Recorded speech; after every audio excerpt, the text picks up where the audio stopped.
A very good morning, ladies and gentlemen. We warmly welcome you all to the second day of the 26th National RESC Conference and 11th National Conference on Language Assessment 2024. We hope that all of you will join with a strong sense of excitement and commitment.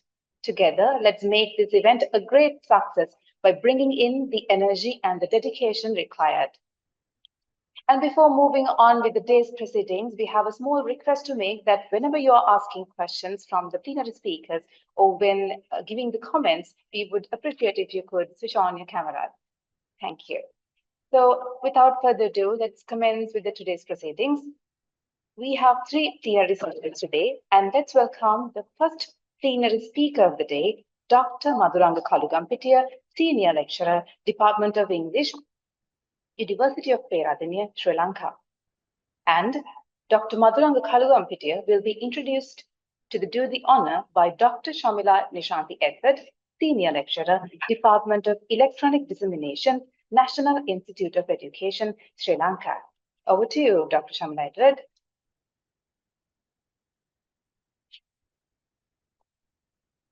Welcome, ladies and gentlemen, to the day 2 of the 26th RESC Conference and 11th National Conference on Language Assessment.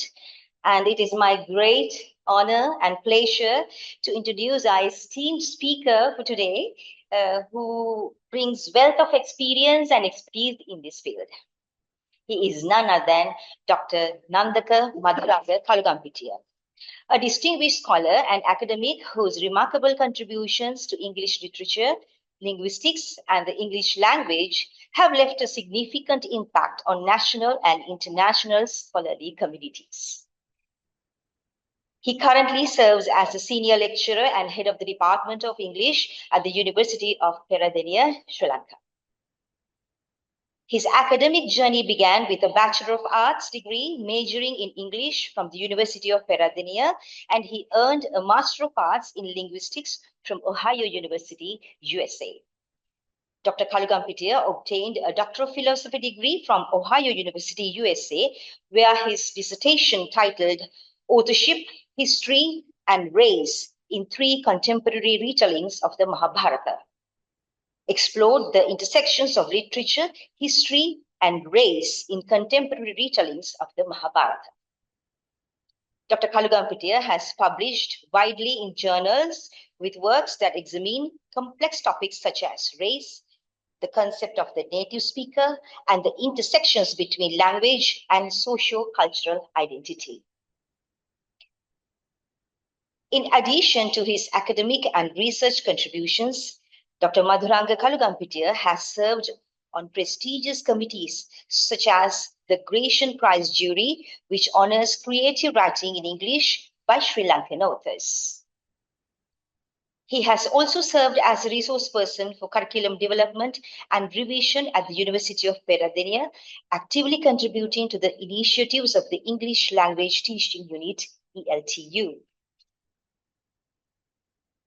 Dr. Kalugampitiya was a member of the review team of the Further Learning modules, Appreciation of Literature, developed for 6th and 10th grades as part of the new curriculum reforms for the general education system in Sri Lanka.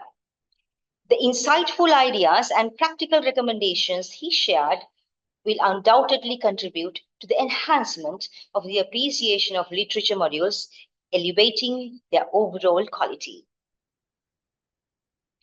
Dr. Kalugampitiya's academic and intellectual pursuits extend beyond theory and research.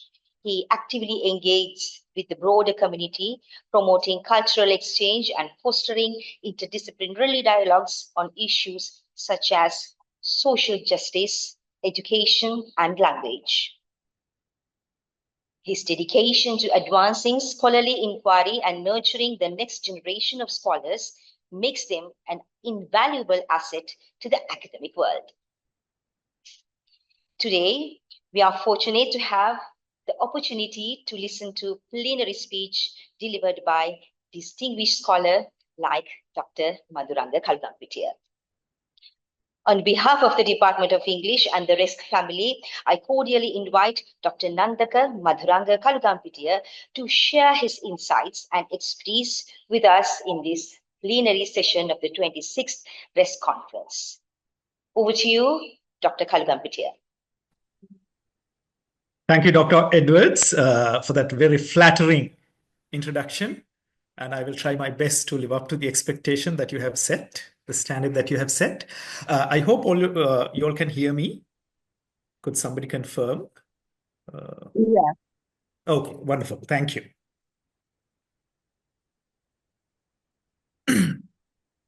Okay, I'm not a great fan of PowerPoint, but I've put one together for our purposes because I think that will be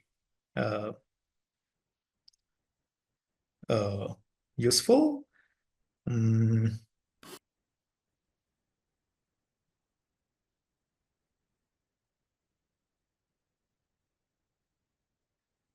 Okay, you can see my title on the screen. At the very beginning, I need to apologize for the typo in the title of my presentation, which is on the published agenda. It should be corrected as the promise in the threat of GenAI.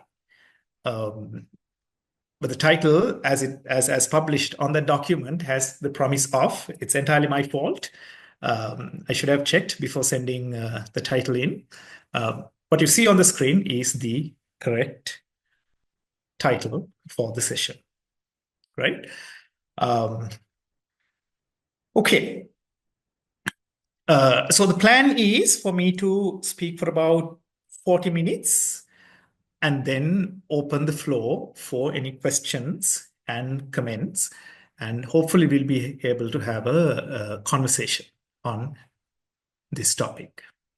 Right. So once again, the topic is the promise in the threat of Gen AI, an opportunity to push ELT in the direction of critical pedagogy. Now, if you take the first part of the title, I think there are altogether three key terms, but I would like to focus on the words threat and promise.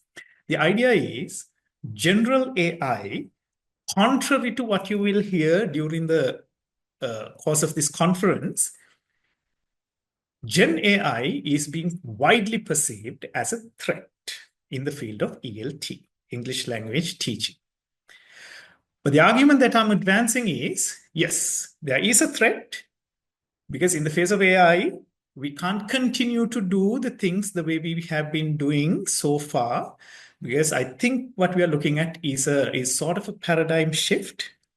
There's a shift in the way in which things are done, and Gen AI is one of the main reasons that has brought about that kind of change. So there is definitely a threat. There is definitely a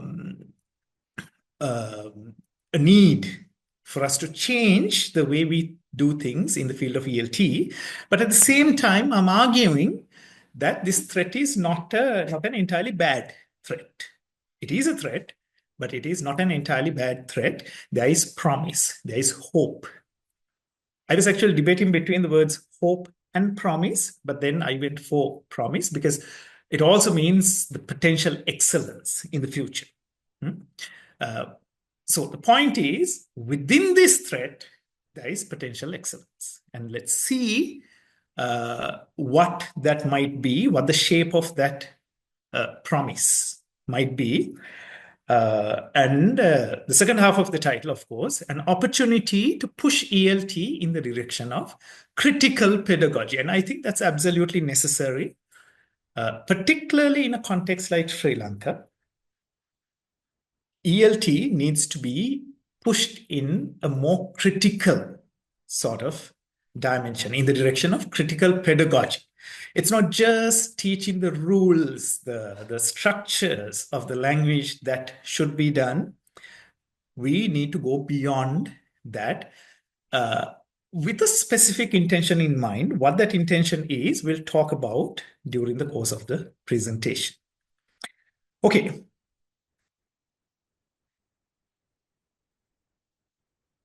Right. Now, the theme of the conference, as far as I know, doesn't say anything about the English language, but then obviously I have picked a topic that is in line with the idea of English, teaching of English, and then resulting in assessment in that particular language, right? And that is a context in which I'm going to discuss these ideas.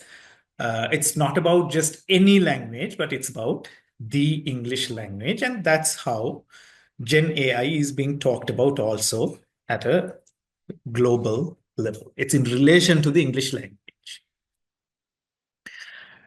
Okay, before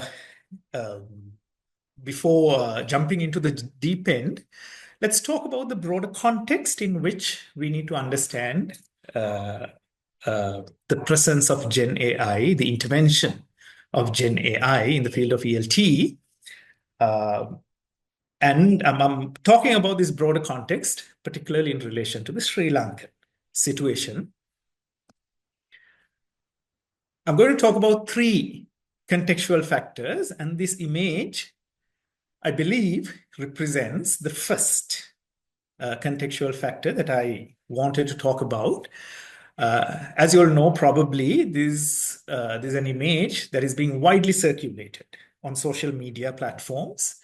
I don't know whether this is from Sri Lanka, but this really helps to make the point that I'm trying to make. So the point is, we are talking about teaching English. We are talking about assessing students' English language competence in a context like this. To me, this image is a representation of the unequal access to resources. If the caption that accompanies this image on social media platforms is anything to go by, these three students who are standing are from the same class, but obviously there are recognizable differences among them. One student, all of them are wearing the school uniform, but one student is in school shoes, proper shoes, and another is in slippers, and the third without anything. And in any case, the uniforms look raggedy, not fresh at all. And this, to me, represents the reality, at least part of the reality of the context in which English is being taught in the Sri Lankan context. There are people who can afford to avail themselves of technological resources, devices, and all sorts of facilities, additional facilities that would help them in the process of learning the English language. But at the same time, we are talking about a large number of people, I would say even an absolute majority, who are not in a position to afford much of those facilities, right? But when we talk about Gen AI, the role of Gen AI in, in an area like English language teaching, we tend to talk about it we sort of assume that this happens in a vacuum, right? We sort of assume that students have access to smart devices and whatever the devices that are necessary to access Gen AI in a way that assists your English language learning. The reality is far from that, right? We're talking about unequal power relations. We're talking about people coming from vastly different socioeconomic backgrounds who may have different forms of access to Gen AI, who may have different forms of access to the English language. So coming back to focusing on how things are done now, obviously, once again, there's a disparity in the distribution of resources. Some schools have more than enough teachers, but a large number of schools in the country don't have enough teachers. Particularly when it comes to English, there's a dearth of qualified teachers. But at least the textbook is the same. Even the students particularly in the government school sector, state school sector, the students who go to schools, and the students who attend the most underprivileged schools, they get the same textbooks. But with the advent of Gen AI, we are not in a position to ensure equal access to all categories. And the second contextual factor that I wanted to talk about concerns itself with the history of the language in the Sri Lankan context itself, right? As we know, Sri Lanka got English as the language of the oppressor. We got English as the language of the conqueror. We got English as the people, the superpower at that time, who came to subjugate the local culture, the Sri Lankan context, the state, whatever you might want to call it.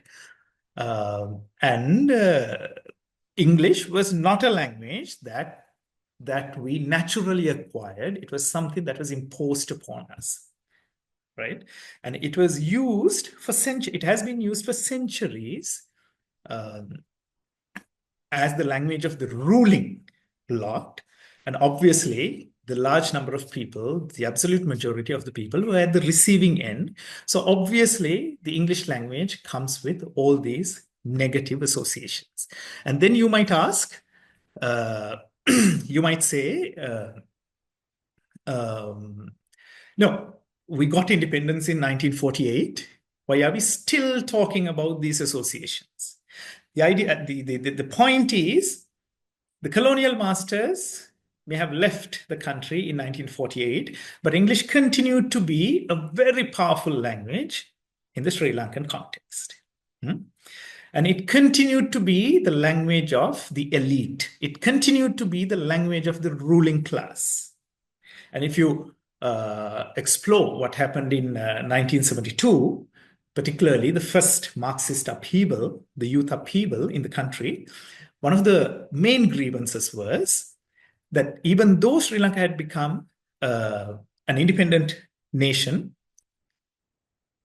the opportunities in society are still limited to a handful of people who could wield the English language well. So it had those colonial associations.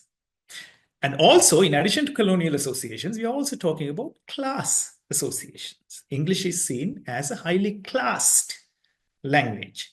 This perception that if you are a speaker of, a good speaker of English, you belong to a particular social class in society. The English language is limited, almost exclusively limited to the upper classes, the elite. So it has nothing whatsoever to do with the British anymore.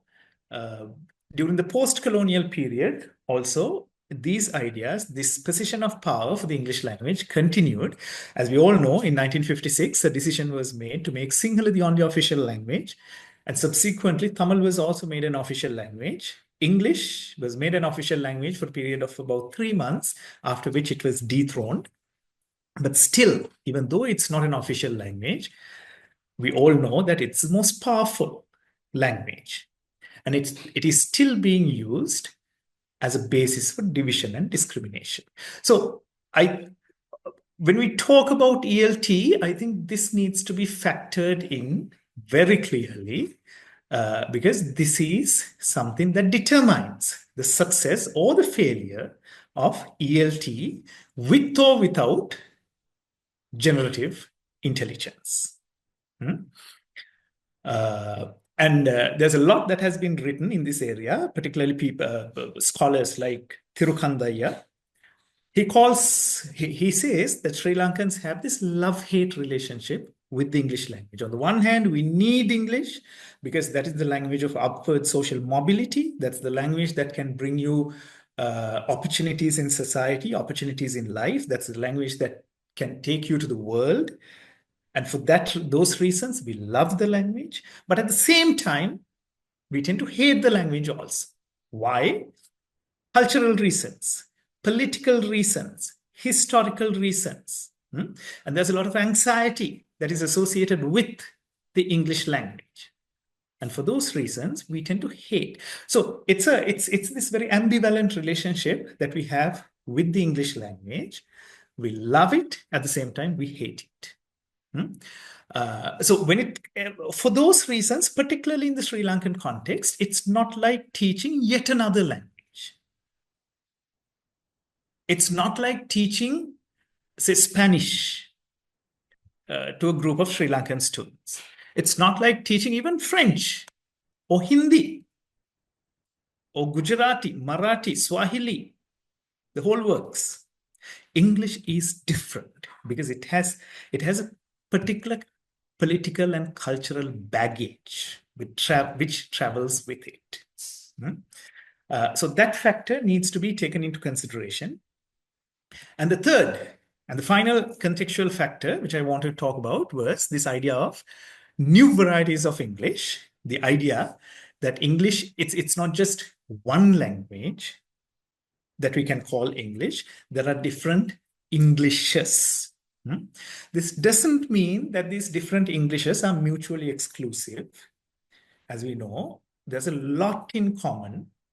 We say British English, General American English, Australian English, New Zealand English.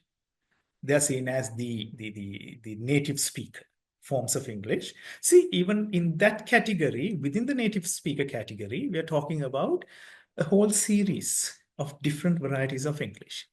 Doesn't mean, as I said before, that these are mutually exclusive, that they are completely different from each other. There's a lot in common, but still there's enough for us to say that these are different forms of English, or Englishes, as we call them, right? And not only those varieties, even in across the world, we find different varieties. Sri Lankan English or Lankan English happens to be one. Indian, Bhutanese, Pakistani, Nigerian, Senegalese, you name it. Different varieties of English. And a lot has been said about the idea of new varieties of English in the academia. And a case is being made, it has been in the making for a long time, that what we should actually deal with, what we should actually introduce in our context is not really this archaic British sort of English, but a form of English that is closer to home and closer to heart, right? So even when we claim to be teaching standard British English, what actually happens is, in many ways, what ends up being taught or what ends up coming out from us as teachers is a variety that is somewhat different to British English. So in a context like that, what's the point in being fixated on the idea of just one form of English? Then you might ask, no, we are not teaching British English, we are teaching a neutral international form of English. And generative AI can generate that neutral international English. I would be a little hesitant, I would be a little careful in accepting that idea, because once again, much has been said, and scholars like Arjuna Parakrama come to my mind.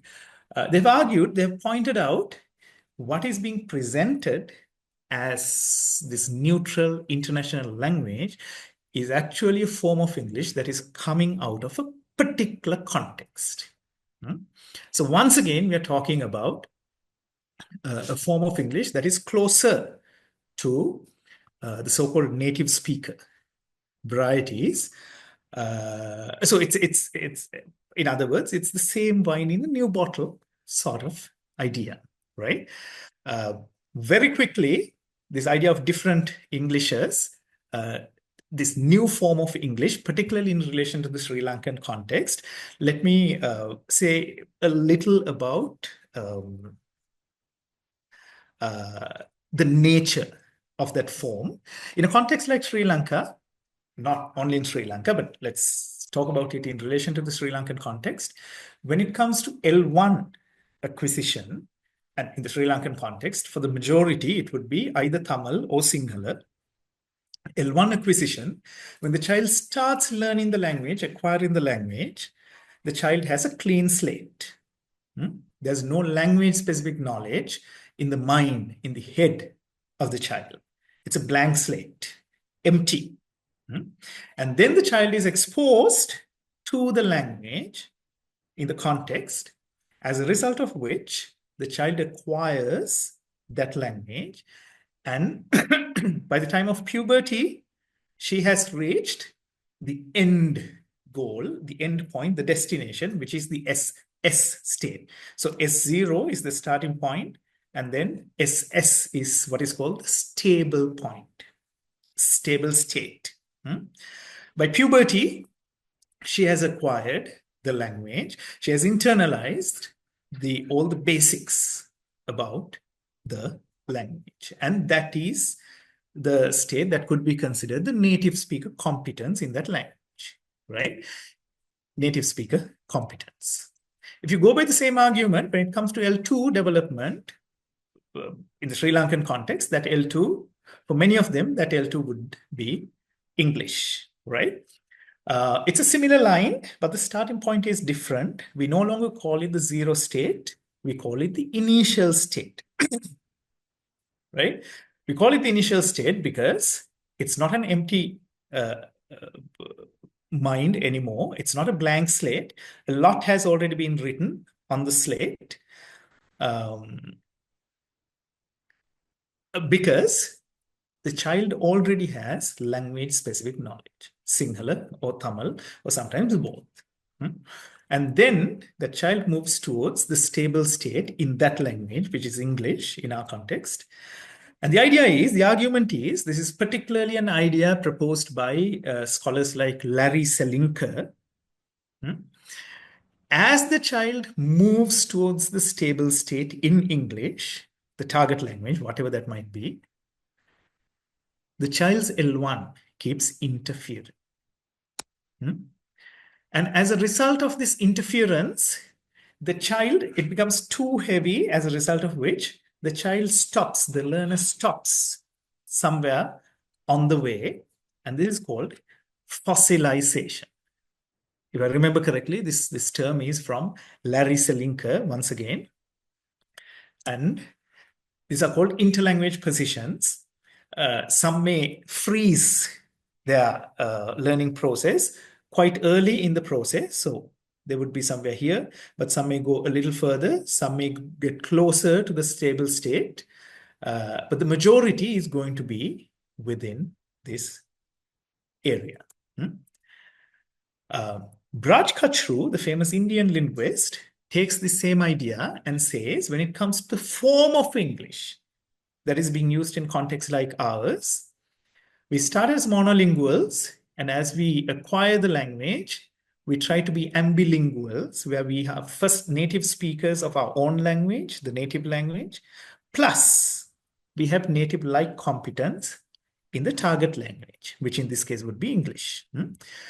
But once again, this interference happens from Sinhala or Tamil, Sinhala and or Tamil, as a result of which the development of the form of English stops, freezes on the way.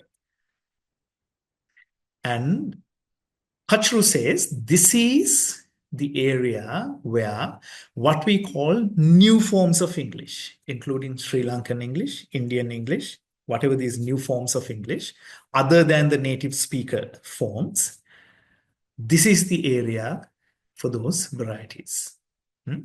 But then obviously the standard forms of English are at this end the best. And if you go by this thinking, these other forms are inferior to the standard forms, right? Thirukandaya takes this idea and says, no. He says there's a problem in this kind of thinking because in contexts like ours, when the students start, yes, they already have language-specific knowledge, the initial state, where they have Sinhala and or Tamil, and we think that the student is moving towards the native speaker of standard British English, standard English, whether it's British or not is something that needs to be seen. But Tirukandaya says, no, that's not what happens. In contexts like ours, reaching this target is not really a practical or something that we should do even. He says our target is somewhere else. And the target is the native speaker of Lankan English, right? And see, according to this diagram, Lankan English is as good, as resourceful, as legitimate, as solid as these other standards. And the learners in our context are taking this trajectory, this route.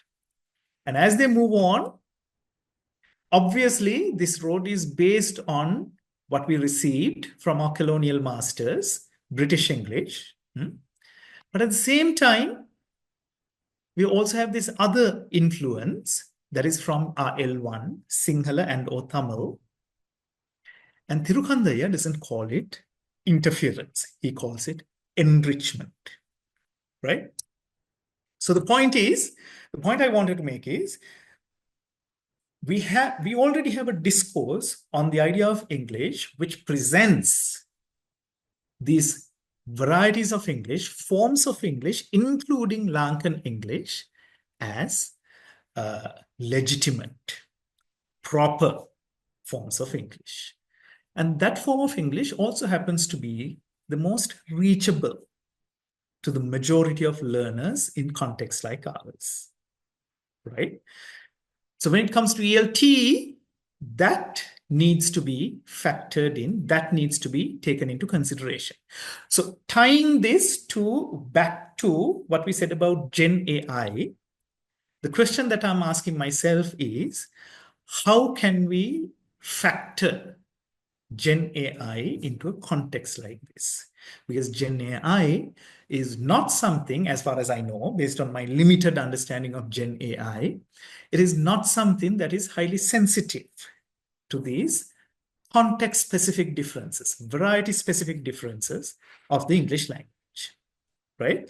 So to summarize, the broader contextual factors that we've looked at so far: one, the socioeconomic concerns, considerations, access-related limitations. Number two, the ambivalent relationship that many of us maintain with the English language. It's not there for Sinhala, it's not there for Tamil, it's not there for Vedda, it's not there for Malay, but it is there for the English language, right? Very ambivalent. We really don't know what we feel, whether we are positive or negative about this. And finally, we are talking about teaching English in a context which is dominated by a form of English which is different to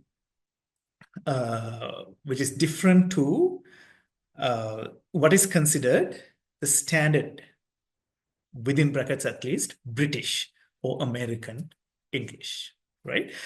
With those in mind, let's jump to into the deep end.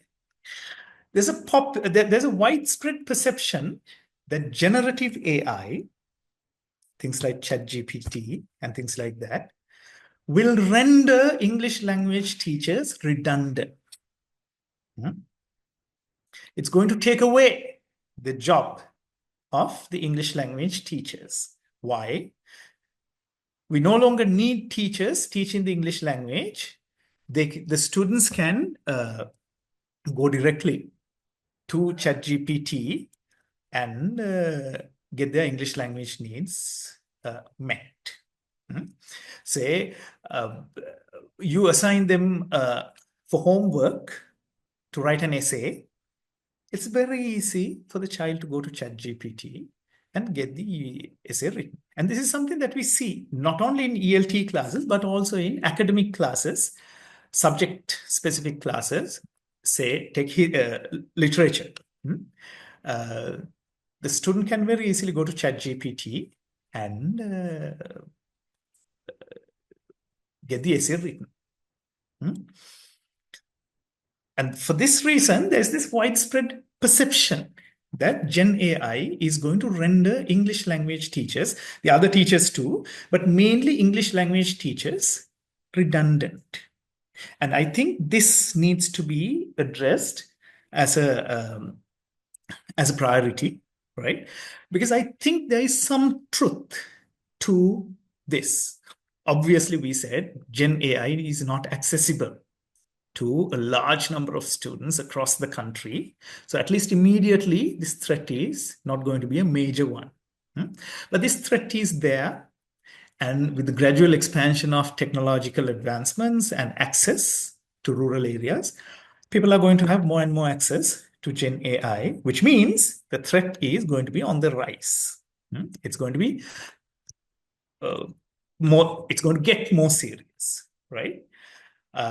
But then I would also argue that it becomes a threat if we continue to understand the English language and also English language teaching in a particular way, in the way that we look at them at the moment, right now. So, in the age of AI, that's why I said there's going to be a paradigm shift. It's not a minor shift. It's not a small change here and a small change there. We're talking about a shift, a large-scale shift, which is going to require us to rethink what we are doing in a completely different way. And at a time like that, I think we are desperately in need of a shift in two areas. One is in the theory of language, what we mean by language, particularly language in the context of language teaching. The theory of language needs to be looked at. At the same time, the theory of language teaching needs to be re-examined. And I'm pretty sure you will hear a lot along these lines, particularly along the lines of the second shift over the next few sessions. Okay, the first shift in the area of language, to the best of my understanding, the idea of language, the theory of language that we subscribe to right now is what you see on the left side of the screen. Language as a strictly structured entity whose identity is defined primarily by its structuredness. When we think of English, we think of a language that is governed by rules, sentence structures, tenses, different morphological categories, right? Word formation. So basically what we can see as the English language is what we focus on. We think if we know the phonology of English, we know everything about the English language.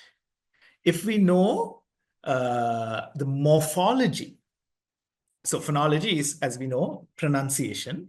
If we have mastered the pronunciation, we know, like, we have English under control. If we know the morphology, how words get formed, the rules that govern the formation of words, right?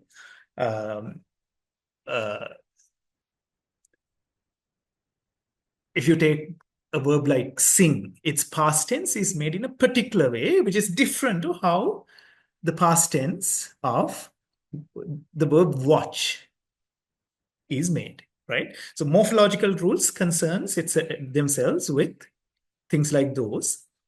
And then we also think syntax, the tenses, different tenses, right?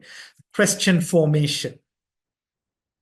If we know how these structures work, syntactic rules work, we have the English language under control. That is what is required of us as students of English, is a popular perception. This perception is actually based on the structure-based approach to language. Language is seen primarily as a set of grammar rules and a list of words to be memorized. If you can do that, you're a wonderful speaker, wonderful user of the English language.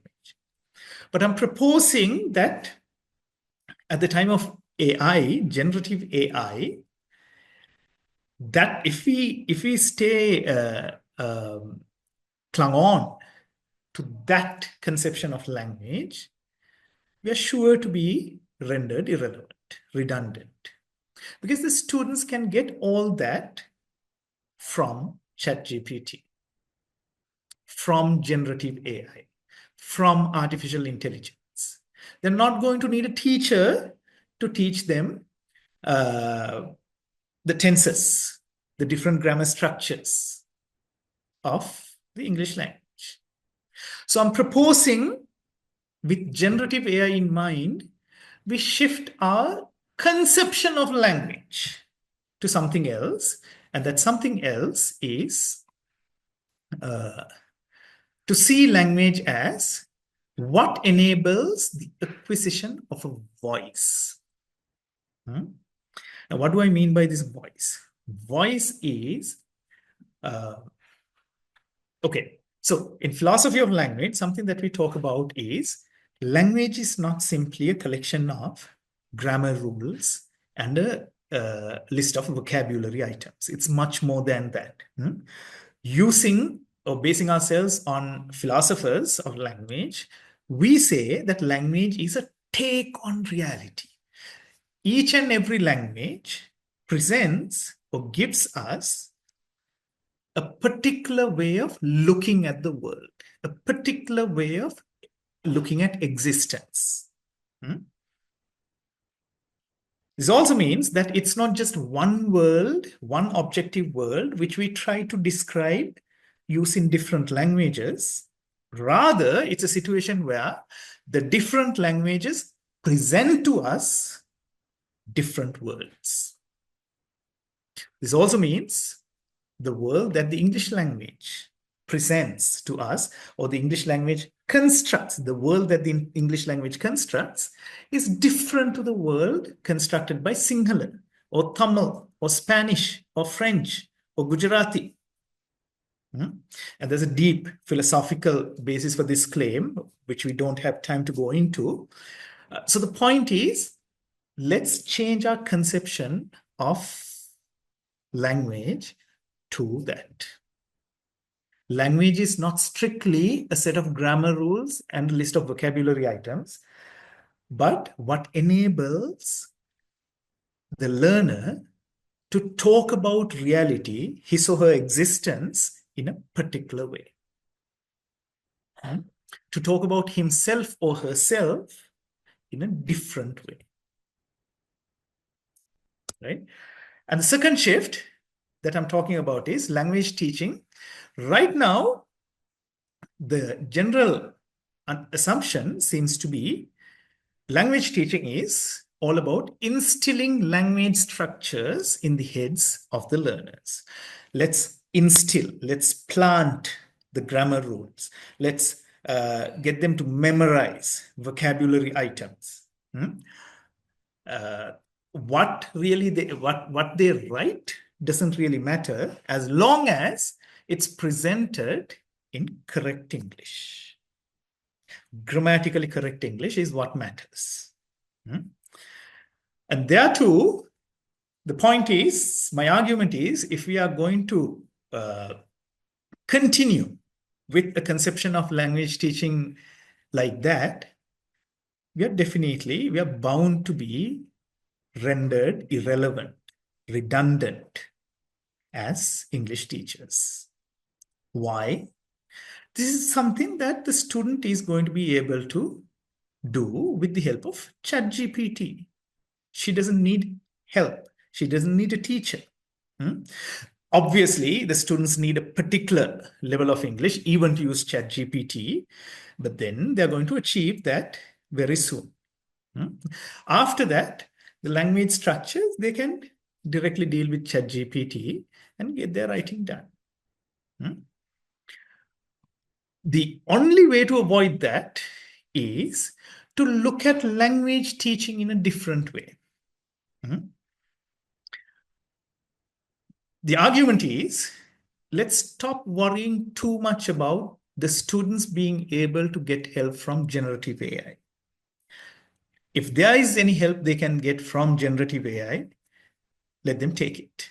Because even if we don't want them to take it, they're going to do it. They're going to take it. They're going to go to ChatGPT.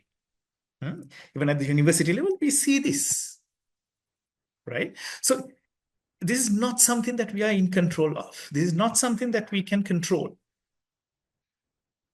And there, the only opportunity, the only option that is available to us is to look at language teaching in a different way.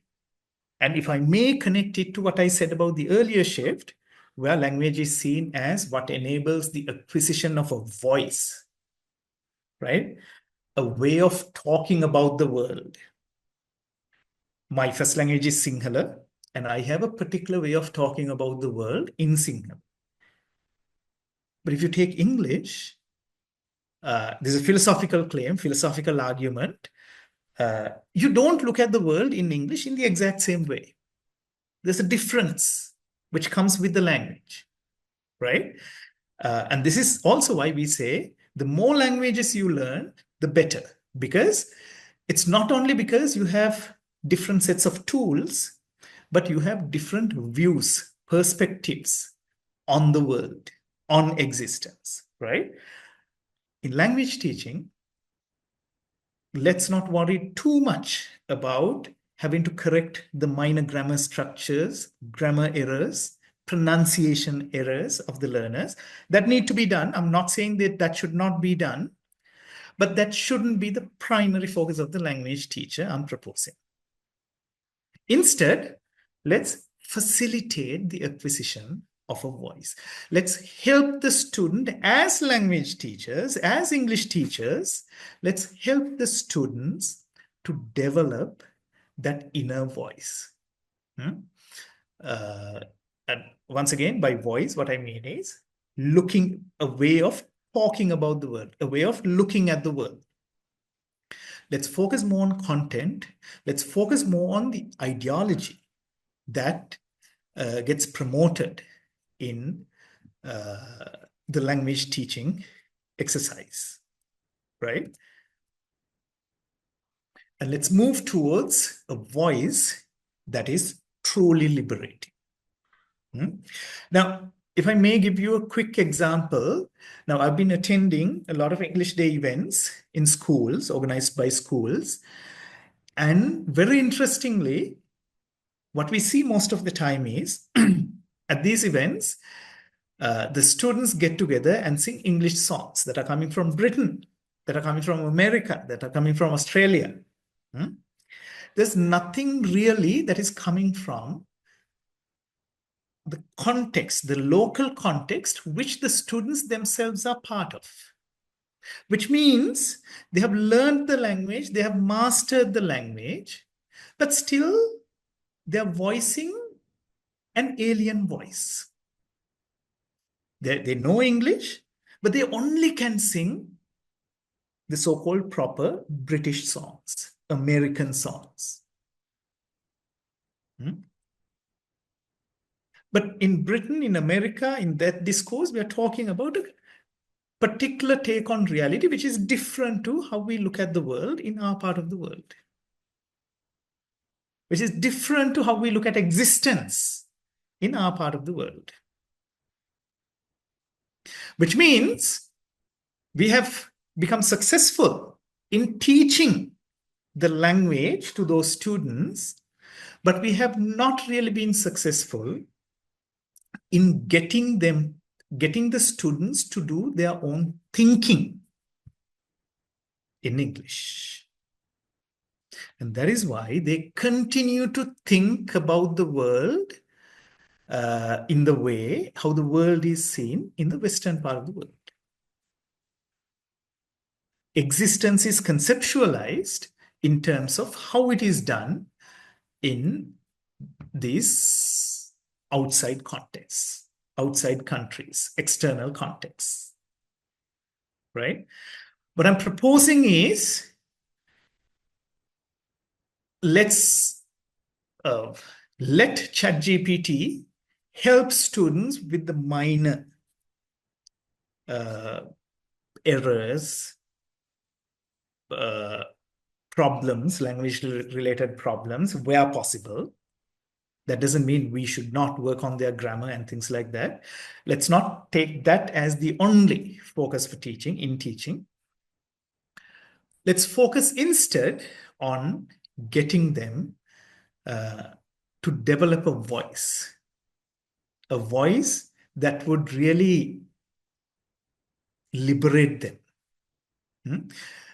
A voice that would let them think about the world, think about existence, think about society from their own point of view.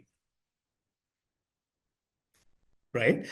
How to do that is something I think we need an entirely different conference to talk about that area, because it's an area in itself. It's a huge area. And if the NIE can organize something like that, I think that would really benefit the people like us who are in this field. As the final slide, this is what I wanted to end, the note on which I wanted to end my presentation. As Gen AI encroaches the traditionally assumed territory of ELT, let's take ELT in the direction of a more critical pedagogy. And in my view, that is the rightful direction for ELT. If I may give you an analogy, when the Anuradhapura kingdom was attacked by South Indian invaders, it was moved to Polonnaruwa. And from Polonnaruwa, once Polonnaruwa was attacked, it was moved to Dambadeniya, and so went went on the evolution of the local kingdom. It's just like that. ELT, the traditional territory of ELT, is being encroached by generative AI. We've been correcting minor structural errors, grammar errors of the students. Now, whether we like it or not, generative AI is going to do that for us. Generative AI is going to do that for the students in a general way. And there, I think we need to look at it as an opportunity to push English language teaching in the direction of a more critical pedagogy. And this critical pedagogy is what I meant by this teaching style, this approach to teaching, which would enable the development of a voice of their own, which would give the students the ability to develop a voice of their own interpretation of the world, their own approach to existence, is what is being sought there. Like that is what we are trying to achieve there. Let's hand over part of the burden of ELT to generative AI and use that freedom, the time and the energy that we save by doing that, to focusing more on empowering the learner with a voice. So once again, I think what I keep going back to is this idea of a voice. And by that, again, what we mean is a particular way of looking at the world. And that's how our material should be designed. That's how our teaching styles should be planned. Because at the end of the day, true language learning is about being able to talk about our own selves, being able to talk about the world, being able to think about the world in a different way in the target language that is being taught. Okay, with that statement, let me wind up my presentation. I've taken 10 minutes more than what I said I was taking, 50 minutes, but still we have 10 minutes for the discussion. I would be happy to field whatever the questions you have and try to answer, if possible, those questions. Thank you very much.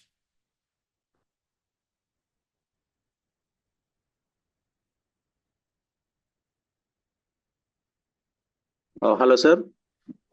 Yes. I'm Suresh Kumar speaking from Japan RESC. Okay. Hi, Suresh. Hi. This is one question related to how far AI can be supportive for multimodal and multilingual assessment process and education, especially in the multilingual education. Students can link with different language along with pair work in the real classroom.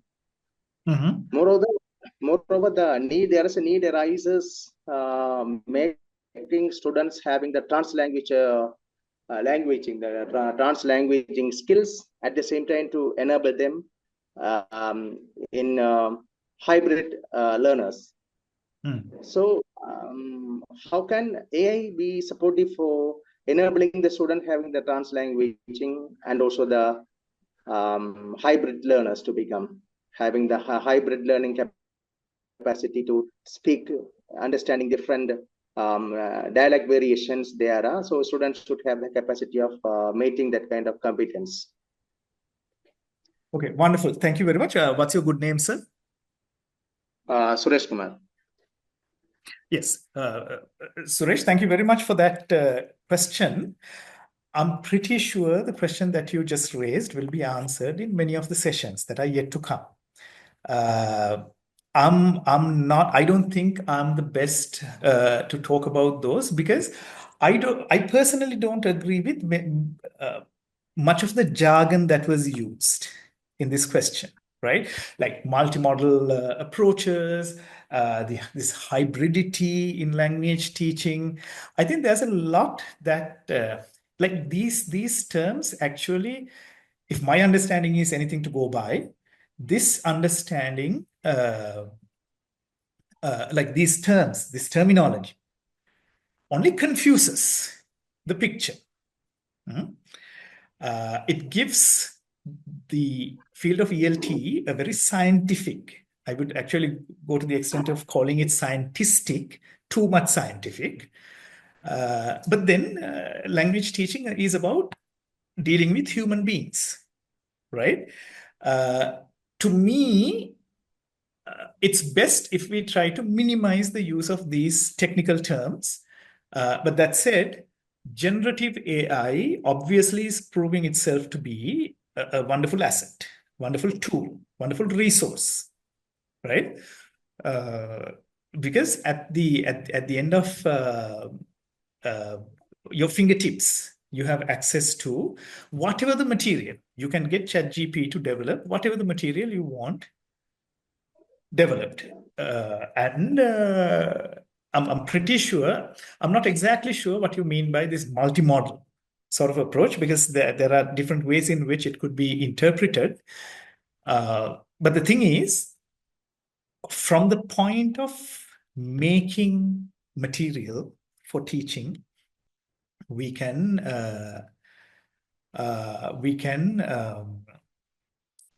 ensure this hybridity, diversity is included in the material that is developed. And then how it is used for English language teaching is something that we as educators, teachers need to do. But my presentation, my session was mostly about a more conceptual dimension of language learning. And that's why I said I may not be the best person to answer your question, because it involves very technical details of language teaching and generative AI. I would encourage you to raise this question, post this question to some of the other plenary presenters who will specifically be talking about such technical dimensions of the intervention of generative AI in English language teaching and English language testing. Okay, I hope that satisfies, that is a satisfactory answer to your question. Thank you, sir. Thank you very much. You're welcome. Any more questions?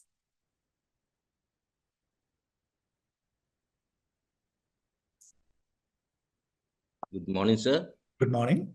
Thank you very much. Unique. in the world Excuse me. with certain contexts. Okay, thank you. So can I ask you one question? Is this Ms. Fernando? Yeah, please go ahead. I think there I'm were two. Rasika. Right, okay. Rasika from Sila. Okay.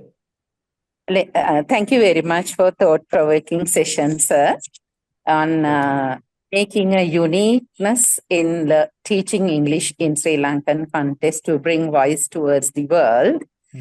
And my question, sir, as teacher educator, you said that we have to have a deliberate voice that to really have our identity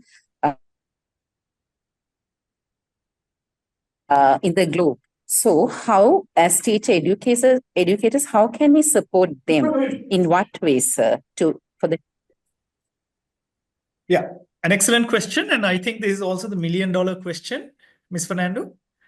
Thank you, sir. The million-dollar question in the sense that this is a very challenging question. This is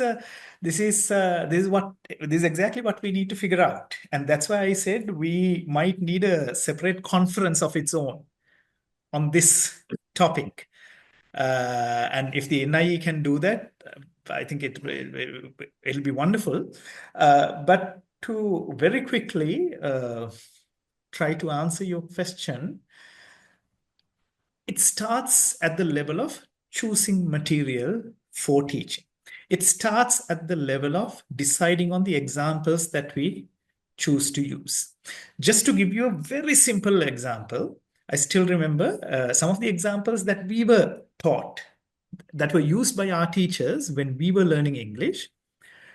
Just to explain a grammar structure, they would use the example, Mary kicked John, or John kicked Mary, mainly to explain the SVO, right? If it is Mary kicked John, Mary is the subject, kicked is the verb, John is the object. If you reverse, John kicked Mary, John is the subject, kicked is the same verb, and then now Mary is the object, right? So as an example, it works perfectly well. But then we need to understand that this example is coming from a particular socio-cultural context. And a lot has been said in the area of English language teaching and also in relation to the position of English in Sri Lanka, that many students, especially those coming from underprivileged contexts, they find even examples like these, which are alien to them, alien to the Sri Lankan context, to be challenging, to be threatening, to be intimidatory. And if it is not seen as an intimidation, at least it's seen as something alien. It is not something for us to, because like if you're teaching French, once again, it's normal to use examples from the French culture. There's no question about it. If you're teaching Hindi, it's even encouraged to use examples from the Indian context. There's no question about it. But when it comes to English, the situation is different. You can't say it's okay to take examples from England or America because there is a particular additional socio-cultural baggage that comes with the English language. There is always a lot of tension in the context, like in relation to English. And if you use alien examples like those, that is actually going to subconsciously give the students the idea that English is not for us. English is actually for the Johns, the Marys, the elite, the upper class. So those are the areas. Now, my point is, this is not something that generative AI is going to be sensitive to, as far as I know, right? It would be okay with John kicked Mary. It would be okay with Mary kicked John. It will not talk about the Punchibandas. It will not talk about the Vadivelus. It will not talk about all these local cultures. So the point is we need to pitch the English language at a level where the absolute majority of the students at least the large proportion of students in the Sri Lankan context can relate to. And there, I think, as English teachers, there's a lot we have to do. We can use AI, but then we need to ensure that the material that we use is adapted to the local context. Once again, this doesn't mean we can't say anything about the British or the American context. That's not what I'm saying. There should be a nice balance, fine balance in terms of the material we use, in terms of the resources we use. So the point is, yes, generative AI is going to flood us with a lot of material, but then as teachers, let's be careful in making the choices. Let's be careful in deciding on what we are going to use with the intention of promoting this free voice among the students. I think that should be the absolutely primary goal of ELT, particularly in a context like Sri Lanka. Thank you so much, dear sir, for the explanation. Thanks You're a welcome. lot. You're welcome. I think we are out of town. Is there a representative of NIE or RESC? Do we have more time, or are we supposed to?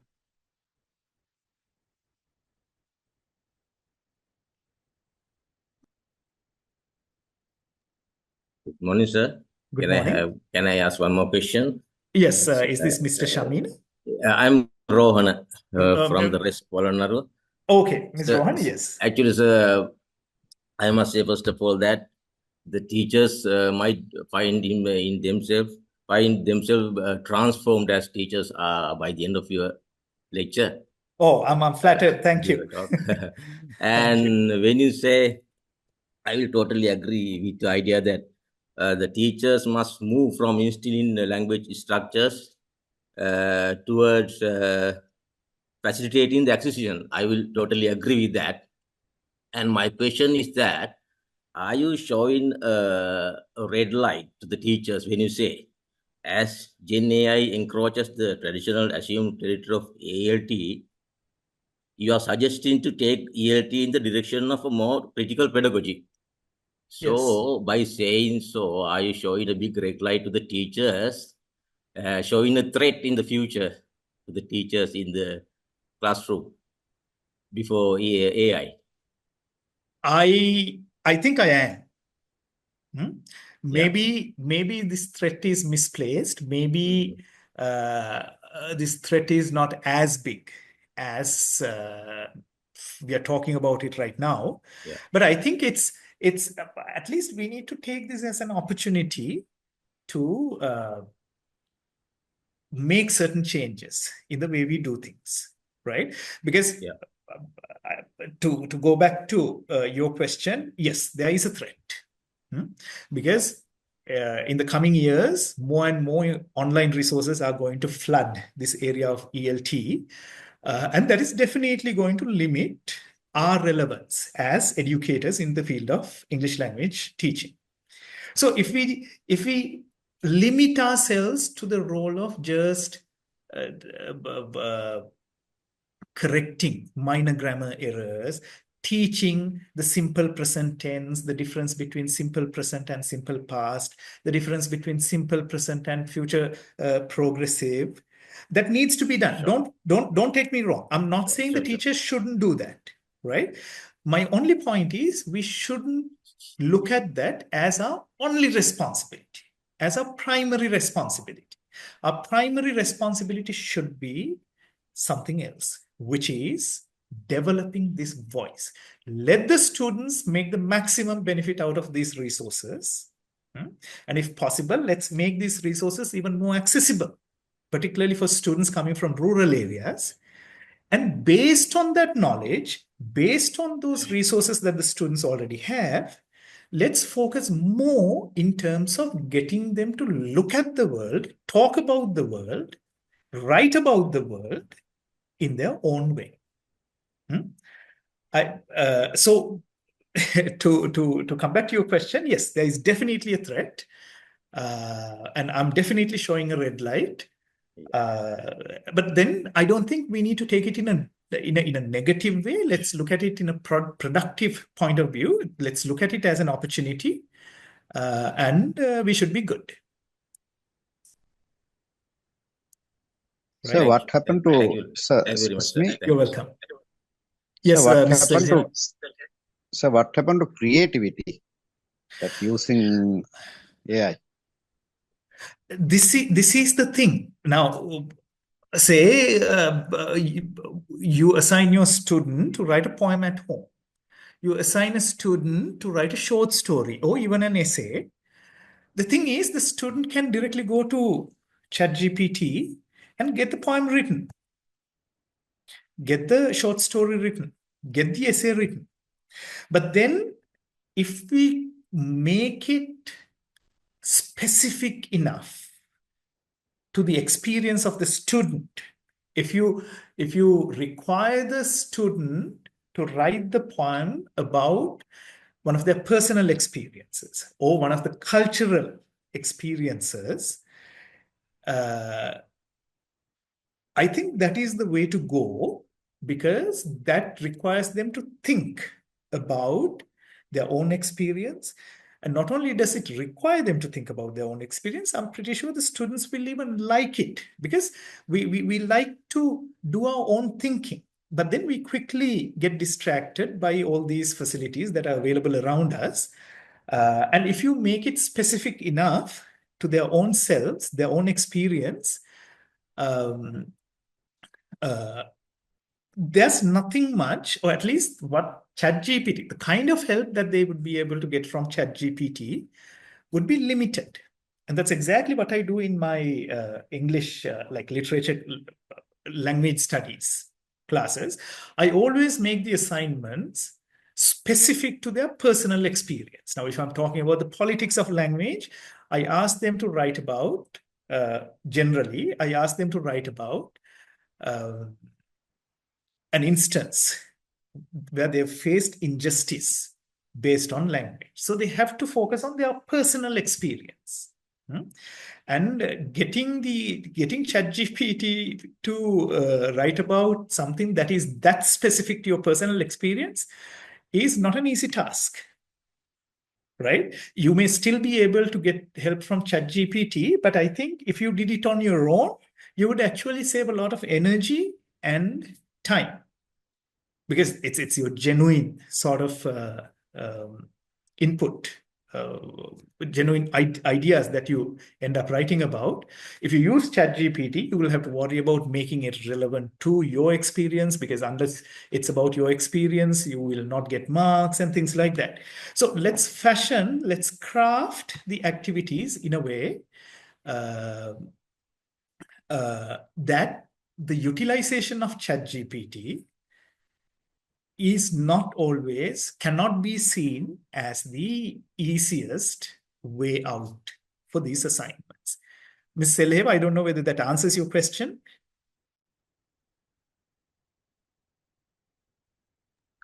Okay, sir. Okay. Thanks. All right, Mr. Okay, I think this is, we've already taken 7 extra minutes. Is there anyone from RESC here? So good morning, and this is Good morning. Nishanti from Mahiyangana RESC. Okay. And so I feel, I don't know how far I'm correct, but I feel to get the help of ChatGPT also, a child would have, now it was a problem of creativity. And I mean, they talk about the creativity, but the child should be able to word it in a way that the ChatGPT also in a better way to get the work done. So I feel that the child, whoever, should have that creativity as well as the language to reach that point. Am I right, sir? No, in an ideal situation, that is exactly the case.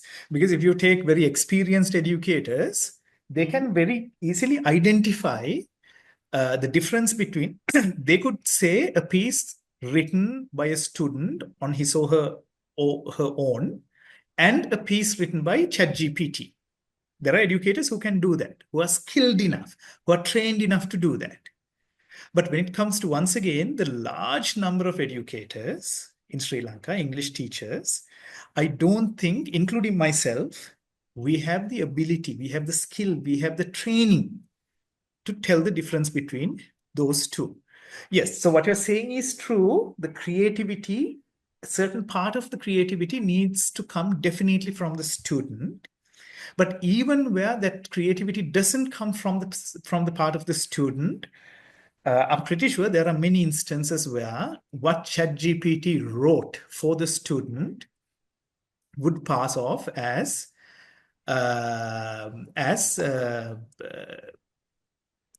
the only outcome of the assignment or the activity. So I think if to go back to your question, providing the educators with that kind of training is important, and that is precisely why I said maybe the NIE can facilitate this. There needs to be a separate conference on how exactly to do it.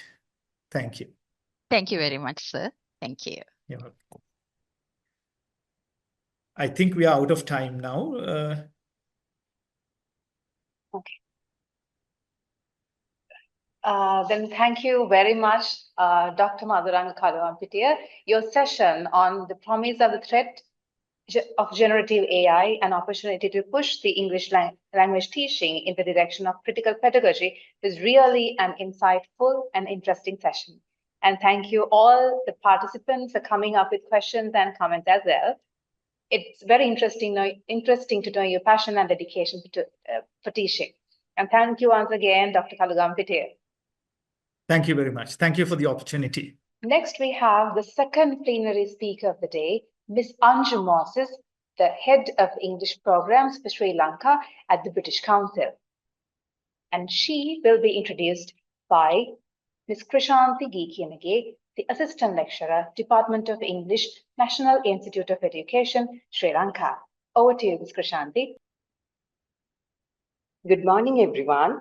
It is my pleasure to introduce Ms. Anju Moses, our plenary speaker for this session, who serves as the head of English programs for Sri Lanka at the British Council. With over 15 years of experience in English language teaching, teacher training, and educational leadership, Ms. Anju has led numerous initiatives designed to enhance English proficiency and elevate teaching methodologies in diverse and often challenging contexts. Her work shows a seamless blend of academic expertise and practical application rooted in her advanced qualifications. She holds a Delta and a master's degree in applied linguistics and TESOL. Her contributions extend beyond Sri Lanka. She is an active member of the international English teaching community, having presented at prestigious forums like International Association of Teachers of English as a Foreign Language. Her presentations and leadership are marked by a commitment to innovation, inclusivity, and empowerment. Known for her ability to inspire and energize educators, Ms. Anju Moses has a proven track record of fostering excellence among teachers, enabling them to unlock the potential of their learners. Today, she brings her wealth of experience and insights to us, addressing artificial intelligence and English language teaching. On behalf of the Department of English and the RESC family, I cordially invite Ms. Anju Moses to share her insights and expertise with us in this plenary session. Over to you, Ms. Anju Moses.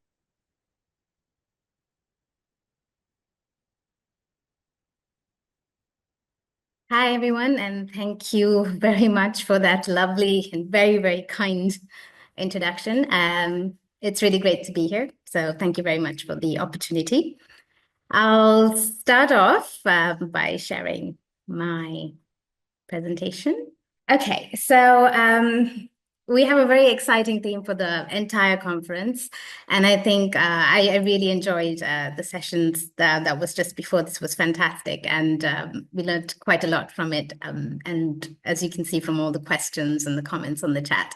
So what I'd like to talk about is AI and English language teaching, but looking at it more from the perspective of how we can integrate technology for enhanced learning.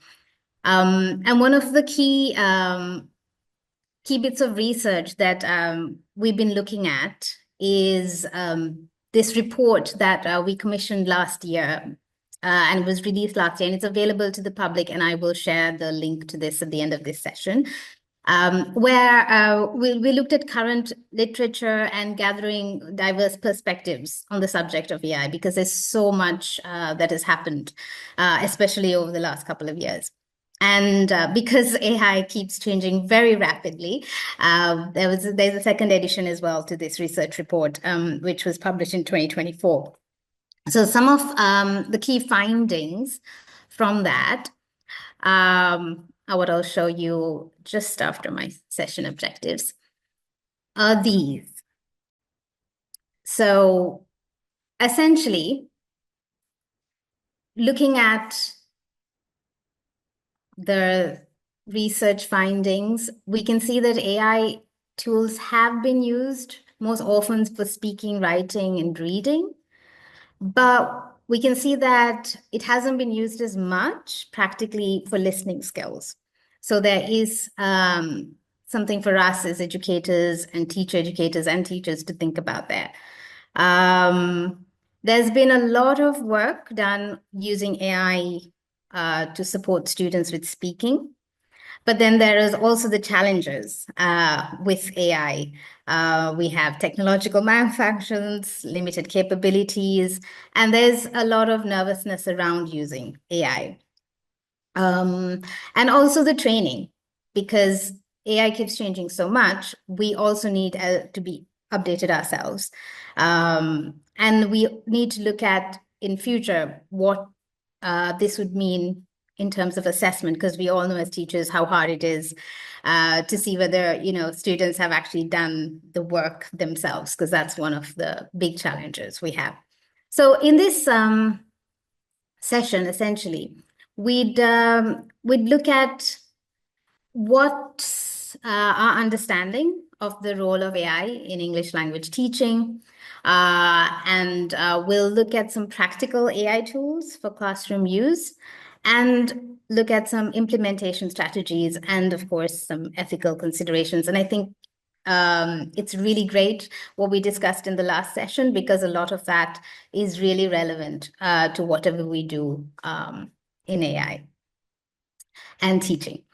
So to start off, I thought we'll start with a little quiz.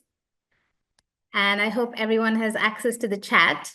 So if you could just type your answers in the chat, that will be really great. I hope you're ready. Okay. So the first question on the screen, I hope you can all see it, is what does AI stand for? And there are 4 options. Okay, great. We already have some answers coming in. We have some C's and B's. Okay, brilliant. We have a lot of C's coming in, and C is the correct answer. Well done. So artificial intelligence is what it stands for. Great job. Are you ready for question 2? I hope so. Okay, which of the following is an example of AI in everyday life?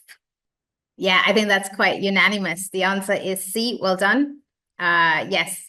Now you see when you WhatsApp a lot of businesses, you end up talking to a chatbot. So yes, it is very prevalent now in everyday life. Great job. Okay, I hope you're ready for question 3.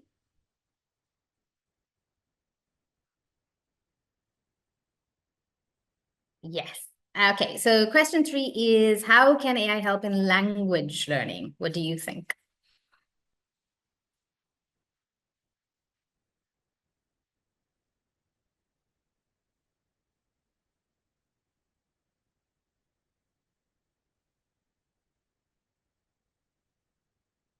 Great. Yes. Yeah. So if you chose B, which I think almost everyone has, yes, it can help with the other things as well, but it has the most impact by personalizing learning experiences. Great. I'll show you question 4. You're acing this exam. Question 4 is, which AI tool is known for helping with grammar and writing style? Yeah, excellent. Grammarly. Fantastic. Okay, I'm going to move on to question 5.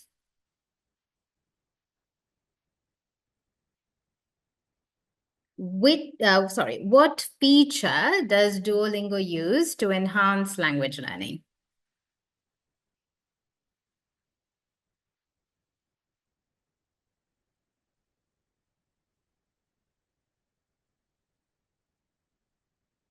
Okay, so we've got some C's and D's, so the correct answer would be C. Very good. Adaptive learning algorithms. Okay, question 6 we've got now. Which of these AI tools can help students improve their reading comprehension?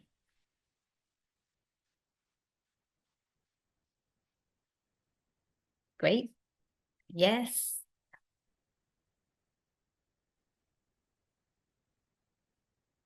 Yep, brilliant.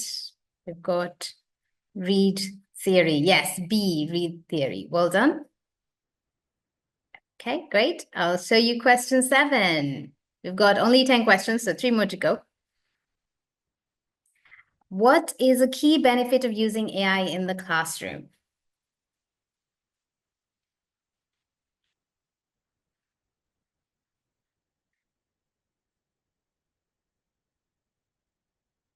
Great. I'm glad no one chose A, because then we'll all be out of jobs. So yes, the correct answer is B. I mean, of course, it does do a little bit of the other things like C and D, but the key benefit is in B. It provides personalized feedback and support. Yeah, great. Okay, I'll just clear that. Okay, got question 8 coming up. Which AI tool uses game-based learning to engage students? Yes, yep.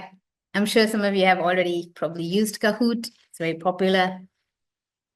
And we'll show you a video on Kahoot actually today, in case you haven't had the chance to use it yet. Great. So Kahoot it is. Well done. Okay, I'm going to show you question 9. What should teachers consider when integrating AI tools in the classroom?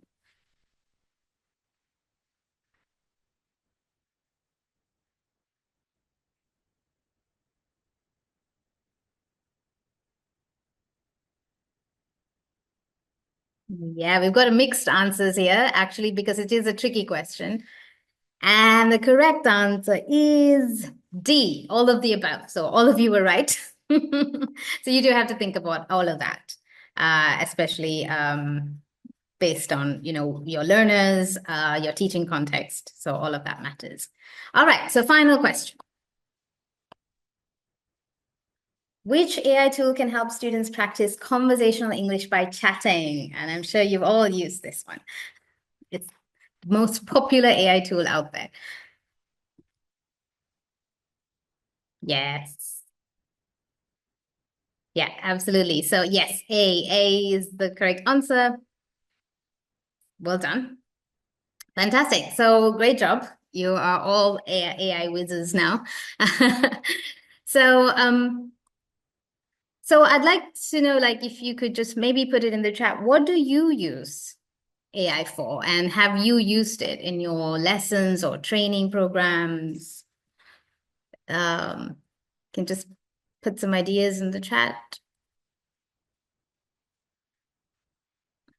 Great. Lesson planning. Teaching, lesson planning, great.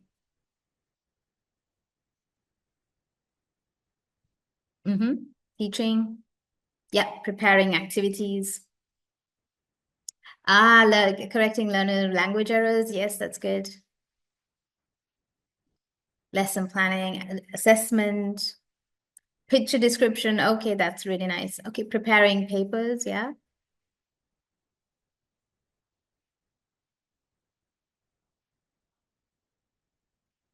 Okay, that's fantastic. So in the research I was talking to you about that was published, we asked a group of teachers all over the world the same question. And this is what they said, and it's very close to what you just said. So 57% of teachers said they use AI to create materials. And 53% said it helped they use AI to help learners practice using English. 43% said they use AI to create lesson plans. 33% said they use it to correct learners' English, which is what you said as well. 23% said they use it to grade or assess learners. 19% of teachers said they use it for admin tasks, and 18% said they don't use AI yet. So yeah, as you can see, we're very close to what the norm is. This is more or less what teachers out there are using AI for. And it's a way to help us spend more time on our learners and spend less time on tasks that can easily be clearly, now that we see, can be automated. So you can spend more of your thinking time on this. So here are some, I've given you two sentence parts of a sentence, which talks about how is AI transforming education in general. So the column on the left, it doesn't match like this. You have to find which letter completes the sentence. So for example, number 1, AI is transforming education by, what do you think the correct answer is? Is it A, B, C, D, or E? And number 2, one benefit of AI in language learning is it A, B, C, D, or E? If you can put the answers in the chat once you've had a look at this.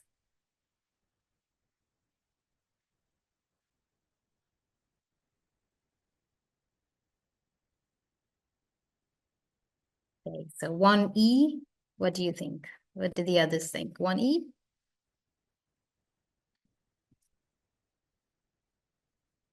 Okay, a different answer, 1C maybe?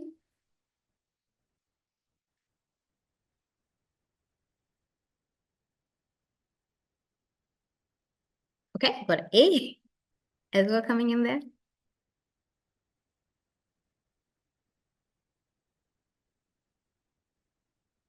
Okay, I will show you the answers in a bit. Can you think about what about number 2? One benefit of AI in language learning is it A, B, C, D, or E?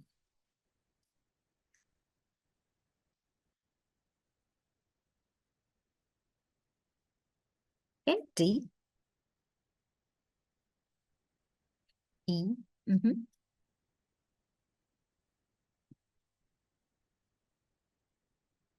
Mm-hmm. Okay. Okay. Lots of you are saying D. Okay, we'll come back to that. All right, let's try number 3. Personalization in AI tools means what? Number 3. Is it A, B, C, D, or E? A, okay. What do you think? A. Oh, we've got Fatima's put all the answers. Great. Okay. All right, so it seems unanimous on A. We'll see. Number 4. What do you think the answer is to number 4? Efficiency in AI tools helps.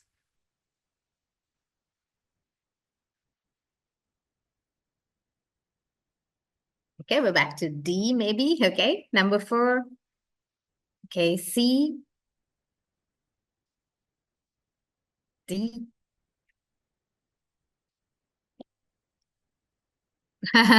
Oh, okay, 3. Okay, and the last one, 5. Accessibility through AI tools allows for what? Okay, we've got EBACD maybe, yeah. Okay. All right, so I'll show you the answers on the next slide. Let me know, I'll give you some time to read it through. Okay. So if you put C for number 1, you were right. And 2 was A. 3 was B. 4 was E, and 5 was D.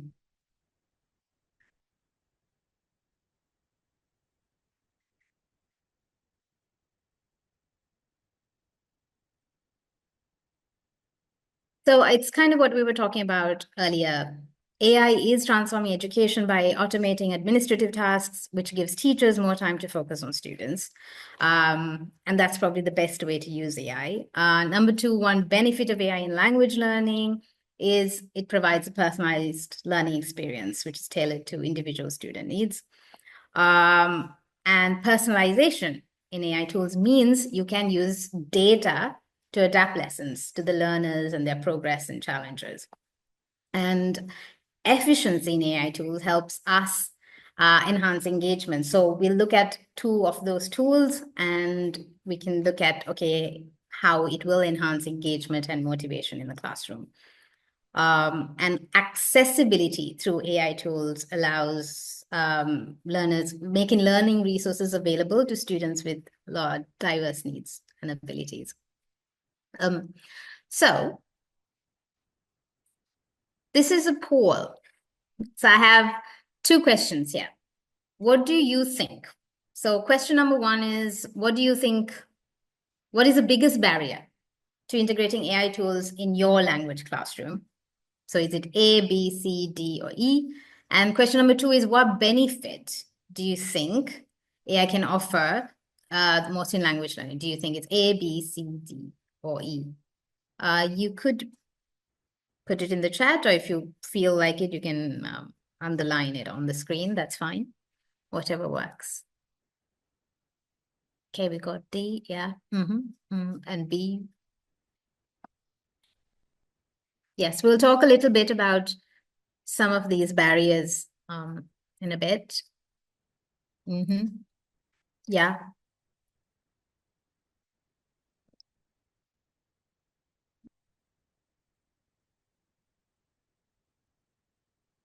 Okay.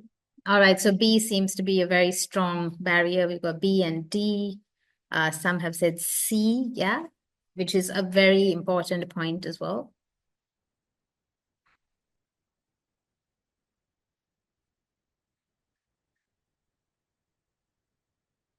Great. Okay.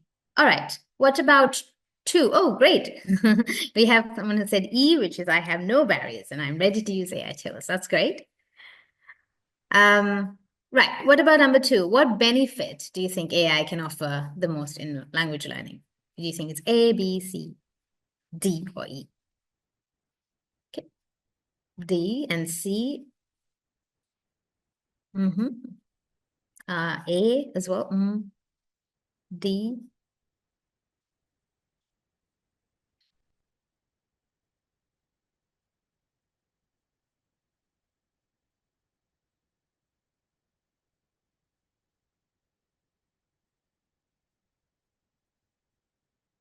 Okay. Yeah. So we're saying it's personalized learning experience, it's improved efficiency, increased engagement, better sense. Someone said, yeah, thanks, Rohan. So everything except E, which is great.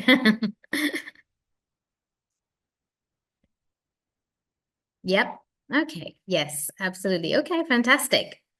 All right. So we'll look at one AI tool. And I think some of you may have already used this in your classroom. Has anyone used Kahoot in their classrooms? You can just put a yes in the chat if you used it. Yes. Yeah. Okay, great. All right. So Kahoot is it's a game where you can put questions, and you usually give the learners 4 options, and you can pre-select which one is the correct answer. And there's a code. So learners can join your quiz by going to this website called Kahoot and entering this code that you give them. And then they need to have a device. So they need to either have a mobile or a laptop or a tablet, and they can click the correct answer, and you will get instant feedback. So I've used this in contexts where, okay, sometimes you only have 4 devices for your entire class. You can use it like that, because then each group can play. You don't need to have it as individual devices per student. So there are times when you don't have as many devices that you need for each student, so you could do it as pair work or group work as well. So I'll just show you the video, and which shows you, it's a short video, it's about 1.5 minutes, on how to create a Kahoot, just to give you an idea of what the interface looks like. It's quite easy once you get the hang of it. And there is a free version, and as always, there's a paid version, but I've only always used the free version. So the free version gives you enough, that you need to run your classes. So I'll just play the video now. I hope you can hear it.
Okay.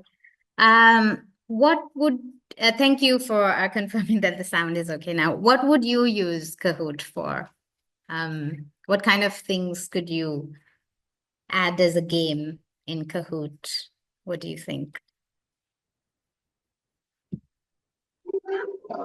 It can support the students to find answer within a proper time, and also Yes. it increases their interest to play. Yeah, absolutely. Perfect. Yes.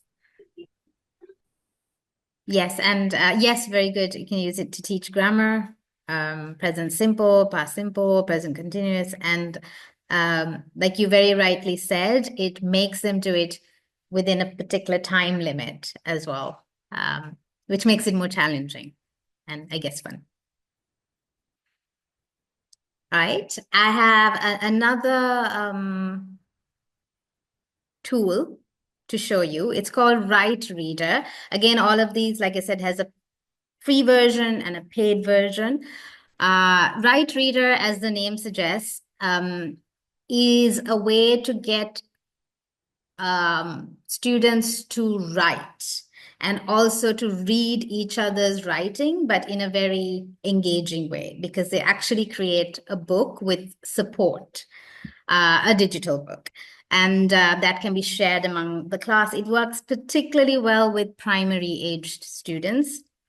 So I'll just show you a video which shows you how you can get started with Right Reader.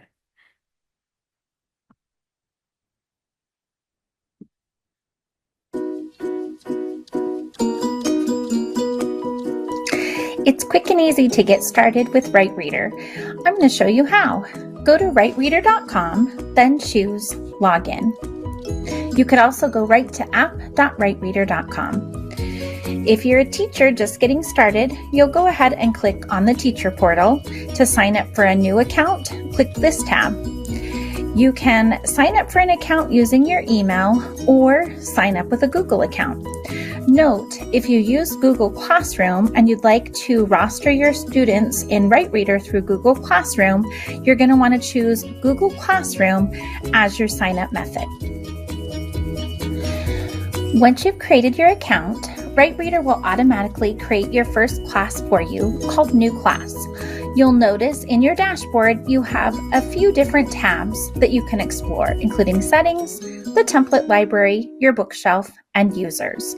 The bookshelf is automatically populated with some helpful books that include writing prompts and instructions and inspiration for using Right Reader. To add students to your class, click the Users tab. You'll then enter your students one at a time by clicking on the plus students button. We recommend using the student's first name and maybe some random numbers. You want to be sure that the username is unique to avoid students logging into each other's accounts. So for instance, I might put a student's first name and then a few numbers at the end. You can also enter the student's first and last name, but the only required field is the username. You'll do this with each of your students and then provide them with their username and the class code, which is auto-generated and visible on the right side of your screen. When students are ready to log in, they'll go to the login screen, enter their username and the class code, and begin writing. As students begin to write, your class bookshelf will auto-populate with your students' books. You can view the books here. You can also view them in the User tab underneath that student's name. We hope that this is helpful in getting you started with Right Reader and that you'll have lots of fun writing and creating with your students. Hey, what did you think, and what could you maybe use it for?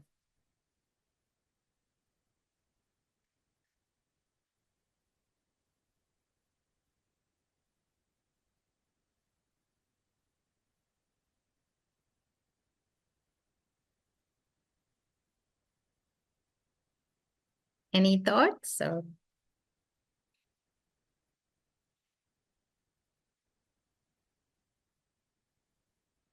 okay, so one thing which I found helps is a lot of students don't like to write, especially nowadays, and using a tool like this helps them get more interested in writing. And it also gets them interested in reading someone else's writing as well. So that's kind of a way to use this tool. Another way to use this tool is also to set up peer feedback, because they can read each other's books and you can give them some criteria to give each other some feedback as well. So that's one of the ways you could use it. Sorry, so I'm going to look at I think it needs the teacher's attention and then the help in handling the tool. Yes, I think so. You're absolutely right. That's a very good point, because to set it up, they need some training. And actually, that's one of the things we'll look at now is, just because there are a lot of AI tools, as teachers, we should kind of look at, okay, this term, I'm going to focus on this. And your learners will need some time to get settled, and then they will become experts at using the tool. But you're absolutely right. At the beginning, they will need a lot more support to start on it. But once they get used to it, they'll be teaching the other students and us as well. Yes, and like Husna's put on the chat, yeah, many of them lack interest in writing, so it helps them get interested with the interactive interface. Okay, so I think we looked at this at the beginning as well in your poll answers that you gave, and it's very important. There are ethical considerations when it comes to using AI. And one of the most important things is when we're using it with students is we need to inform students and their guardians that what data we are collecting, how it will be used, how long it will be stored, and consent before using AI tools in the classroom. Because, you know, some of them, maybe they are videoed, some of them maybe there's audio recordings, and they put their work up on the internet. So we would need to think about data privacy and security there. And I think we were talking about this a lot in the last session, which is the bias in AI algorithms. As you know, it is very non-Sri Lankan centric, let's put it that way. So there's a lot of, obviously, a lot of influence from a lot of the Western world. But so we as teachers need to keep that in mind. So even when we're using AI tools, unintentionally, there are biases that come up, and that's kind of where the teacher intervention is needed quite a lot. And the third thing is what you highlighted as well in the barriers is equitable access to AI tools. So not all schools or students have the same access to technology. And that's one of the things that we all have to work towards, because AI is becoming a part of the workforce and the work life. So we have to in some way figure out a way to equip our students to at least be comfortable with the use. They don't need to be experts, but they need to be comfortable with the use of AI. And that's something we need to be mindful of, as well as cultural sensitivity as well. So these are all things that we need to have a wider discussion on. And I don't think there's, you know, one answer for this, but I think the best thing is us as teachers having a community of practice to discuss, share. You know, this is just the beginning or the middle of the, you know, it's definitely not the end. So it's something that we need to continue to have conversations on. Right, okay, there is a black square. I think that's the chat box. It should be okay now. Thank you. I hope this is can be seen clearly now. Okay. Right, I'll move on to implementation strategies. So that's kind of what we were talking about earlier, because as you rightly pointed out, a lot, like to introduce an AI tool, you need to have some teacher intervention at the beginning. So the best thing to do is to like kind of look at your term plan or your year's plan as a teacher or even as a trainer, what your course, what are the needs and resources of your course? What is your educational goal? What do you have already? What is your classroom like? Is it online? Is it face-to-face? What's the technology like that is available? And then you have to spend some time thinking about what's the right AI tool that I can use to enhance the language learning experience. So for example, like I put on the slide, if personalized feedback is a priority, then you can research tools like Mote or Grammarly.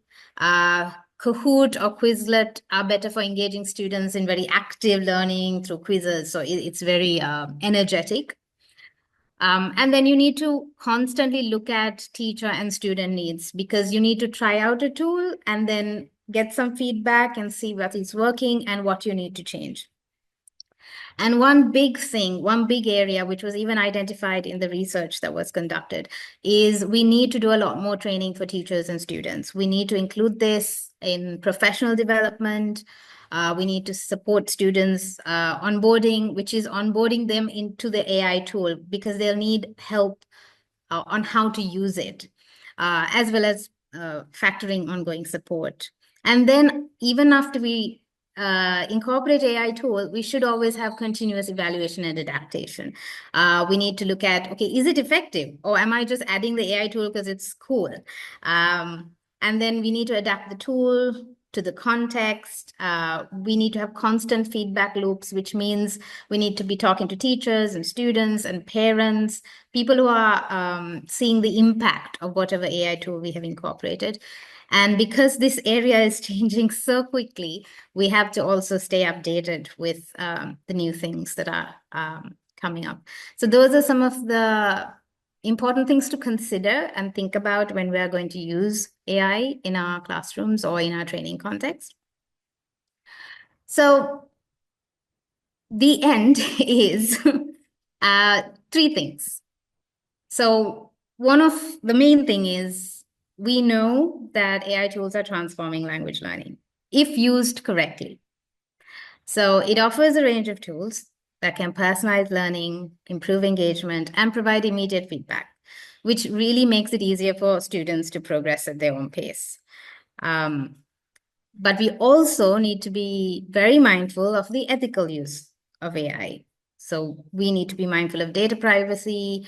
We need to call out algorithmic bias and make sure that we, as much as possible within our capacity, can ensure that there is equitable access to AI in an inclusive classroom. And then the third point is experiment and adapt, because I think the biggest thing, talking to a lot of the teachers that I've talked to, is they're afraid to use AI. And I think the important thing is don't be afraid. Just experiment. I mean, sometimes it works, sometimes it doesn't. And we learn from the experience either way. And also, you can use the same AI tool, but depending on your class and the student dynamic, the results can be different. So it's always good to kind of try things out and see how it works. So that's it from me. And I have some useful links on my slide, which I will put in the chat now. So you have access to it, which also includes a link to the first link is a link to the report that I was talking to you about, which is on our website. So that's it from me. Thank you very much for listening to me. If there are any questions.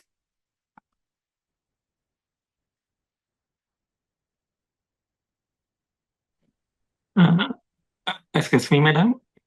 Yes, you can call. How can I get this recording? Because it's really useful for me and my colleagues who are doing MEd for assignments related to this topic. Therefore, if you could give us the this recording, really important for us. Thank you, madam.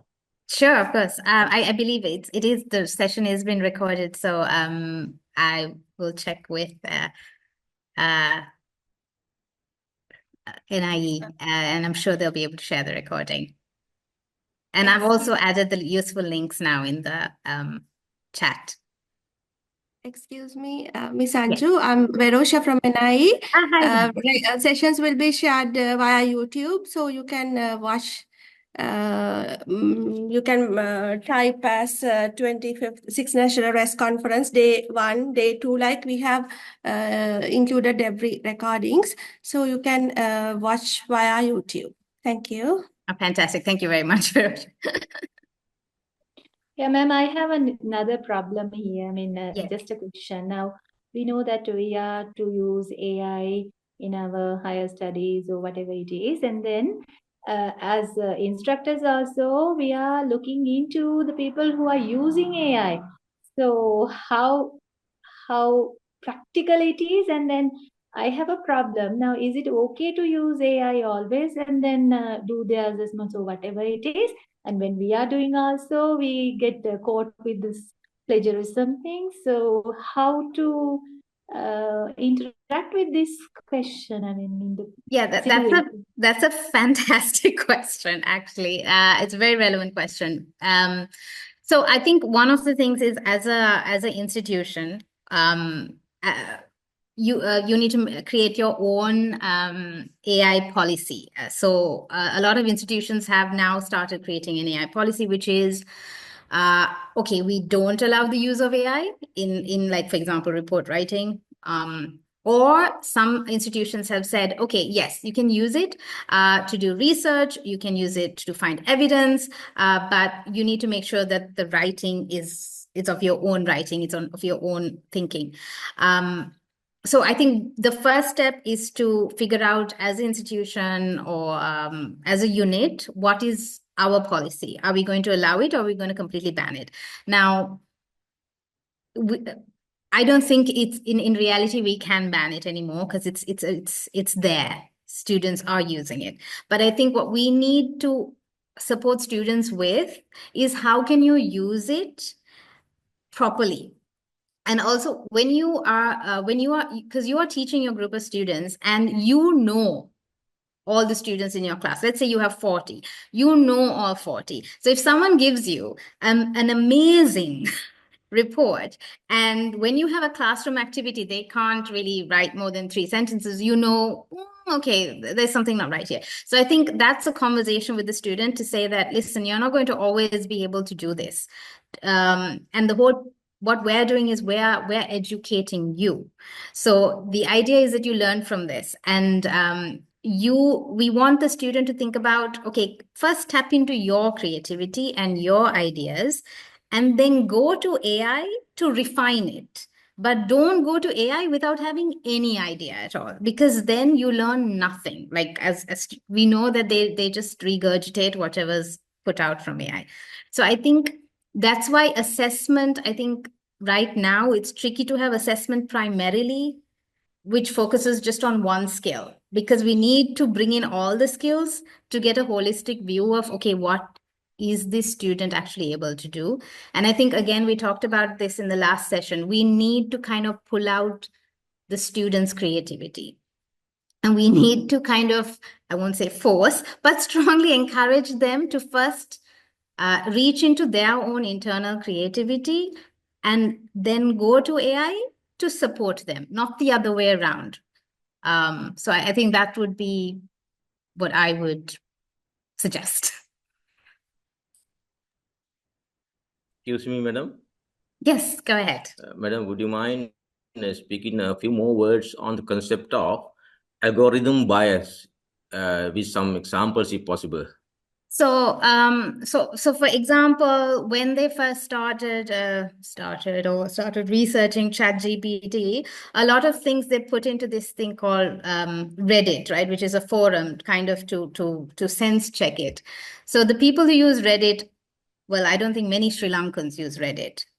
So essentially, a lot of the things they've got are very skewed to more the Western part of the world, because there's just a lot more information out there on the internet and more widely available. So, for example, I don't know, maybe there's a jalapa recipe, I don't know, but I'm not entirely sure ChatGPT would have an accurate, jalapa recipe, for example. So that's one of the things we can also educate our learners on. And also, the other thing is, just because something comes out of ChatGPT, for example, we shouldn't take it as 100% accurate, because there are many, many times it's not, or it's given a quote or a statistic which is not sourced. So that's another important skill we need to teach our learners. Get something, cross-check it against a valid source, a credible source. And also, what is a valid source? What are good reference materials? So I think that needs to become a part of how we support learners to use AI, but to use it in a way that it's an intelligent way of using it. And also to think about, okay, does this work in the Sri Lankan context? And again, we were talking about names in the earlier session. Yeah, so if I'm doing a lesson for my students, I don't need to use John and Mary. I can use Saman and Amali, for example. So it's a ways of where we can ensure that our lessons are customized to our learners and in a way that they can relate more to to the content we're teaching. So I think it's kind of making them question. The simple thing is, okay, question it, and also add in Sri Lanka, like when they're doing creative writing, they should, we should talk about, Yala or Wilpattu or, Jaffna, Matra are beaches. So I think we should encourage them to do a lot more thinking about Sri Lanka, why is Sri Lanka special, just learning a lot more about it and doing more research into that will help them kind of contribute more to what's out there on the internet, which will then help these large language models kind of reduce the element of bias. I mean, that is the hope. Thank you very much, madam.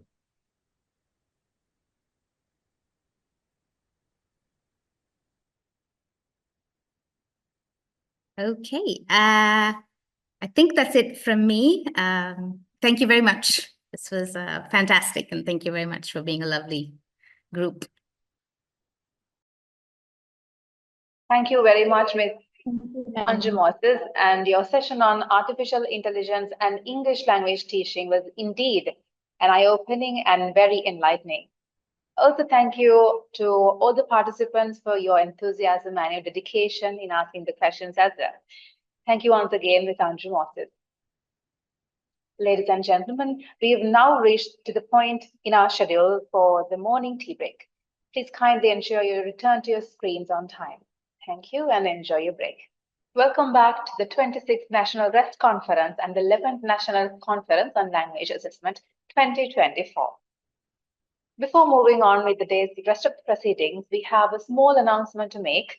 Please log in with your surnames, followed by your initials and the province you're from. Let me repeat that again. Please log in with the surname and your initials and the province you're from. Thank you. Now, we have the third plenary speech of the day, conducted by Associate Professor Henk Huizer, Queensland University of Technology, Australia, and Associate Professor Fatima Ahmed Bali, Bahrain Polytechnic, Kingdom of Bahrain. And they will be introduced to you by Ms. Kalani Birosha, Assistant Lecturer, National RESC Coordinator, National Institute of Education, Sri Lanka. Over to you, Ms. Kalani.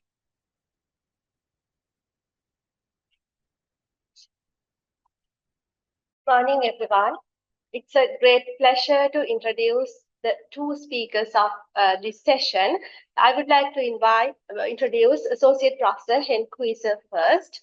Associate Professor Henk Huizer is an expert in curriculum design, academic development, and technology-enhanced learning. Currently serving as the strategic lead for educator development and recognition at Queensland University of Technology, he has been shaping the future of learning and teaching since 2023. With a career that spans diverse educational contexts in Australia, the Middle East and China, his global perspective and innovative approach have earned him reputation. He holds a PhD in Screen and Media Studies from the University of Waikato, and his research and practice focus on key areas such as problem-based learning, blended learning, indigenous education, and micro-credentials. His expertise has been recognized through numerous awards, including the Queensland University of Technology's Vice Chancellor's Award for Excellence and several prestigious editorial roles, including co-editor of the Australian Journal of Educational Technology and Journal of Peer Learning. His contributions extend beyond academia with impactful research projects on learning analytics, student retention, and education pathways. His leadership in these areas has shaped how we think about the future of education and its role in fostering equity and innovation. We are privileged to have him share his insights with us at this conference. Please join me in warmly welcoming Associate Professor Henk Huizer. And now let me introduce Associate Professor Fatima Ahmed Bali, a distinguished academic from Bahrain Polytechnic, Kingdom of Bahrain. She is an accomplished educator and researcher with over 2 decades of experience in teaching English as a second language, curriculum development, and e-learning course design. She holds a PhD in Applied Linguistics and Intercultural Studies from Dublin City University and advanced degrees in Applied English Language Studies and Education from the University of Bahrain. Her diverse research interest encompasses online language learning, computer-assisted language learning, interdisciplinary education, entrepreneurship education, and problem-based learning, which highly reflect her interest in integrating modern methodologies into language education. Beyond her scholarly achievements, Dr. Wali has demonstrated exemplary leadership in initiatives such as revamping English courses to align with Bahrain Economic Vision 2030 and enhancing educational quality through her work with international quality assurance frameworks. Her certificates, including Quality Matters and Adult Teaching Credentials, highlight her ability to merge academic rigor with practical expertise. Now I would like to invite Associate Professor Hen Kuizer and Associate Professor Fatima Wali to conduct the session. Over to you, Professor Hen Kuizer and Professor Fatima Wali. Thank you. Okay, I'm hoping you can see this all. Let me know if you can't. And I'm hoping that you can hear me all, so that's good. So yes, so this is the title of, oh, sorry. First of all, thank you very much for inviting me. It's a great honor. And it's also very nice for me to work together with Associate Professor Fatima Wali. Years ago, we used to work together at Bahrain Polytechnic. So it's really nice to do this work together. So the title of our presentation today is Exploring English Language Teaching after Gen AI. And Fatima will talk about her about a case study that she's doing in Bahrain. I will first of all do an outline of the potential impacts of generative AI. Then I'll talk a little bit about assessment and Gen AI, some of the challenges and opportunities involved. Danny Liu and Bridgman's two-lane approach. Danny Liu is at the University of Sydney and is very influential in Australia in his approaches to Gen AI. So I'll talk a little bit about that and what he means by a two-lane approach. Then Professor Alex Steele has responded to that with something he's called a six-lane approach, which is a bit more of an expansion of the two-lane approach. One of the main responses to Gen AI has been to think about, particularly in terms of assessment, has been to think about programmatic assessment. And so I'll talk a little bit about what that means and what the implications are. It's not easy to achieve, but there are some institutions here in Australia that are trying to implement programmatic assessment. And so it's worth considering and thinking about. Okay. So then I'll talk a little bit about disruptions to language teaching and learning as a result of Gen AI, and before I hand it over to Fatima to talk about Bahrain Polytechnic and what she's doing there. Okay, so first of all, about the impacts and implications. Generative AI has been around for a while, but ChatGPT in 2022, November, caused a bit of a ripple, or a tsunami, rather. So it's, and it's still causing a lot of rethinking of what we're doing. The tricky part about that is that it's a dynamic situation. So it's not like we come to terms with this and then we go about our usual business. Generative AI is very dynamic in terms of how it's improving, and what the implications are for what we do. So we constantly have to rethink what we do in response. But of course, there are opportunities as well, and I'll talk a little bit about that later. But one of the things we have to carefully consider is, and this is quite fundamental in my view, is what the value of writing itself is. So the process of writing.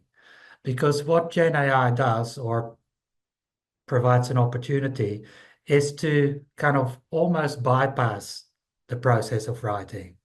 Now, for those of us who have been writing for a long time, that's okay, because we know we have the skills, we have the basic fundamental skills of writing in English, reading in English.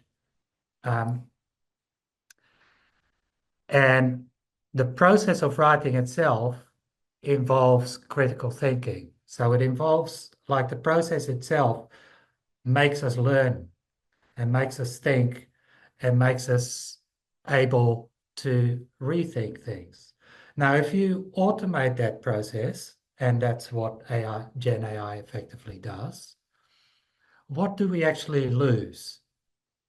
So we have to carefully think about this.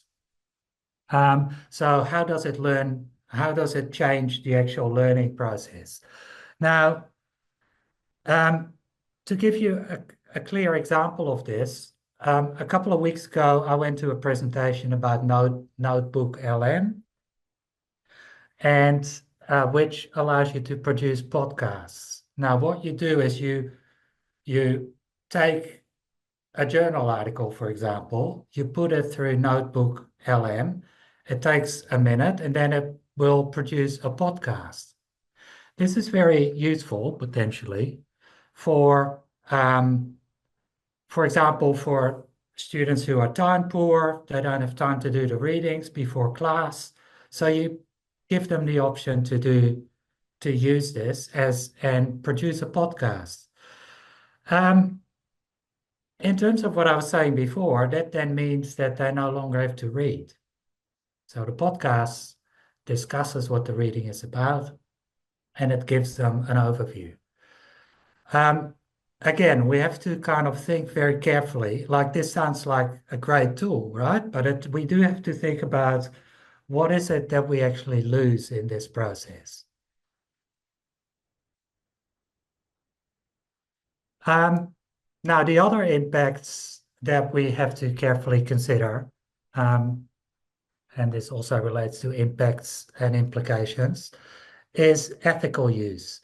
And so I went to a presentation by Professor Rowena Harper a couple of weeks ago, and she's at Edith Cowan University in Perth. This is in the west of Australia. She talked a lot about the ethics of the ethical use of Gen AI.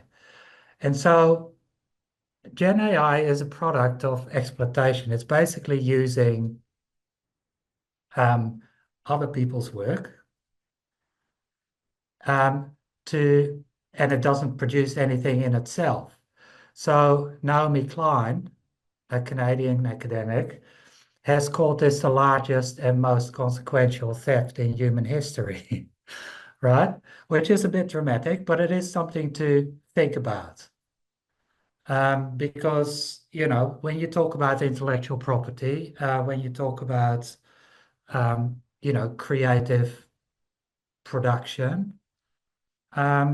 Gen AI just takes all that and repurposes it without asking, right? So that there's ethical implications in that. Now, the training data that it uses is not neutral either. It comes from a whole lot of different parts, but it often means non-representative, it's incomplete, it's popular, and it's hegemonic, i.e. Western. Now, in the podcast example I gave you, what we did was put in an article into Notebook LM. And the podcast consisted of a white male who was the holder of knowledge, interviewed by a female who was very interested in everything he had to say. And so there's this kind of bias in the way Gen AI produces what it produces, and that has ethical implications as well. So the operations of Gen AI are not transparent. We cannot verify the means by which it generates its output, its methodology. It's all hidden, right? So we put something in, it produces something that seems useful. We don't know how that's actually worked unless we're computer scientists or people who know everything about this, but very few of us are. So it also, of course, routinely generates hallucinations, as they're called in this context, for the content that AI tools are programmed to make up. So that includes making up references that don't exist. And so we have been dealing with this for a while now. Of course, this is all improving as we go along, and that's what I meant by the dynamic part of this. Okay. So it excels in generating outputs that appear to be intelligent, informed, factual, analytical, critical, but it may have no basis in reality. So we have to be, in this sense, its intent could be seen as manipulative because it's trying to make things sound good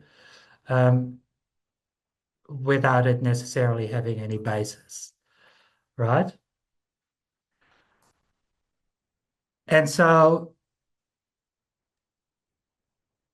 the final bit, and this is a huge bit, is about the impact, is about the environmental impact, right? So a request made through ChatGPT consumes about 10 times the electricity of a Google search. And so in that way, if you think about the sheer, like in terms of how widely this is now taken up and the sheer electricity it consumes, and it needs to consume to produce what it produces, it has the potential to impact and accelerate climate change. And we all know how serious that is. So yeah, these are kind of things to consider. Okay, so I'll now focus a little bit on assessment and the kind of questions we need to ask in the context of Gen AI, because assessment has changed considerably. So to change our own assessment, because students can just come up with the answers by using ChatGPT, for example, we should ask ourselves, why are we assessing our students? What are we assessing them for? What is being assessed? And how is the evidence of learning being gathered? So, and it's not like these sound like simple questions, but they're not necessarily simple. This is what I meant earlier by when I said we need to have a shift in the way we think about assessment, right? We need to go back to the fundamentals of what it is we're trying to get our students to learn and what it is we are therefore assessing. Okay, so sometime last year, a colleague of mine who lives just across the river that you see in the background of my window, Jason Lodge, came up with a taxonomy of assessment in generative AI and options that we have in response. And so what you can see here is in the short-term responses, medium-term responses, and long-term responses. And the only green parts there are really about our options. So our options are to ultimately embrace this and work with it rather than against it. Because ignoring it or banning it or is just not an option. It's just we can't keep up with the technology and the speed with which it's changing things. So ultimately, the best option is to rethink what we're doing, which is what I was referring to. So TEXA, which is the Tertiary Education Quality and Standard Agency in Australia, has come up with some guiding principles in response. So that list there includes appropriate and authentic engagement with AI, that's the advice, a systematic approach to program assessment, which is aligned with disciplines and qualifications. And this is what I was talking about earlier, and I'll come back to that a bit later. So this is programmatic assessment. It should emphasize the process of learning rather than just the output, and that's an important thing, right? So often we assess the product, the end product of what students have to produce. We don't assess the process they go through, the learning process they go through to get to that end product. Now, the end product is much easier to produce with the use of generative AI.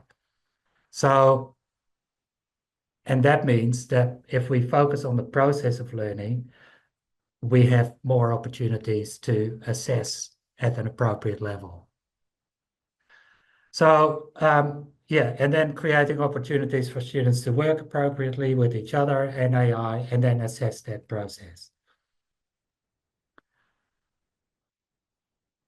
Okay, so this is and TEXA is the main regulatory body in Australia as well. So this is, it regulates what universities do. So the advice from TEXA is very important in the Australian context. Okay, so this is the two-lane approach I mentioned earlier. So lane one would be assured assessment of learning, right? So these are like things that you can't use generative AI for. So examples of that include in-class assessment. So for example, during tutorials or workshops. So you're in front of, so students doing things in front of you that you're assessing while they're doing it or after they've just done it, right? So you can see what they're doing. Viva Voces and other interactive oral assessments. Those are, so for example, if you have a written assessment, what you do then is you do an interactive oral assessment afterwards, where you ask students to explain the process they used to produce what they have produced. And so you can question them on it. Now, if they can't answer the questions, it quickly becomes clear that they've used, for example, a Gen AI tool to produce the piece of writing, for example, right? Live simulation-based assessments is another one, or supervised on-campus exams and tests. That's always an option. Ideally, we minimize this as much as possible because it's not particularly authentic. But, you know, it is one of the options we have as part of lane one, as part of assured assessment of learning.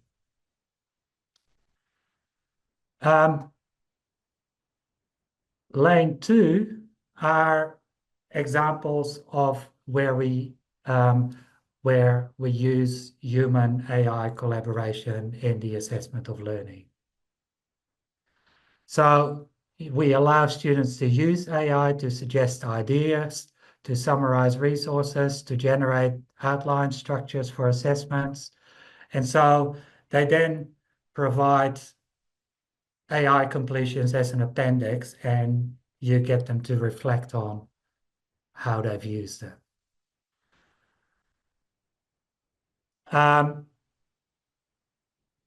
Yeah, and I will share these slides later on, but these are some other examples. And the link down the bottom there will take you to the article that mentions these as well. Now,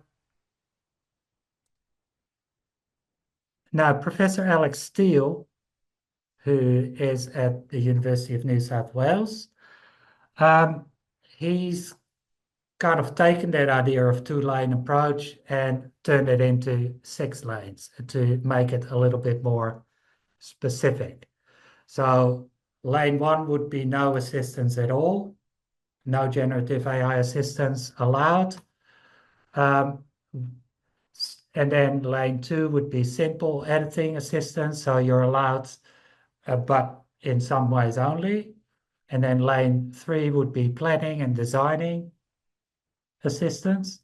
So you allow students to use generative AI tools to generate initial ideas, structures, outlines, but then they have to take those ideas and do something with it themselves, right? Assistance with attribution. So, for example, an assessment that requires students to write and create a first iteration themselves, and then they are permitted to use it to improve on it.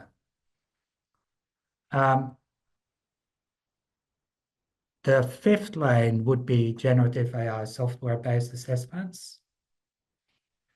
And those are assessments that are designed for you to use generative AI as part of the assessed learning outcomes. And the final one is non-applicable. So that's lane 6. Generative AI is considered not to be of any assistance in completing this assessment. And so that relates to some of the lane 2 parts of the LU enrichment piece. Okay. There are many frameworks around now. This is one of the most recent ones that do kind of similar things, you know. So this is the AI assessment scale by Furs and colleagues. This was published last week, so it's very recent. And it's interesting. It's very similar to the different lanes that I've just discussed. Okay. As promised, I was going to talk to you a little bit about programmatic assessment. And the interesting part about programmatic assessment is that it essentially, it's very focused on program-based learning outcomes.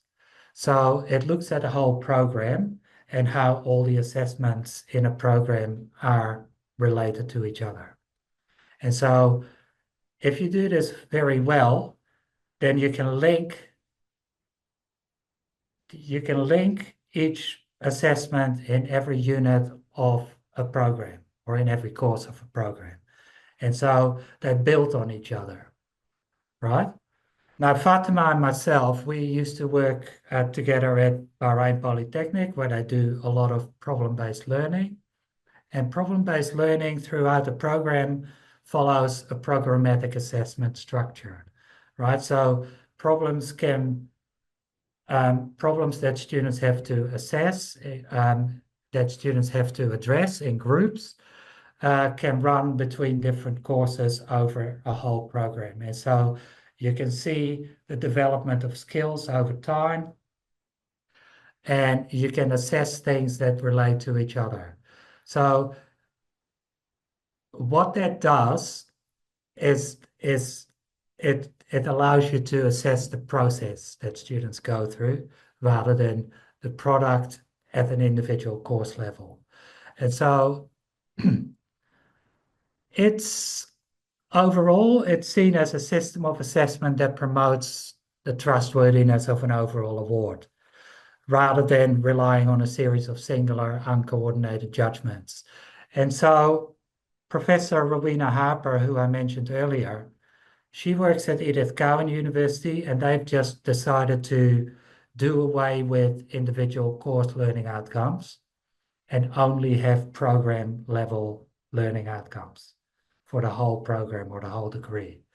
So that's, I won't get into the details of that, but it's a very interesting approach, and it's worth kind of thinking about and discussing in your own kind of context in terms of whether that would be appropriate and what the benefits would be. Yes. Okay, I'm just looking at the clock. I've got a couple of more minutes left before I'll hand it over to Fatima. So in relation to language teaching and learning,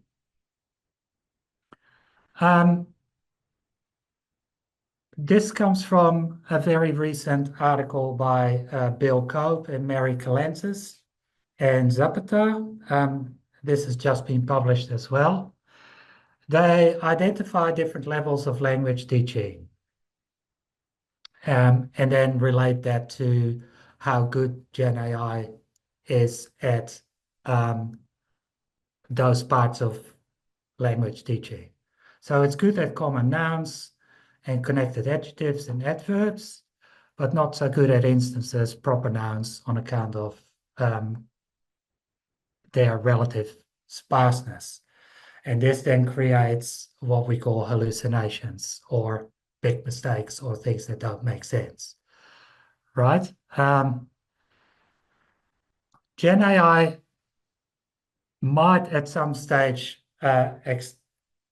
drive autonomous agents and get them to write autonomous pieces, but we are not there yet. GenAI is very good at textual structure. It's a genre machine. So it's if you give it the right prompts, it will produce a textual structure that is appropriate to a particular genre or discipline.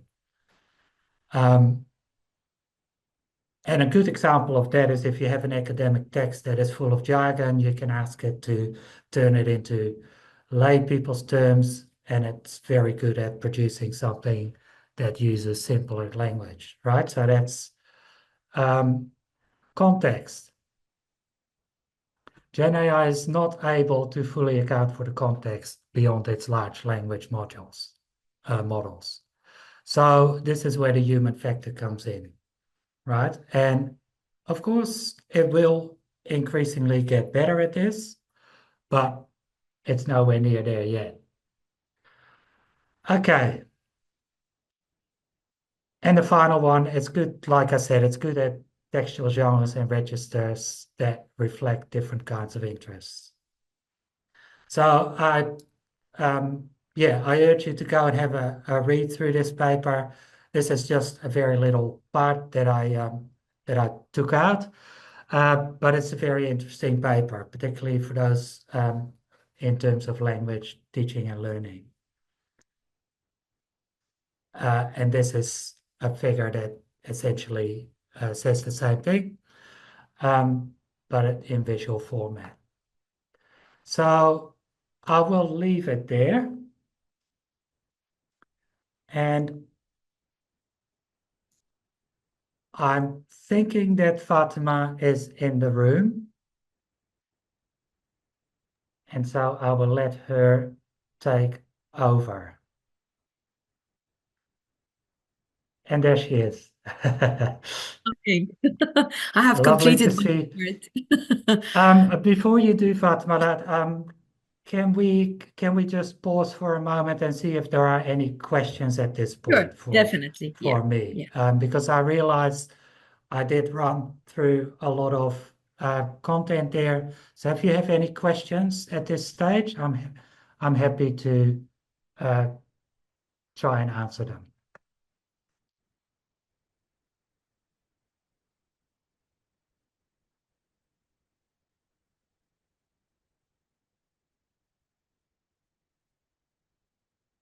I'm just looking in the chat and there doesn't appear to be any questions in the chat. Okay. All right, I'll pass it up. Thank you for listening, and I'll pass it on to Fatima. Thank you, Henk. I have started my part right at the start, waiting for you. So we're done. Both of us are done right now. Ah, okay. Yeah. That's good. That's good. I thought that's what you said, but I wasn't sure. Yeah. Okay. Yeah. Yes.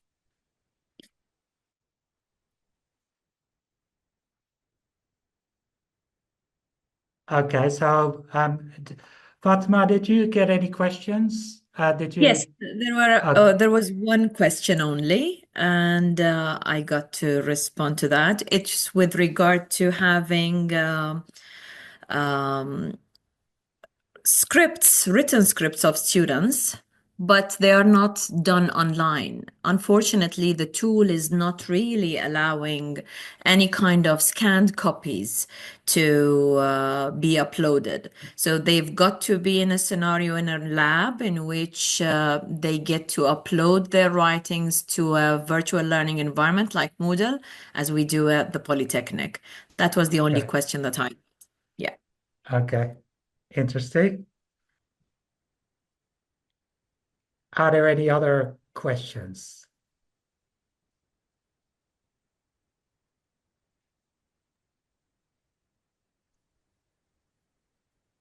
Hello.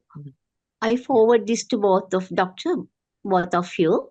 So in country like Sri Lanka, so we are in there's an issue in assessing the speaking and listening in large scale exams. There are like some national examinations like that. While you were explaining that the two-lane approach, you mentioned that something regarding the Viva and some kind of oral examinations. There are some assessments there. So I would like to know that in what extent that we can apply that. They are in some national level examination where the millions of students take part at the same time. That's a very good question. And what are the obstacles as well? Yeah. No, so the answer is it's a big challenge to do that at scale, right? So you would need basically, because I get in my own context, I get asked this quite a lot, like how am I going to do this if I have 500 students in my course? What you need, and this is really dependent on resources, is a whole team around you of tutors who can do oral assessments, because you can't obviously do this at scale by yourself. You need, like if realistically and logistically, if you're going to do oral examinations, they last about 10 minutes each. So, if you count how many hours there are in the day, like you can't do that many, right? So you have to have a whole lot of different people going through this process if you are to do that. And I do realize that is a massive challenge. So it's one option, but it works much better with smaller groups of students. Yeah, thank you very much. Good morning, everyone. I assume Henk is expected to start first, and then it was supposed to be my turn, but I'm going to start by part of the presentation until Henk arrives. I'll share my presentation. Okay. I would like to start by introducing the case study that we are implementing at Bahrain Polytechnic, implementing AI rubrics in marking our papers and marking our written assessments, as we all face as English teachers the increasing number of papers that we mark every single semester is a lot, and the demand of that is increasing as well. So we face a challenge of managing all these large volumes of student submissions, and we are expected to provide consistent and personalized and timely feedback. But as English teachers, we can actually sometimes be subjective, but grading writing is subjective and requires us to balance thoroughness and efficiency at the same time, especially when we are teaching EFL students who can be of different writing levels in one class. We all need to personalize feedback because generic feedback fails to guide students effectively in their development in the written skill.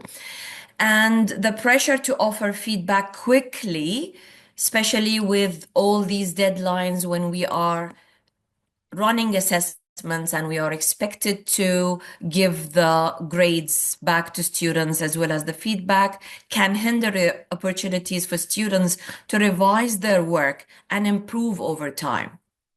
So with all these complexities, we as English teachers struggle to address each student's individual needs within the limited time available, making the grading process time-consuming and demanding for all of us. So we thought of why not explore the potential of AI rubrics. Now, AI rubrics have a number of benefits, and there are many. Here we go. Sorry. There are many AI rubrics available right now, but we thought we're going to explore each one at a time. Right now, we are exploring CoGrader. We are a number of 3 English teachers in both degree and foundation English at Bahrain Polytechnic, as well as 2 math teachers exploring the benefits of CoGrader as an AI tool for grading students' writing. Because it has become increasingly sophisticated, offering us automated assessment, feedback on grammar, content, structure, and argument quality. AI rubrics such as CoGrader also help streamline and enhance the grading process, and it allows us to assess student work better and save time on grading as well. The other benefit that it offers is that you can actually increase the efficiency by automating the initial evaluation, and it allows us to focus on higher level feedback rather than the routine tasks like grammar checking and punctuation checking all the time. The tool also ensures consistency and objectivity, and it eliminates our human bias. It provides fair evaluations for all students. It also has the capability to run the same rubric for large classes, any number that you can think of in thousands, right at the same time at a very quick speed. And it has a consistent, as I said earlier, feedback across all these hundreds of assignments uploaded. It provides also data-driven insights. It helps us track not only the progress at this time, but we can actually save the same data and track the progress over time, over different semesters. And of course, it aligns with the learning objectives that we upload. So it is really useful in terms of aligning everything from the learning outcomes to the end of giving these students their assessments. But with all these tools available, why did we start with CoGrader? Actually, CoGrader is designed to help us to give feedback, and it is very easy to use. It's basically about us uploading all the assignments, setting our rubric exactly as is in the classroom, and then with one click, in a few seconds, you will see all the grades and the feedback coming up on the screen for each and every student individually. It automates grading process while offering personalized and detailed feedback. And it becomes really, really beneficial with large number of students or high volumes of assignments for a small number of students. Now, CoGrader offers a range of benefits to all of us. And one of these is ensuring that we have objective grading. We are not biased because these are our students, and it eliminates bias. It provides tailored feedback for each and every student, not only based on grammar, content, and structure, but it can actually operate as in you can make the feedback shorter, you can make it more friendly, you can make it more strict. You have all these options based on each student and your knowledge, your personal knowledge of this student and what he or she needs in the feedback. It is accessible as a tool to all of us, and it has many other features. However, it also has some limitations that I'm going to discuss further later on. So what did we do? We actually implemented CoGrader 1.1. There are two versions of CoGrader. The free one is 1.1. And we thought of why not test the effectiveness of it as a tool to assess our students at Bahrain Polytechnic. Now, the sample that we have is divided into two parts. We have 8 classes, 4 of which are from the foundation English level. And it's a course at CFR B1 in terms of the level of students. We took this sample basically because we teach these students, so it was not selecting from other people's classes. It's our own classes, the people who are writing this chapter together. So I am teaching in foundation right now, and my number of students is around 63 students that participated in this activity. And looking at the Polytechnic and how it is growing, we basically receive 8,000 students per semester. And we are only 30 English teachers across the 2 divisions, foundation and degree. So you can imagine the number of written assignments and assessments is not only the assignments that students are demanding feedback for, and they would like to see their grades or anticipated grades for the actual summative assessments. So it becomes really, really challenging to give feedback to all of them and finish on time when it comes around the marking time of assessments. So in both courses, what we did was we spent the first 8 weeks of the semester. We designed the whole course to have a run of writing and specifically writing skills assessments and assignments in the first 8 weeks. And we worked on students writing in foundation to make them learn how to synthesize, how to take notes, and then write a summary. For EFL students, especially from an Arabic-speaking background, this has been challenging at their level. And we can see that B1 is supposed to be an acceptable level, but with their mother tongue interference, it becomes more challenging. And not all students are at the same level in their writing, so it's even more challenging to reach to all these needs.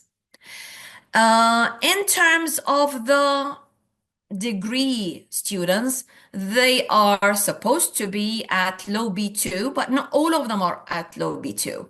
The majority is, and again, we have the same 8 weeks for the writing skill to be enhanced, and then they are expected to write a technical report instead of the summary because they are expected to have reports written in their disciplines, degree disciplines. So we train them to write that with the foundation of all these skills for report writing. We've tested our course and the rubrics for the writing on CoGrader 3.1. And we found that the free version is limited and it has limited flexibility. The first problem that we faced is with regard to the design of the rubric itself.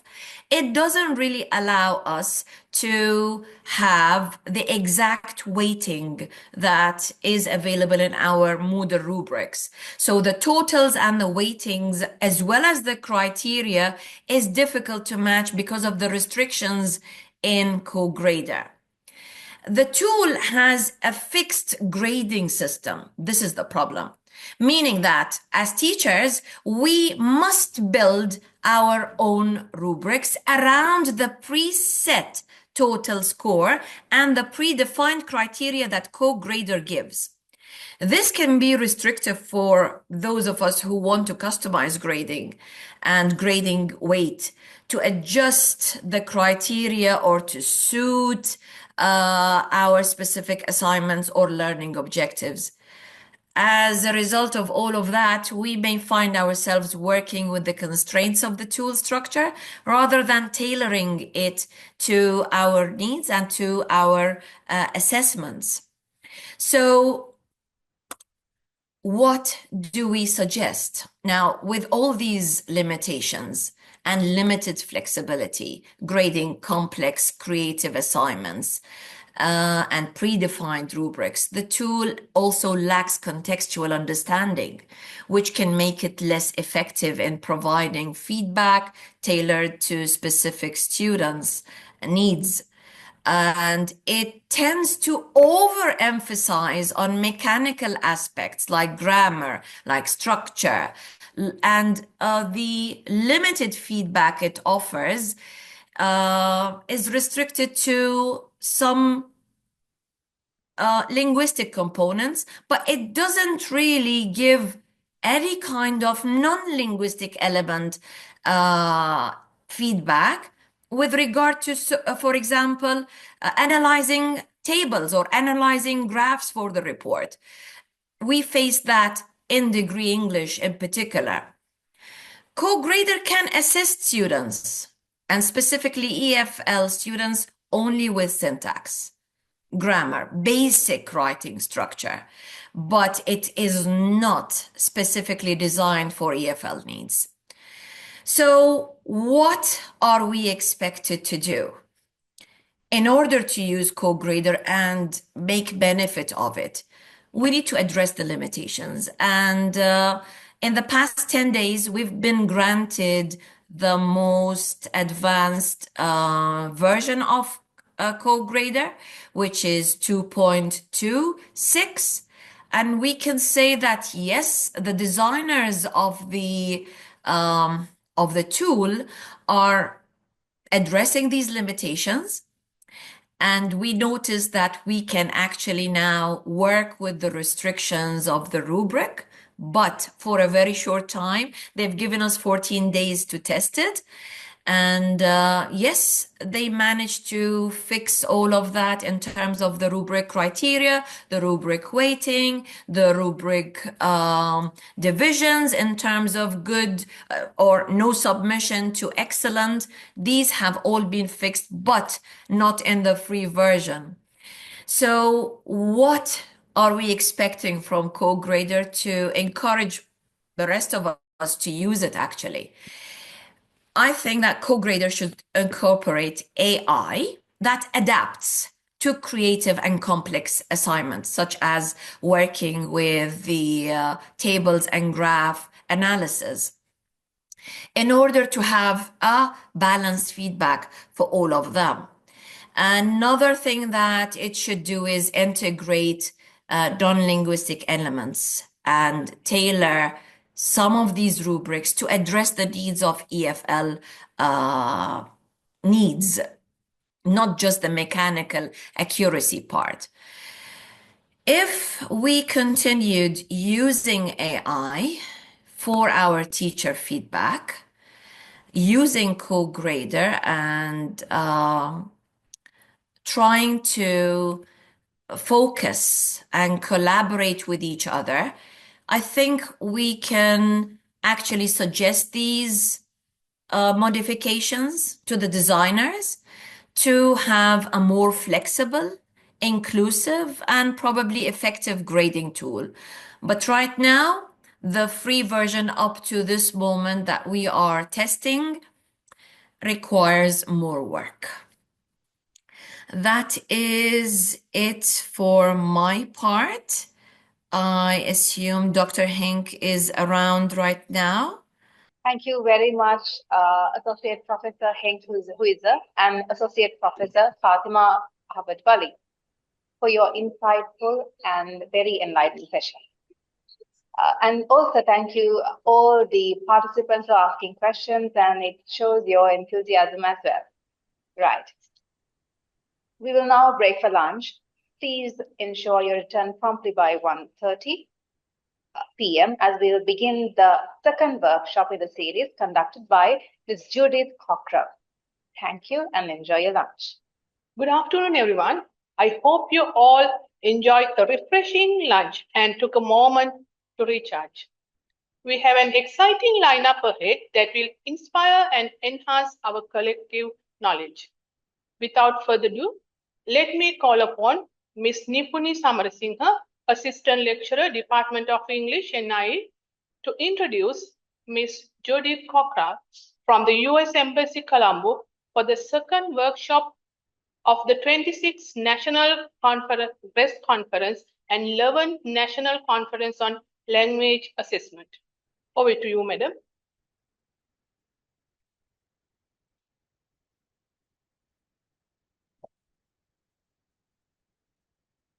Good afternoon, everyone. It's a great privilege to welcome Ms. Judith Cockrell. Ms. Judith C. Cockrell is a certified state of Ohio teacher and a TESOL professional with a specialization in business English. She brings a wealth of knowledge and expertise to her work, supported by an impressive academic background that includes a master's in education, a master's in art, and a master's in business administration. Ms. Cockrell's career spans both education and leadership, having served as a nonprofit executive where she demonstrated exceptional skills in strategic planning, program development, and community engagement.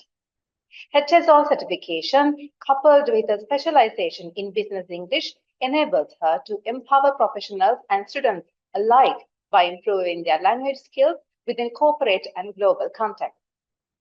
She is being hosted by University of Buhuna, and she has previously served at Columbus State Community College and at Elevate Northland. She is presently involved in teaching training and academic writing programs at American Center, Matharan. Ms. Cockrell excels at bridging gaps between education, business, and community service. She is deeply committed to inspiring others, fostering personal and professional growth, and creating lasting positive impacts in every endeavor she pursues. Good afternoon. Can you hear me? Yeah. Wonderful. Well, thank you so much for inviting me and including me in this conference. It's quite an honor to be presenting here today. I'm going to share my screen, if you just give me a moment. Oh, good. So good afternoon, everyone. I'm sure if you are not having your lunch now, if you are having it after, I will stick to the timeline for the agenda.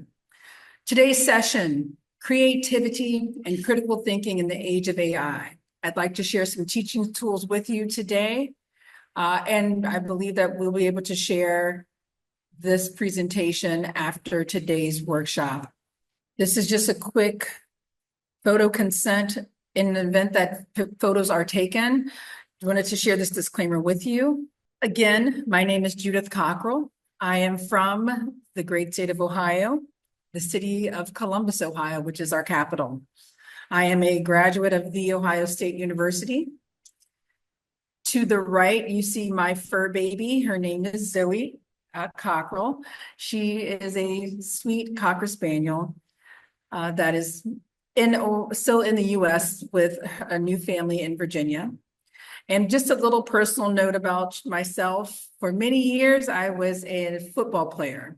So I played football from the age of 7 all the way through college. I went on and coached girls age U7, U8, and U9, as well as high school, junior varsity for 2 years. And then I retired from football. So creativity and critical thinking. When we kicked off this conference, we heard from some amazing leaders in the field telling us and sharing with us the importance of and the value of the human aspect. But for AI to be at its best, it requires our participation. As an educator, have you asked yourself, how can I better engage students in thinking and participating? What are some of the effective tools to excite students about the topic? And how can I best assess and evaluate participation and performance?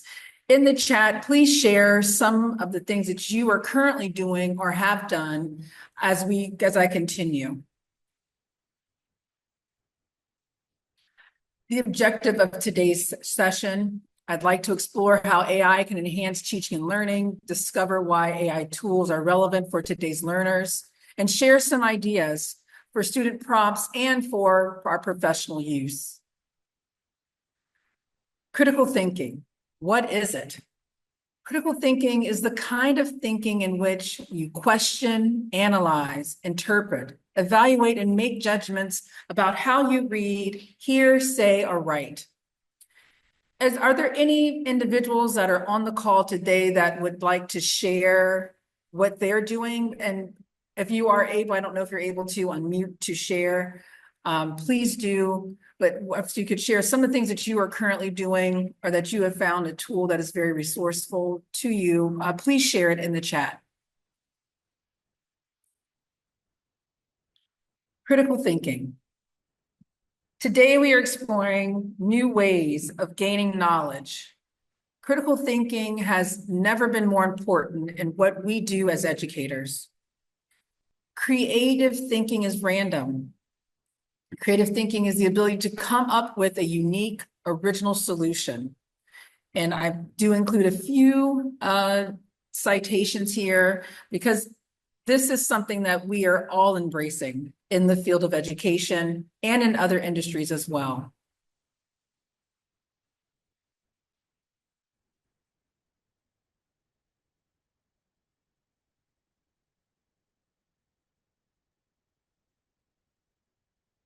Artificial intelligence, the new player to the game.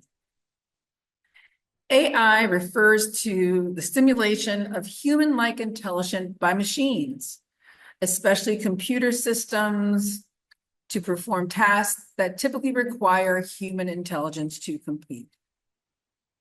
What we know that students are using AI on a daily basis. There was a study done by the Digital Education Council in 2024 that showed us that 86% of higher education students use AI today, and 54% of them use it weekly or more. Students use AI for a variety of tasks, including searching for information, checking grammar, summarizing documents, and creating the first draft. We also know from a study that was done with one of my colleagues in Columbus, in their classroom, 80% of them use it on their assignments. 65 use it even when they are asked not to use it. So you might consider doing a survey with your students and about their use of AI. It would be quite intriguing, the results, I will say that. I know I just did a question to my class and was quite surprised, not just that they were using it, but more so how they were using AI. Key uses of AI in the classroom. This really helps is related to us educators. It can save us time and energy and brain power as we're creating new assignments and lessons and evaluating. Improves the quality of our teaching when we use it effectively. It helps us design questions to check students' reading comprehension and multiple choices, and enhances student learning as well as streamlines administrative tasks. Supporting creativity and critical thinking. Helps students engage, helps students to generate creative ideas or explore different angles for essays and projects, outlines arguments logically, helps students to think critically about their stance, and provides instant feedback on grammar flow and coherence to improve those drafts. So now let's look at some of the tools. This is not a comprehensive list of the tools, but these are tools that we are seeing more often used in the classroom by teachers and by students. One of our most favorite is ChatGPT. For teachers, it helps us to create lessons, generate quizzes, design projects, and provide explanations for complex subject matter. And I will say more than this is just a summary. For the students who are using ChatGPT, they're able to use it to help them for their first draft. And what this really comes down to, our responsibility, educators, is we know that the students are using AI tools. It is our responsibility to educate them on how to use them as a benefit to their learning so that they can use it properly. Kahoot. If you were able to participate in the session done by my colleague, he shared some of the uses of Kahoot that he has done with college level students, as well as with the students that he's working with today. But it's a great tool for designing quizzes to engage your students and just create. Now, we had that whole world that's 2 years of online classes. And it was like, how do I use these tools to the best of my ability so that it is engaging for our students and it's fun for them. And it's also fun for us. Grammarly, that is a beautiful tool that I know I personally use on many different occasions to get feedback on writing for my assignments, specifically when we get to a level when we're asking for references and we want to make sure that we are doing them correctly, we're checking our grammar. Beautiful tool for that we use, teachers, and that is one that I strongly recommend for students to also use to enhance their writing as well. Quizlet, as you see, can create the study sets and reinforce the lessons. And then for the students, it's a quiz, right? We put in the information, the students access it, and it takes them through a series of flashcards that will allow them to help with memorization to improve their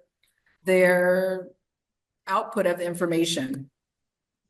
Socrative evaluates students' comprehension and adjusts instructions accordingly. Microsoft Copilot, another tool that my colleague Kevin shared. This is integrated with Microsoft 365. I know many universities or higher education institutions, this is a tool that is a system-wide. So if you have it, I encourage you to play around with it a bit and get familiar with its capability. GradeScope is a grading tool. This is definitely an administrative task. It develops a virtual virtual teaching assistant to enhance learning experiences. And then Google Classrooms. I have been able to use this tool on both an educational setting as well as the private sector setting as a way to educate. The capability of Google Classroom is great. You can use it to put information in there for students to access, provide feedback right away. I encourage you to explore Google Classroom. This is a free tool that you can use. If you have not already, take a look at it. If you need some additional help, the University of YouTube is an excellent resource to help you learn some of those new tools and access them. The benefits. And I apologize because I cannot see any of the chat that's going on while I'm sharing my screen. So we will go back to them when we get further through the presentation. But some of the benefits that we have with AI: enhanced classroom interaction, personalized learning, increased collaboration, tutoring assistance, and of course, practice. When we kicked off this conference, many of our leaders in the field who are currently in the same space, how do we use AI to improve the delivery of our lessons, to enhance learning, to strengthen our students' knowledge? These are some of the things that we can do with these AI tools. Is there a risk? There's a risk in everything that we do. When we're using AI in education, there are certainly some risks. Do we believe that they will replace the human aspect of our work? I do not believe that, and I don't believe it is something that is in the field, but we are aware that it exists. Are there privacy concerns with issues of data usage? Yes. Bias in decision-making algorithms? Absolutely. Again, this is when the human element of the work that we do is very important in those bias in decision-making that takes place when we are using AI tool, because they are not people. Job displacement due to automation? I don't think it's likely. I would like to share with you a quick video that I found that talks about the risk when using AI.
Excuse me, madam, it is not audible.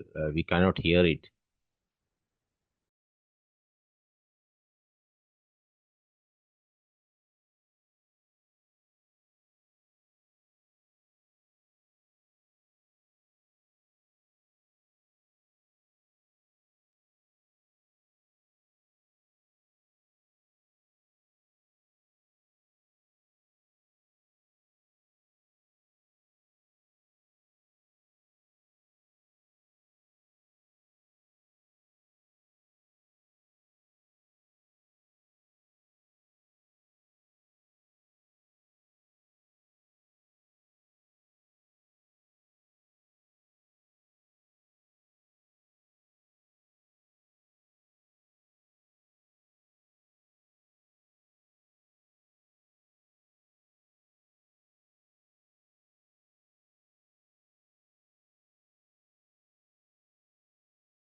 Thank you so much for allowing me to share that with you. I am working to get back to where we were.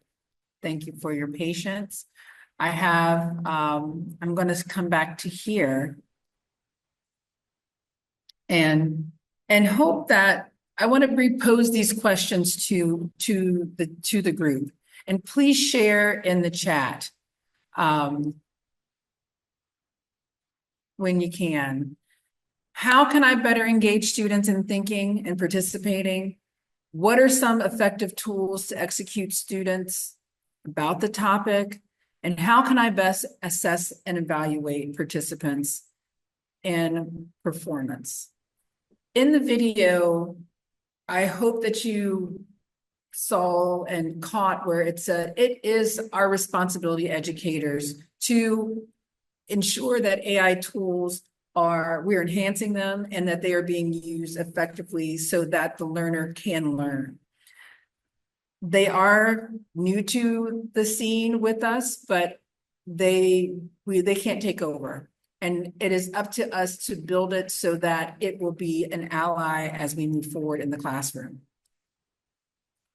There is another tool that I want to share with you, and this is more of a research piece. This is a library where you can look up topics and get information. I want to see, I should be able to share it with you. Try to do it with, we can look something up really quick and see what happens here.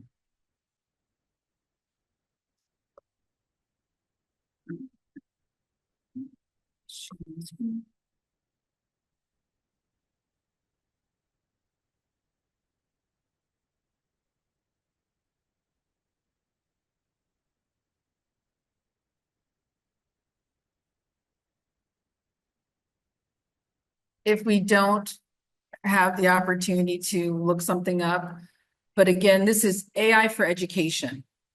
In this, on this particular site, we can, as educators, there are free resources that we can utilize in our teaching and in our classrooms. It tells there's some information as well, AI literacy training, AI adoption strategy, keynote presentations that you can look at, and many, many more. So I will share my presentation. Please, I highly encourage you to continue to learn more about how you are using AI with your students every day to increase their learning and do more with them. Let me think here. And a reminder, proper guidelines should be established on using your AI ethically. I'm having trouble here. AI is a tool for enhancing learning, encouraging critical thinking, and providing personalized support. And it should enhance, not replace, human interaction in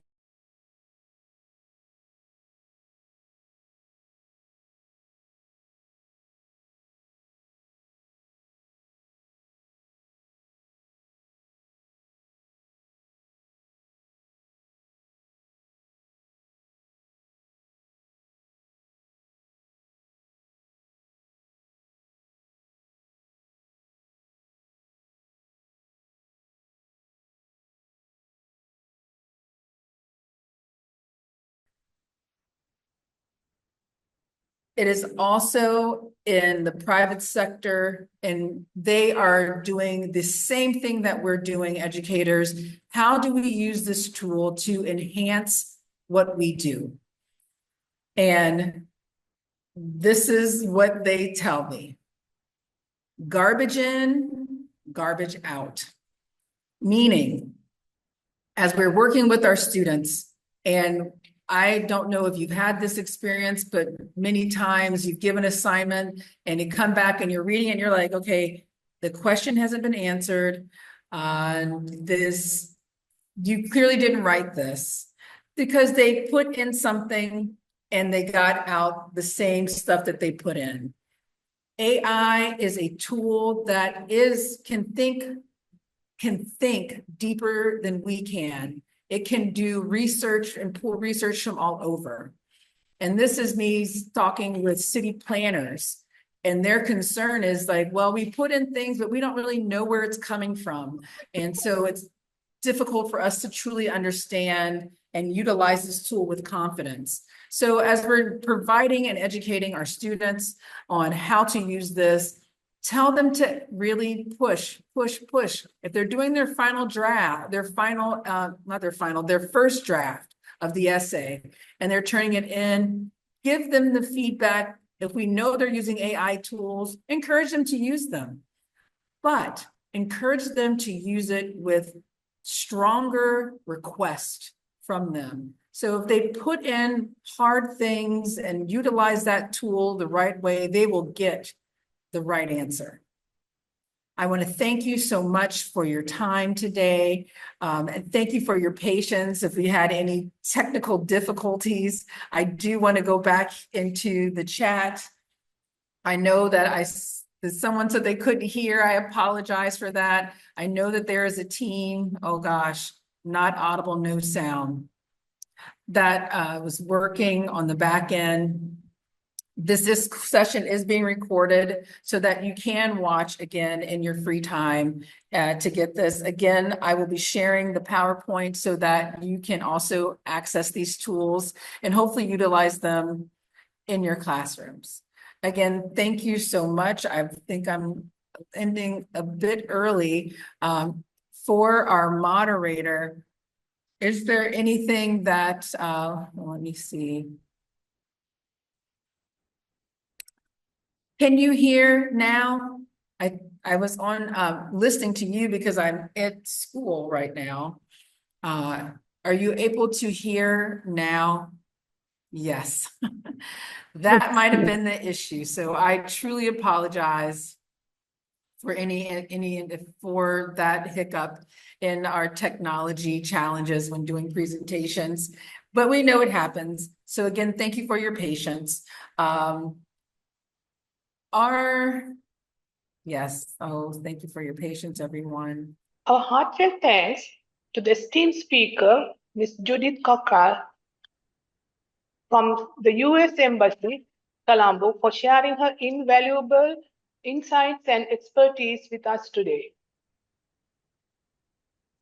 We will now move on to the recorded session titled Professional Development and Readiness for AI Integration, which has been prepared by RESC Tangal. This workshop is presented by the Regional English Support Centre Tangail. Hello teachers, herewith we are going to share some information with you related to professional development and readiness for AI integration. Let's have a look at the overview of this presentation. Introduction, understanding AI in education, importance of professional development, key competencies for AI integration, professional development models, building a supportive environment, assessing readiness for AI integration, premature babies. Trends in AI Through and its sophisticated education. cameras and algorithms, Finally, this the system conclusion. provides crucial insights Introduction. into the health of these Integrating infants. AI into education In Australia, there's offers BMD, family-owned significant construction. opportunities for enhancing learning experiences.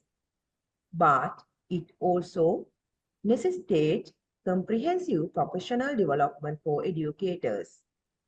Here are some key points highlighting the importance of this development. Understanding AI technologies. Familiarization. Educators need to understand various AI tools and their functionalities. Professional development can provide training on how these tools work and their potential application in the classroom. Critical evaluation. Educators must learn to critically assess AI tools, distinguishing between those that genuinely enhance learning and those that may not. Number 2, pedagogical integration. Curriculum design. Training helps educators integrate AI effectively into curricula, complements teaching strategies, ensuring it complements teaching strategies rather than disrupt them. Personalized learning. Professional development can equip teachers with strategies to leverage AI for personalized learning, catering to diverse students' needs. Number 3, ethical consideration, responsible use. Educators need to be aware of ethical implications, including data privacy, bias in AI algorithm, and the importance of equitable access to technology. Digital citizenship. Training can help educators instill principles of digital citizenship, teaching students how to navigate AI responsibly. Number 4, enhanced enhancing teacher skills, technical skills. Professional development helps educators acquire the technical skills needed to use AI tools effectively. Collaborative learning. Opportunities for collaboration among educators foster a community of practice, allowing them to share experiences and best practices. Number 5, adapting to change. Growth mindset. Continuous professional development promotes a growth mindset, encouraging educators to embrace new technologies and adapt to changes in the educational landscape. Resilience. As AI continues to evolve, ongoing training helps educators stay current with trends and innovations, ensuring they can support their students effectively. Last one, number 6, improving students' outcome. Data-driven decisions. Educators trained in AI can use data analytics to inform instruction and improve student outcomes based on insights gained from AI tools. Engagement. Well-integrated AI can increase student engagement and motivation, making learning more interactive and enjoyable. So, investing in professional development for educators is crucial for the successful integration of AI in education. By equipping teachers with the necessary knowledge and skills, schools can create a supportive environment that maximizes the benefits of AI while addressing challenges responsibly. This ultimately leads to a more innovative, effective, and equitable educational experience for all students. Understanding AI in education. Let's see what is AI. AI, or artificial intelligence, refers to the simulation of AI, or artificial intelligence refers to the simulation of human intelligence in machines designed to think and act like humans. It encompasses a variety of technologies and techniques that enable computers to perform tasks that typically require human intelligence. Here are some key aspects of AI. Types of AI: narrow AI and general AI. Narrow AI: specialized systems designed to perform specific tasks, for example, voice assistants, recommendation systems. General AI, a theoretical form of AI that possesses the ability to understand and reason about the world as a human. Number 2, core component, machine learning, a subset of AI that involves training algorithms on data so they can make predictions or decisions without explicitly programmed. Natural language processing, a field of AI focused on the interaction between computers and human language, enabling machines to understand and respond to text or speech. Computer vision, technology that enables machines to interpret and make decisions based on visual data from the world. Application. For education, personalized learning tools, automated grading systems, and AI-driven tutoring. Number 4, ethical consideration. Issues like bias in AI algorithm, data privacy, and the implications of automation on jobs are crucial discussions surrounding AI development and employment. Future of AI. The field is rapidly evolving, with ongoing research aimed at creating more sophisticated and ethical AI systems that can better serve human needs. AI holds immense potential to transform various sections. AI holds immense potential to transform various sectors, but it also presents challenges it also presents challenges that require careful consideration and responsible implementation. Let's see its relevance in education. AI relevance in education is becoming increasingly prominent as it offers innovative solutions to enhance teaching and learning. Here are some key areas where AI is making an impact. Number 1, personalized learning. Tailors experiences. AI can analyze individual student performance and learning styles, allowing for customized educational experiences that cater to each student's needs. Adaptive learning platforms.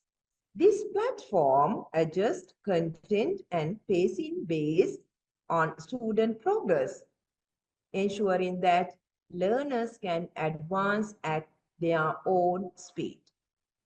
Number 2, intelligent tutoring systems. AI-driven tutoring systems provide on-demand assistance, helping students with specific questions or challenges outside regular classroom hours. Feedback and assessment. These systems offer immediate feedback, allowing students to learn from mistakes in real life. Number 3, administrative efficiency.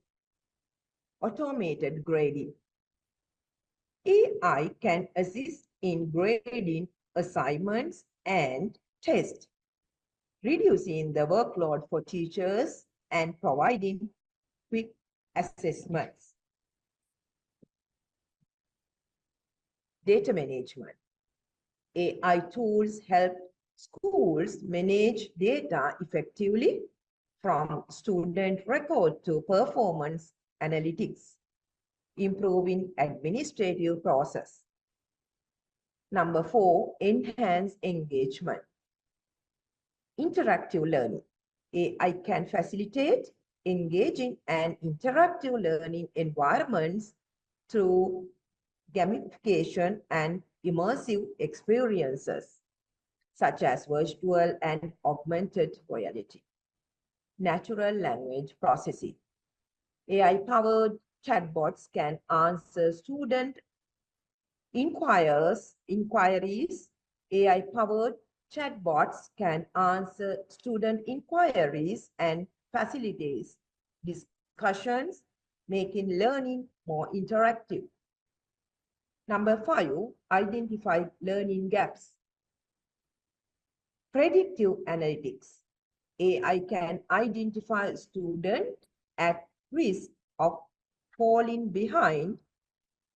AI can identify students at risk of failing behind by analyzing performance data, enabling educators to intervene early and provide additional support. Curriculum improvement.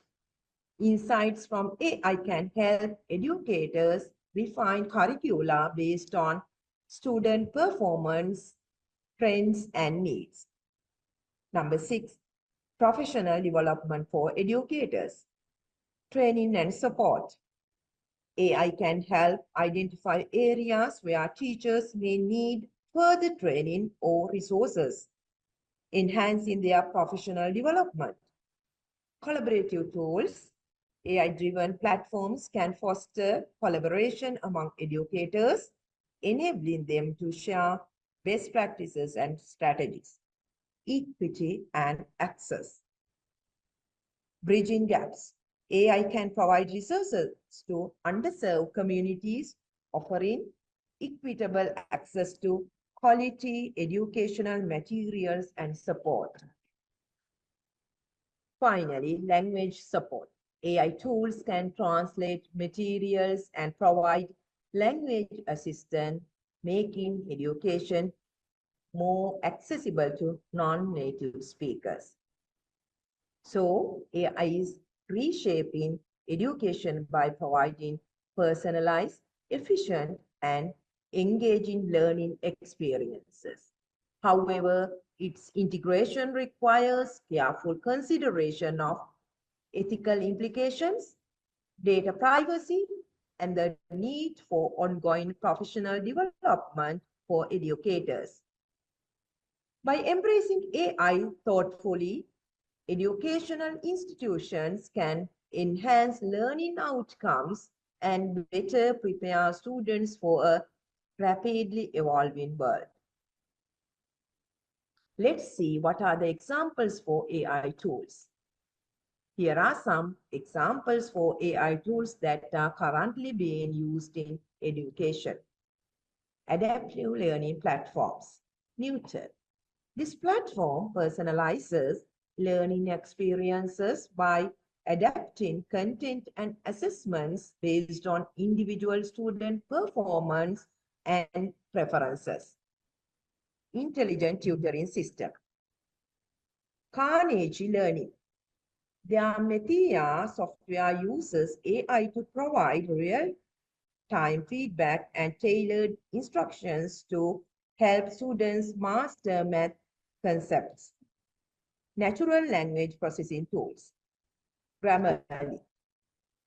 This writing assistant uses AI to help students improve their writing by offering grammar and style suggestions in real time. ChatGPT. AI chatbots can answer student questions, assist with homework, and engage in conversation to enhance language skills.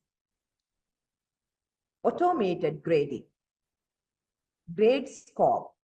This tool uses AI to assist in grading exams and assignments, particularly for math and coding tasks, streamlining the grading process. Learning management systems. Canvas. Features built-in analytics that use AI to help educators track student engagement and performance, facilitating timely interventions. Virtual learning environment. Google Classrooms.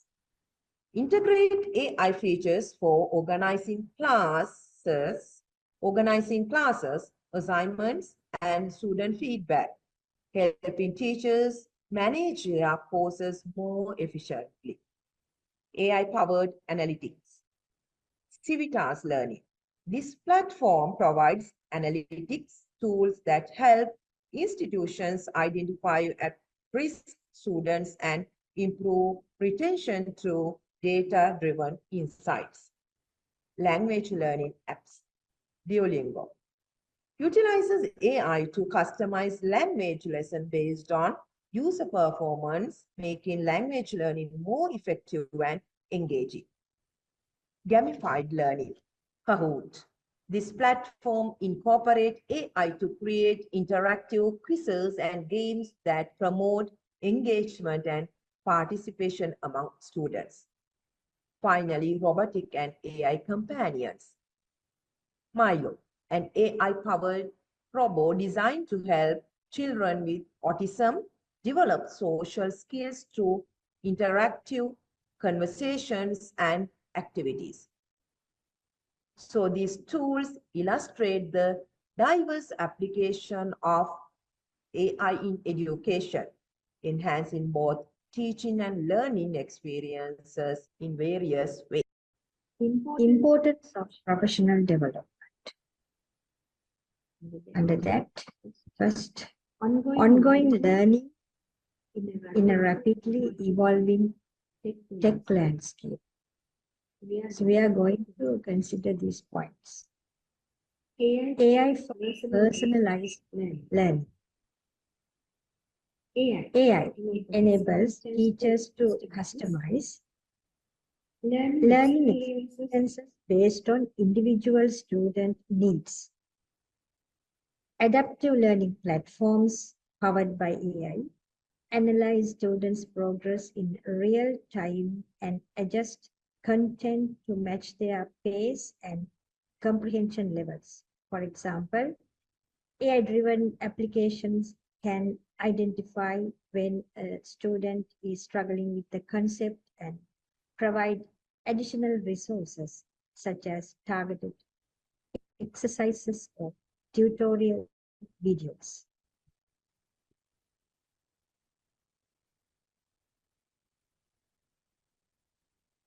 AI-powered assessment and feedback.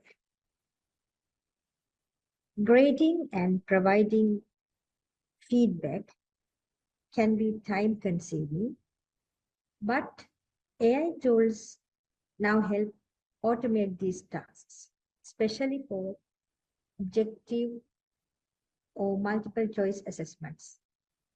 Advanced AI tools can also provide instant feedback on assignments, even for open-ended responses. Some applications analyze writing for grammar, style, and coherence, offering suggestions that encourage self-editing and improvement. AI as a tutor. AI-driven chatbots and virtual tutors are becoming valuable resources for students who need extra help. These tools give students immediate support outside regular class hours. For instance, language learning apps often have built-in AI tutors that guide students through exercises, offer explanations, and simulate conversational practice. Administrative AI tools for teachers. Beyond classroom instruction, AI tools are streamlining administrative tasks for educators. Intelligent scheduling tools, automated attendance systems, and performance tracking software save teachers significant time and help reduce workload. Content creation and enhanced curriculum design. AI can also support teachers in creating and organizing lesson plans, assessments, and even interactive learning materials. For example, AI content generation tools can suggest ideas, generate quizzes, and offer multimedia content tailored to specific topics and skill levels. Predictive analytics for early intervention. AI-powered predictive analytics tools analyze trends in student performance and identify those at risk of falling behind. By flagging students who may need additional support early, these tools allow teachers and school counselors to provide target interventions. AI as a tool for professional development. AI is also transforming teacher training and professional development by offering personalized learning paths for educators. With platforms that analyze teachers' strengths and areas for growth, AI can suggest specific resources, courses, or training opportunities tailored to each educator's needs. Secondly, equipping teachers with skills to utilize AI effectively. Under that, first point is improving teaching effectiveness. AI tools offer more than automation, they provide insight that can inform and refine teaching strategies. For example, AI-driven platforms can analyze student data to reveal patterns in learning behavior, showing where students struggle or excel. This information helps teachers adjust their methods. Second point, fostering a student-centered classroom. AI tools are powerful in supporting personalized learning. Tools like adaptive learning systems adjust content based on individual performance, offering extra challenges or support as needed. This enhances engagement by making lessons feel more relevant to each student's pace and abilities. Third one, enhancing classroom interaction. AI can be used to create interactive experiences that actively engage students. AI-based educational games, virtual simulations, and interactive assessments transform the classroom into a more dynamic space. These tools encourage students to participate, explore, and interact with content in ways that go beyond traditional lecture-style teaching. Then fourth one, supporting real-time feedback. One of AI's strengths is its ability to provide immediate data-driven feedback. Tools that give instant assessments or suggestions like automated essay graders or math problem solved help students learn from mistakes as they go rather than waiting days for a teacher's review. This immediacy encourages a more continuous, reflective learning process where students can immediately see the impact of their efforts. Next, freeing up teachers to focus on high-value instruction. By handling repetitive or time-consuming tasks, AI can free teachers to focus on what truly matters. Building relationships with students, leading discussions, and fostering critical thinking. For instance, tools that automate attendance, grading, or data analysis allow teachers to spend more time working directly with students. Last point, building critical digital skills in students. By integrating AI, teachers not only engage students, but also prepare them for a tech-driven world where digital skills are crucial. When students interact with AI tools, they learn how to use digital resources responsibly and critically. Then we are going to see the key competencies for AI integration. Under that, first, digital literacy. What is digital literacy? that is understanding AI technologies and their applications. Digital literacy is becoming increasingly vital in modern classroom as technology rapidly transforms education and the skills students need to thrive in the world. Under that, the first point we are going to discuss is preparing students for the future. The modern workplace demands digital literacy with skills like coding, data analysis, and the ability to adapt to evolving technologies. By introducing these skills in the classroom, students are better prepared for a tech-driven world. Then, empowering teachers to enhance learning. Teachers who understand digital tools and AI can enrich their teaching methods using tech-driven resources to make lessons more dynamic, relevant, and accessible. Next point, improving accessibility and personalized learning. AI offers powerful tools for creating personalized learning experiences. AI can adapt content to each student's level, enabling differentiated instruction that addresses individual learning paces, strengths, and areas for improvement.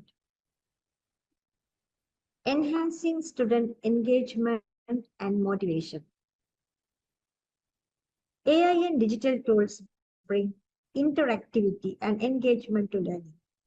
Tools like virtual reality, VR, augmented reality, AR, and educational apps make lessons more immersive and hands-on, which can increase students' interest in subjects they might otherwise find challenging or abstract. Encouraging critical thinking and ethical understanding. Teaching about AI not only introduces students to a critical technological skill, but also raises questions about ethics, data privacy, and the impact of technology on society. This fosters critical thinking as students consider the implications of technology use. Supporting teachers with automated administrative tasks. AI can automate some administrative duties like grading quizzes or tracking student progress, freeing teachers to focus on instruction and individualized support. Last point, expanding access to global resources. Digital literacy gives students access to an array of global resources, allowing them to learn from experts, explore various cultures, and engage with information from around the world. Now, the second point under that, using AI-generated data to inform instruction. Number one, adjusting lesson plans. By analyzing data on students' progress and comprehension, teachers can identify which topics students are struggling with or excelling in. For instance, if data shows that a significant portion of the class is struggling with a particular concept, the teacher might adjust the lesson plan to revisit the material or approach it from a new angle. Second one, identifying needed additional support for the students. AI tools often highlight students who may be falling behind or need extra help. For example, if a student repeatedly scores below average on quizzes related to a specific topic. The system may flag them for the teacher's attention. Teachers can then provide targeted support, such as one-on-one sessions, additional resources, or tutoring to help these students keep up with the class. Customizing learning paths. Data-driven insights allow teachers to tailor learning paths to suit individual students.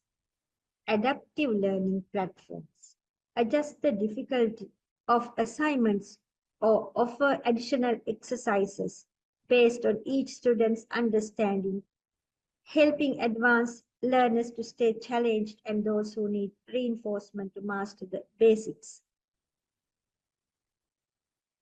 Then the number 3, ethical consideration, that is awareness of bias, privacy, and ethical use of AI. Under that, we are going to consider these things. First one, privacy concerns. What is it? AI applications often require the collection and analysis of student data, including personal information, learning behaviors, and academic performance. So protecting this data is crucial to maintain student privacy. That's it. Then second one, data security. With the increased use of digital tools comes the risk of data breaches. Schools must implement robust security measures to safeguard student information from unauthorized access, cyber attacks, and data theft. Next, potential bias in AI algorithms. AI systems are only as good as the data they are trained on. If the training data contains biases such as socio-economic, racial, or gender biases, these can be reflected in the AI outputs. This could lead to unfair treatment of certain student groups, reinforcing existing inequalities in education. Hands-on session focusing on AI tools. Under the professional development modules. Under that, first point is fostering confidence through experience. Hands-on experience allows educators to interact directly with AI tools, exploring their features and functionalities. This active engagement demystifies technology and enables teachers to understand how these tools can be integrated into their teaching practices.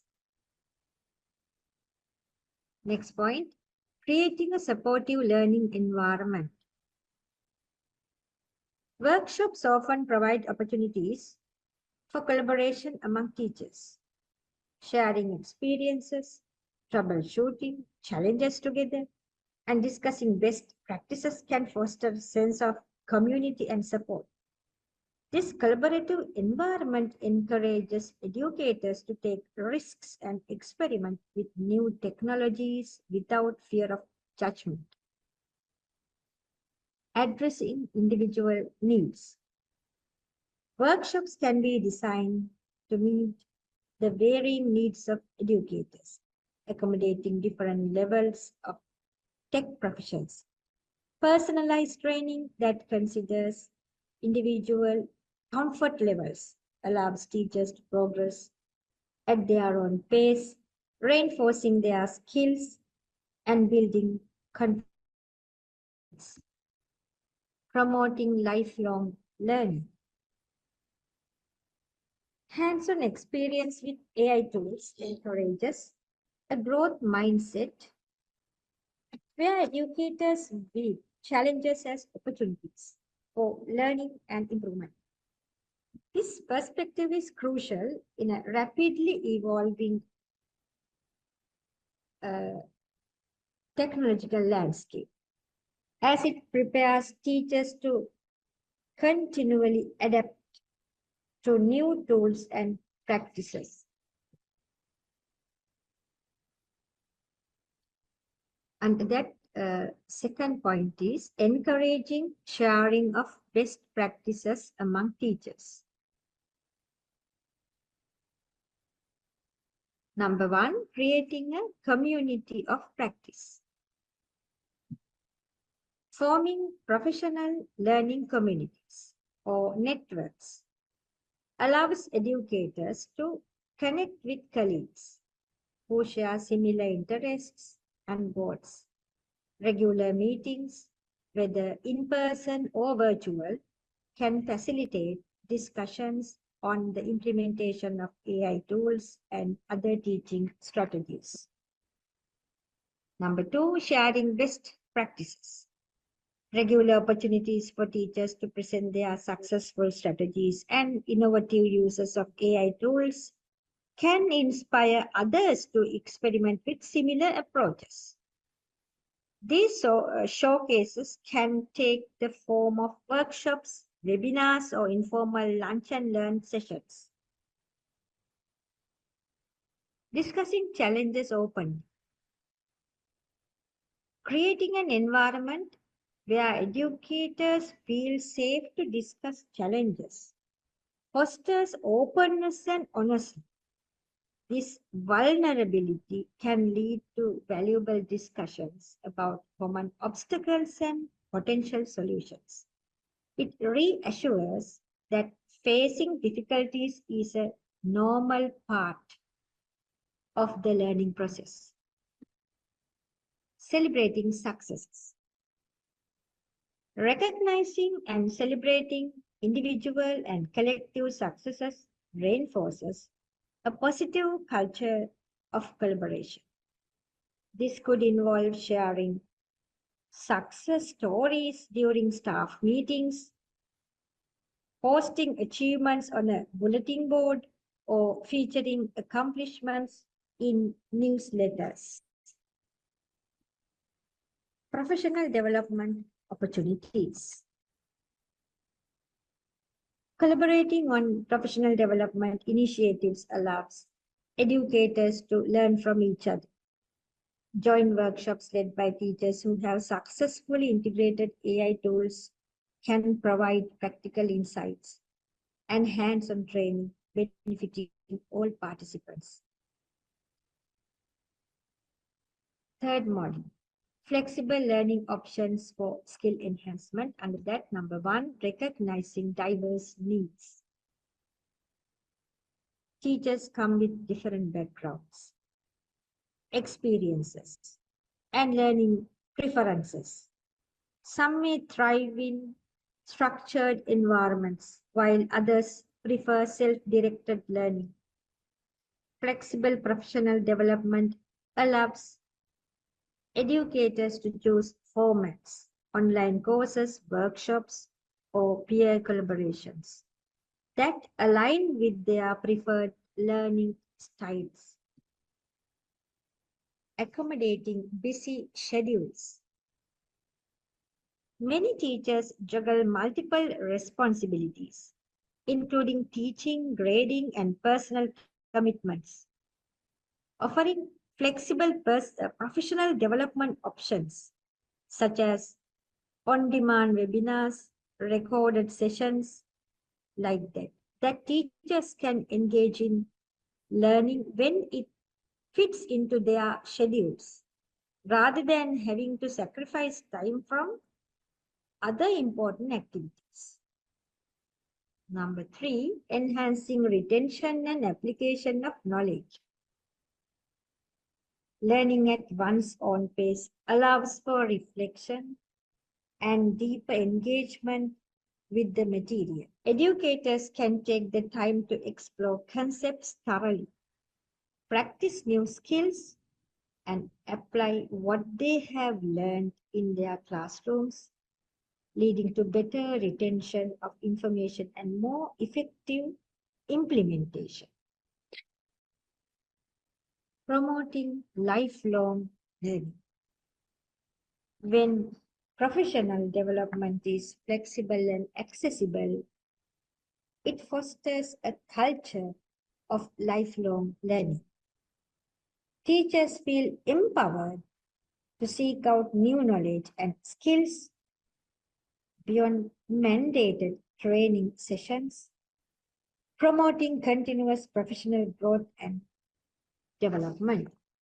Thank you. To support teachers' professional development and readiness for AI integration, creating a supporting environment is significant.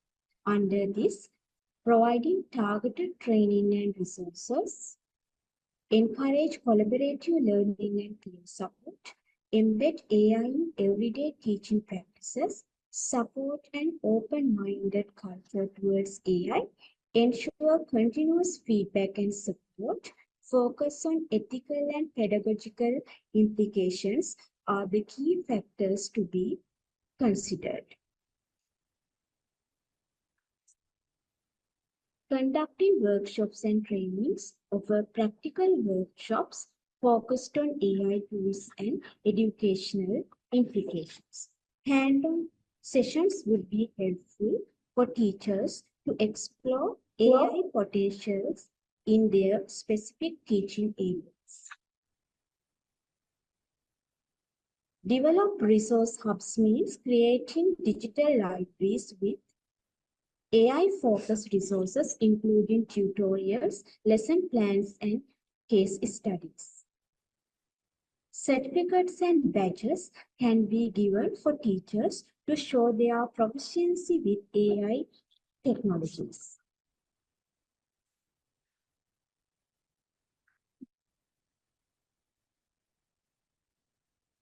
Creating peer learning groups paves the way to organize small groups where teachers can discuss and share best practices, troubleshoot and brainstorm new AI integration ideas. Set up mentorship programs, connect teachers with those who are less experienced, building a mentorship framework that focuses on AI competencies. Hosting AI forums, facilitate conference or webinars where teachers can learn from industry experts and colleagues, expanding their AI knowledge network.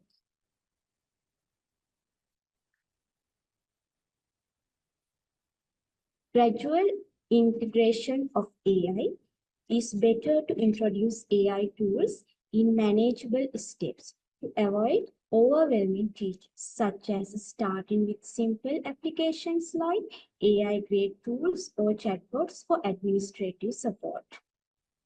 Using AI to personalize learning, show teachers how to use AI to do lessons for diverse learning needs, improving engagement and effectiveness in the classroom.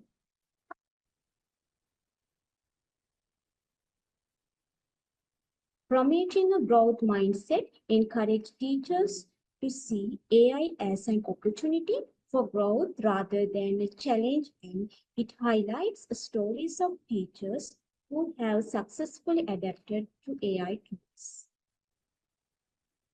Encourage experimentation gives teachers the freedom to experiment with AI applications without fear of failure.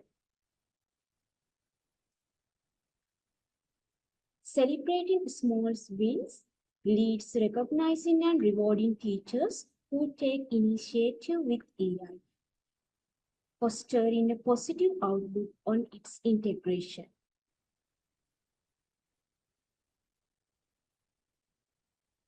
Implementation feedback regularly gather feedback on teachers' experience with AI tools and address challenges or frustration they encounter. Providing ongoing IT support ensures that teachers have access to quick technical support, helping them navigate technical issues and reducing their hesitation to try to AI tools. Evaluation and adaptation, AI strategies, periodical access. The effectiveness of AI integration in technology with the feedback of both teachers and students.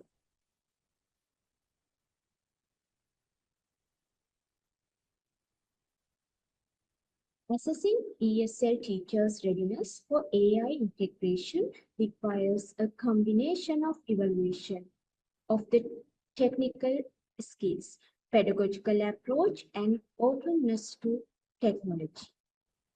Through a self-assessment survey, how familiar teachers are with AI tools, how comfortable teachers are using digital tools, how often teachers explore new technologies for teaching can be answered. Practical assessment measure the teacher's hands-on experience with AI and digital tools. As an example, asking teachers to use an AI tool, such as a grammar checker or speech recognition software in a simple lesson.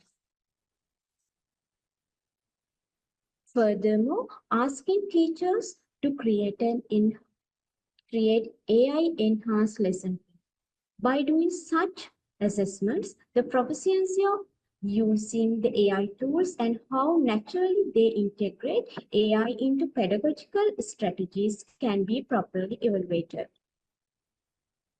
Peer and students' feedback is the purpose of peer and students' feedback is to understand how AI integration impacts teaching effectiveness from others' perspective.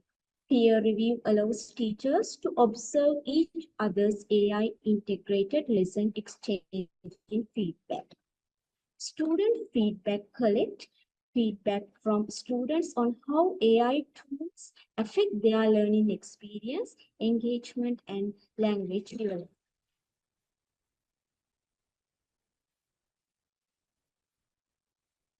The integration of AI in education is evolving rapidly, promising new ways.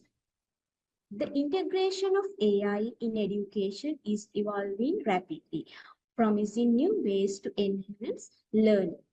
Here is a look at emerging trends, upcoming innovations, and strategies to prepare for the future of AI in education. AI systems are increasingly able to tailor learning experiences to individual students' strengths, weaknesses, and interests.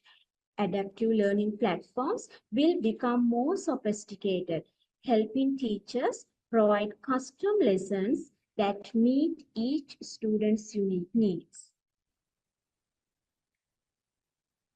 AI can generate educational content like quizzes, flashcards, and even interactive simulations. It can also curate resources based on students' progress and interests, recommending readiness, videos, and exercise to support specific learning goals.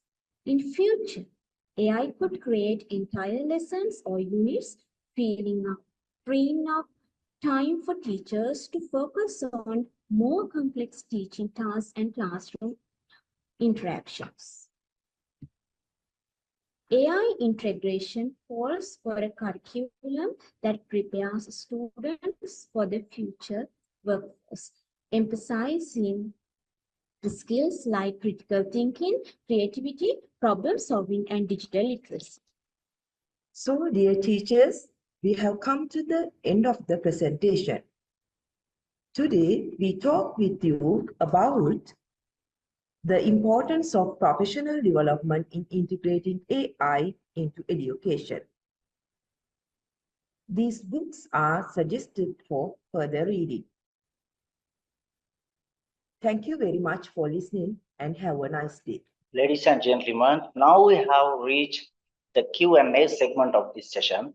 This is your opportunity to engage with the recorded session of RESC Bengal and ask any questions you may have about the topic.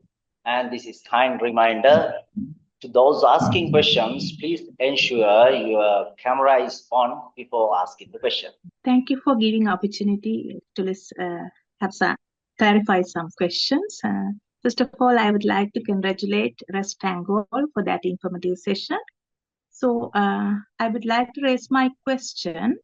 Can you recommend some AI tools that we can use as teacher trainers for our professional development? Thank you very much for the interesting question you have asked. Tools like Google for Education and LinkedIn Learning can be recommended for the teachers for the workshops. Okay, thank you. Seems there's no any more questions. So thank you very much, RESC Tengol, for your remarkable contribution and unwavering commitment. Next, we have another recorded session of RESC Kaluthara on enhancing teacher competencies related to AI for future of English teaching and learning under the theme Professional Development and Readiness for AI Integration. A very good day for you all. Kaluthara Regional English Support Center trainers, Ms. Monica Pearson, Mrs. Sureni Senaratna, Mrs. Amali Madanayak, and Mrs. Sarda Dias discuss a topic that is rapidly shaping the field of education today: professional development and readiness for AI integration. It enhances teacher competencies related to AI for future of English teaching and learning. As we all know, new technologies bring new challenges for us. As language practitioners, we've already embraced the change from textbooks to digital resources, adapting to meet the evolving needs of our ESL learners. Language practitioners find themselves at the crossroads of an exciting new chapter where artificial intelligence is poised to become a powerful ally in the ESL classroom practices. How do we, as language practitioners in education, prepare ourselves, understand AI, that is artificial intelligence, and effectively incorporate it into our ESL teaching practices? Learning about AI and AI tools and understanding how to use it in ways that elevate our teaching and enriching our students' learning experience is a must. In today's session, we'll explore how we can get ready for AI integration, the skills we need to develop, and how AI can be a supportive rather than destructive force in the ESL classroom practices. Okay, let's dive into this exciting journey towards a more innovative and adaptive educational environment. Let's talk about the rise of AI in education. We can talk about it under three areas. AI is transforming education. AI is already transforming global education system. Secondly, personalized learning. It provides opportunities for personalized learning, smart content, and automated administrative tasks. AI is increasingly being integrated into education systems around the world. Its rise is driven by its potential to enhance learning, personalized education, and streamline automated administrative tasks. In personalized learning, AI enables the creation of learning experiences. With adaptive learning tailored platforms, students can receive lessons and exercises that match with their learning pace and styles, helping to fill gaps in knowledge and improve overall understanding. In automation of administrative tasks, AI tools can handle routine administrative work such as grading, managing schedules, and tracking students' performances. This allows teachers to focus more on engaging with students and delivering high-quality instruction. Selecting smart content creations, AI is used to generate digital textbooks, interactive content, and even virtual tutors. These tools help make learning materials more engaging and accessible to a wide range of learners. AI also helps in harnessing teachers. Teachers must be ready to harness AI to improve students' outcome. Lifelong learning opportunities. AI also plays a role in supporting continuous learning for both students and teachers. Platforms powered by AI can offer upskilling and reskilling programs, which are essential for staying relevant in an evolving job market. In summary, the rise of AI in education represents both opportunities and challenges. It promises to revolutionize the way we teach and learn, but careful implementation and ongoing professional development are key to its success.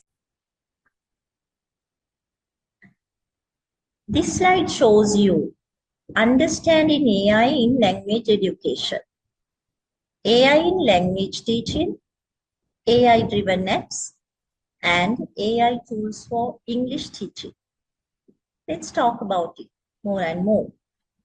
AI significantly impacts the teaching of core language skills, reading, writing, listening, and speaking.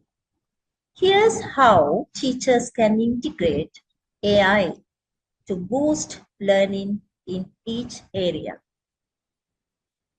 Reading. AI-powered platforms like Newsella allow students to read texts at different levels.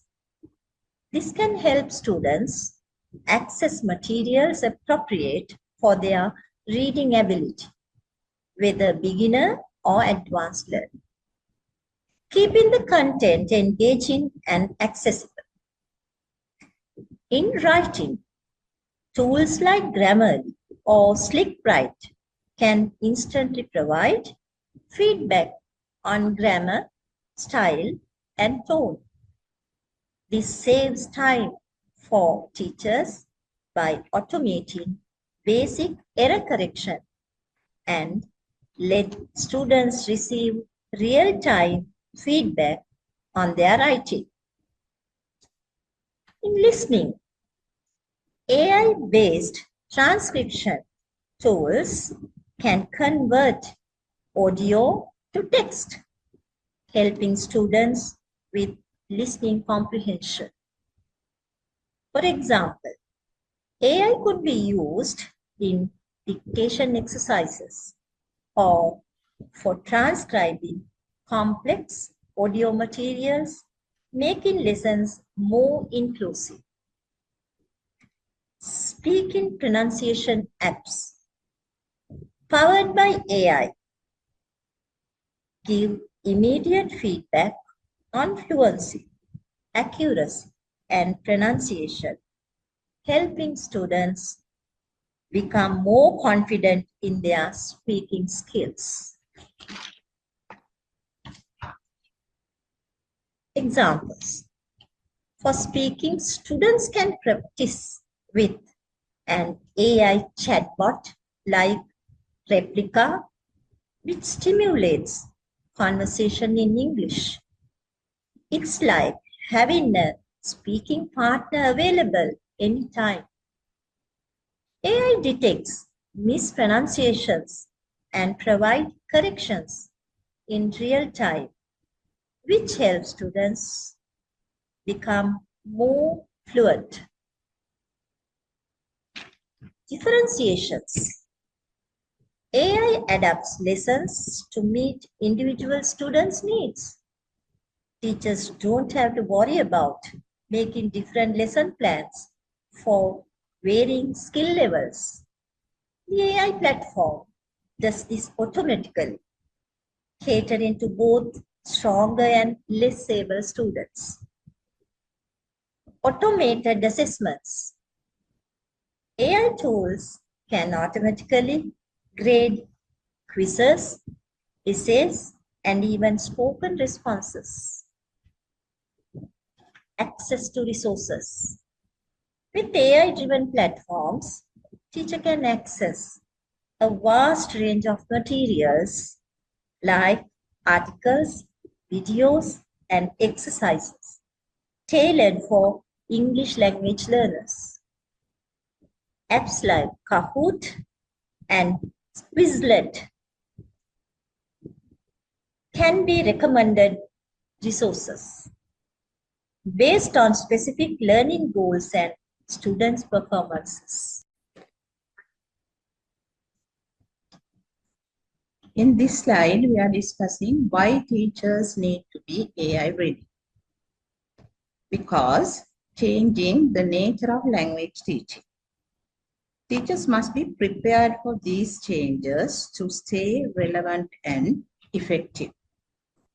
AI technologies such as chatbots, language apps, adaptive language platforms are reshaping how students learn languages.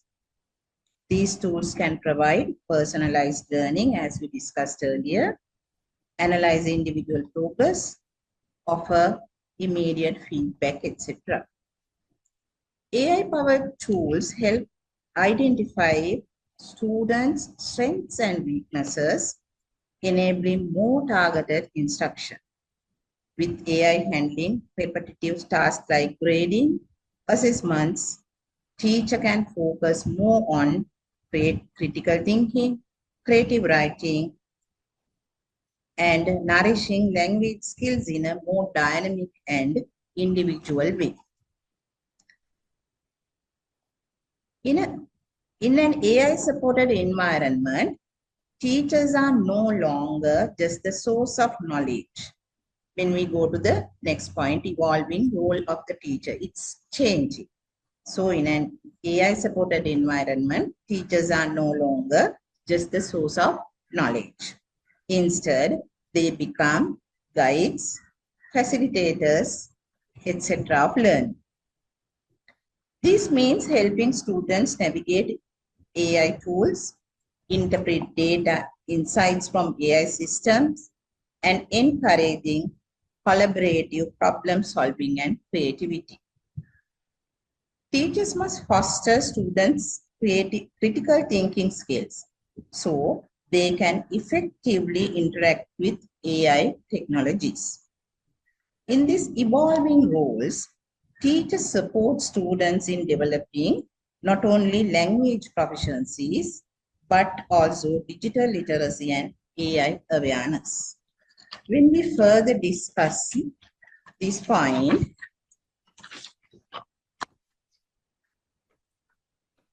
to fully utilize AI's potential in the classroom, teacher must develop a strong understanding of how these tools work. By leveraging AI, teachers can enhance students in engaging through interactive platforms, real-time assessments, and personalized content delivery. AI can help create more inclusive classrooms, catering to diverse learning needs by offering differentiated instructions. Teachers need to actively explore and implement AI-driven resources to enrich their teaching methods and provide students with more engaging, relevant, and effective learning experiences. In this slide, we are discussing skills English teachers should develop for AI integration. Digital literacy, data literacy, critical thinking are some of the key skills. Digital literacy. Familiarity with AI-driven educational tools, platforms, applications that assist in personalized learning, assessments, feedback, etc. are very important. They are the basic skills. Data literacy. Teachers should learn how AI collects and analyzes data to provide insights into students' performance, enabling more tailored instruction. For example, AI systems collect and analyze students' data such as progress, learning styles, and performance. Teacher can use these data to adapt instruction while students can monitor their learning journey. When we think of data-driven assessments, AI-driven platforms analyze test results to highlight areas for improvement. Teachers can make sense of complex performance data to modify lesson plans or offer targeted support. Critical thinking. This refers to the ability to evaluate information and arguments logically. When integrating AI into teaching, critical thinking is essential for determining the best use of AI, understanding its limitations, and avoid over-reliance on technology. If AI tools suggest a particular learning method, teachers need to critically assess whether it suits their students' needs rather than blindly following the technology. Just go to the ethical concern. Be aware of ethical considerations surrounding AI, such as data privacy, bias in AI algorithms, etc. Ensure that your use of AI respects students' data privacy and ethical standards.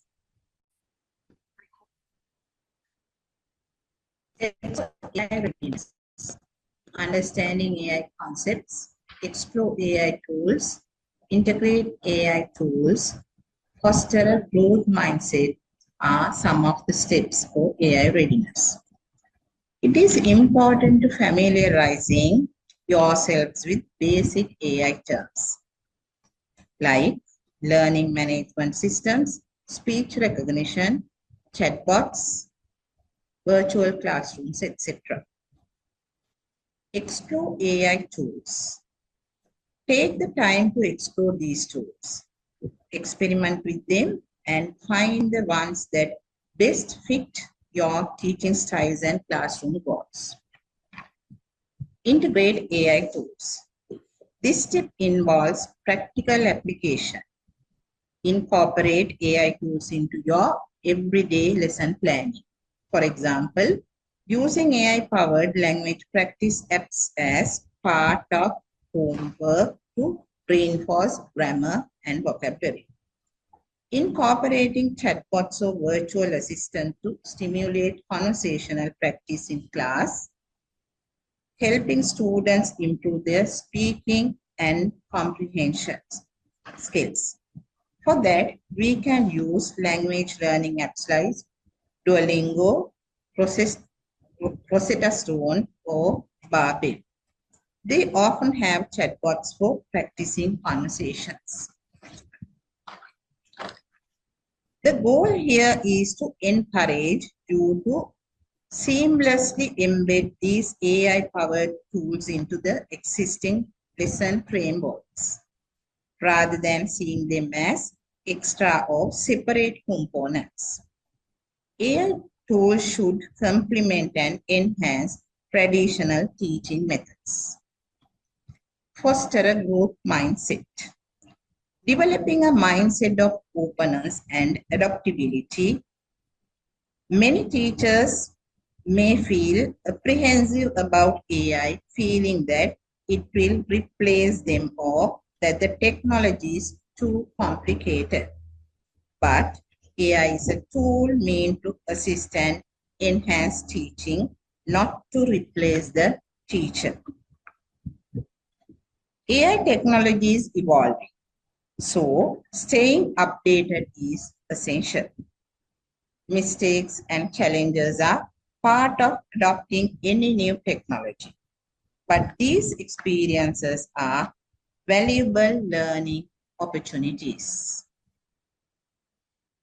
Integrating AI into the classroom requires not just knowledge of these tools, but also professional development to use them effectively. In this slide, I'll walk you through key strategies to prepare teachers for AI integration. In brief, they are outgoing training, collaboration, leadership involvement, and classroom experiment. To begin with outgoing training, let's focus on workshops, webinars, and online courses. Workshops are ideal for hands-on learning. In these settings, teachers can experiment with AI tools such as chatbots or automated grading software in real time. This interactive experience helps educators immediately apply what they've learned, ask questions, and solve problems on the spot. However, while workshops are useful, not all the teachers can attend in-person sessions. This is where webinars come into play. Unlike workshops, webinars are accessible from anywhere and can cover a wide range of topics. For example, an English teacher can attend a webinar on using AI tools like Grammarly or Turnitin to assist with easy grading and feedback. In addition, online courses provide even more in-depth learning. Courses on platforms like Coursera or edX offer self-paced AI programs designed specifically for educators. Moreover, these courses often provide certification, which is important for demonstrating AI proficiency. Moving on to the second point, beyond individual learning, collaboration plays a crucial role in professional development for AI integration. In fact, creating peer learning communities is one of the most effective ways to share knowledge and best practices. In these communities, teachers can share insights, strategies, and experiences with using AI in their classrooms. For instance, one teacher may discover an AI tool that boosts student reading comprehension and can share this success with colleagues. By doing so, all educators benefit from each other's experiences. Of course, teacher collaboration and training won't be effective without strong leadership involvement. So, in my third point, I'll explain how school and institutional leaders can support AI professional development. Firstly, leadership can demonstrate support by ensuring teachers have regular opportunities for skill development. For example, principals or department heads can schedule dedicated training days or encourage attendance at AI-related conferences. This backing ensures that teachers have the time and resources to keep pace with AI advancements. In addition, resource allocation is essential. In other words, leadership should ensure that educators have access to the necessary AI tools, such as software subscriptions, devices, and technical support, so they can effectively integrate these tools into their teaching. Last point is classroom experiment. Teachers need the opportunity to experiment with AI tools in real-world classroom settings. This leads us to the concept of pilot programs, where teachers can trial AI technologies with their students to assess their impact.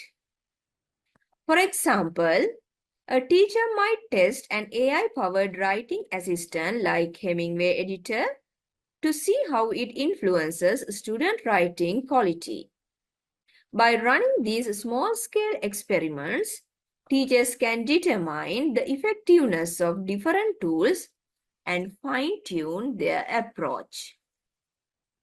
Furthermore, it's important to establish feedback loops during these pilots. That is to say, teachers should collect data on student outcomes, whether through surveys or performance comparisons, before and after using AI tools.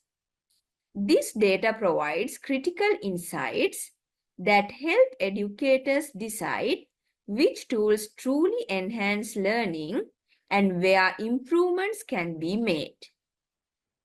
In summary, the successful integration of AI in ESL classroom depends on well-rounded professional development.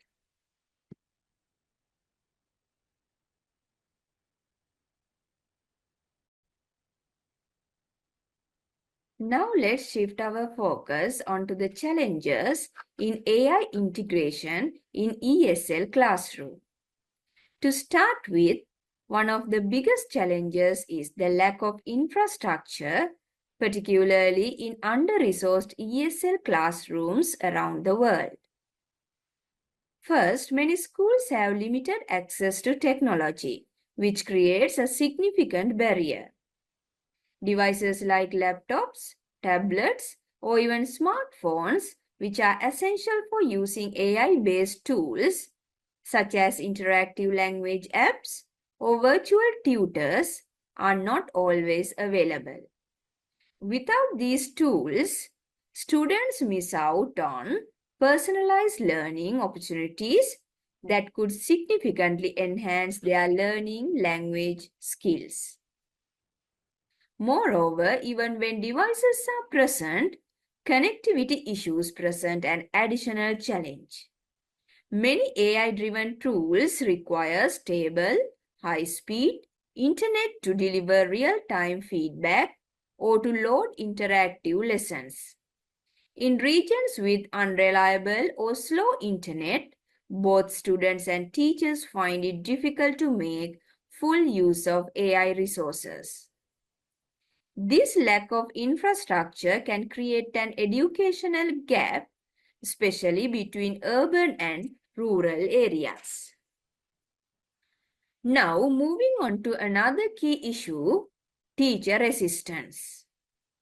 Many ESL teachers are hesitant to adopt AI, largely due to a fear of being replaced by technology.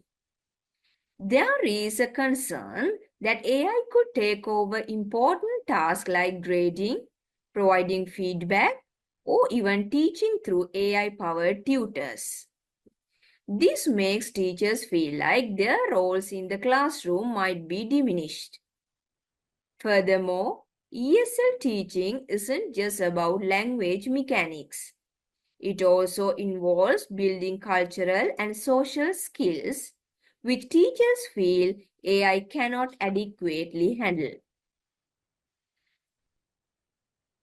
For example, understanding cultural nuances or idiomatic expressions is something AI may struggle with. Teachers often fear that students relying too heavily on AI will miss out on these deeper layers of communication, making their language skills mechanical rather than truly fluent. As a result, many teachers resist using AI tools even though these tools can provide supplementary support, especially for students who need additional practice. Overcoming this resistance will require clear communication about how AI can assist teachers, not replace them. Lack of technological familiarity, pedagogical inertia, and comfort with traditional teaching also contribute to teacher resistance. Next, another significant challenge is the training gaps that exist. Even in classrooms where technology and connectivity are available, many ESL teachers lack the proper training to incorporate AI tools effectively into their teaching methods. Teachers may feel overwhelmed by the sheer volume of AI-driven tools and not know how to use apps or platforms that offer personalized learning paths or grammar checks. In addition, many schools fail to offer adequate professional development to prepare teachers for using these tools. Without proper training programs, teachers are often left to figure out the technology on their own, which can be intimidating. This lack of training limits the potential of AI in classrooms, as teachers may not use these tools to their full capacity, leaving students without the personalized feedback and adaptive learning that AI can offer. In conclusion, by investing in technology, providing teachers with necessary training, and positioning AI as a tool that enhances rather than replaces human instruction, both teachers and students can fully benefit from AI's capabilities. AI-powered tools and applications for English language teaching have grown rapidly in recent years, offering a wide range of options for both teachers and students. There are numerous apps, each designed to address specific aspects such as speech and pronunciation practice, writing assistance, chatbots and virtual assistants, assessment and testing tools, and automated tutoring systems. Now let's explore some of these apps. Grammarly. Let's first start with Grammarly, a widely used AI-powered writing assistant. Grammarly helps students improve their writing by automatically correcting grammar, spelling, and punctuation errors in real time. It also provides suggestions on style, tone, and clarity, helping users craft more polished and professional texts. Moreover, Grammarly's personalized feedback allows students to understand their common mistakes and gradually improve their writing skills. Whether students are writing essays, emails, or reports, this tool is incredibly helpful for developing accuracy and fluency in English writing. Next, we have ChatGPT, an advanced AI language model that provides interactive language practice. Teachers and students can use ChatGPT for conversation stimulations, role-playing activities, or to get explanation on complex grammatical or linguistic concepts. In addition, ChatGPT can generate dialogues, creative writing prompts, and even assist with vocabulary building exercises. This makes it a versatile tool for both classroom instruction and independent practice. For instance, students can engage in conversations with the model to practice speaking and comprehension skills in a realistic and flexible way. Moving forward, another useful AI tool is Quillbot, which acts as an AI-powered paraphrasing tool. This tool helps students rephrase sentences and paragraphs, teaching them new ways to express ideas while improving their vocabulary and sentence structure.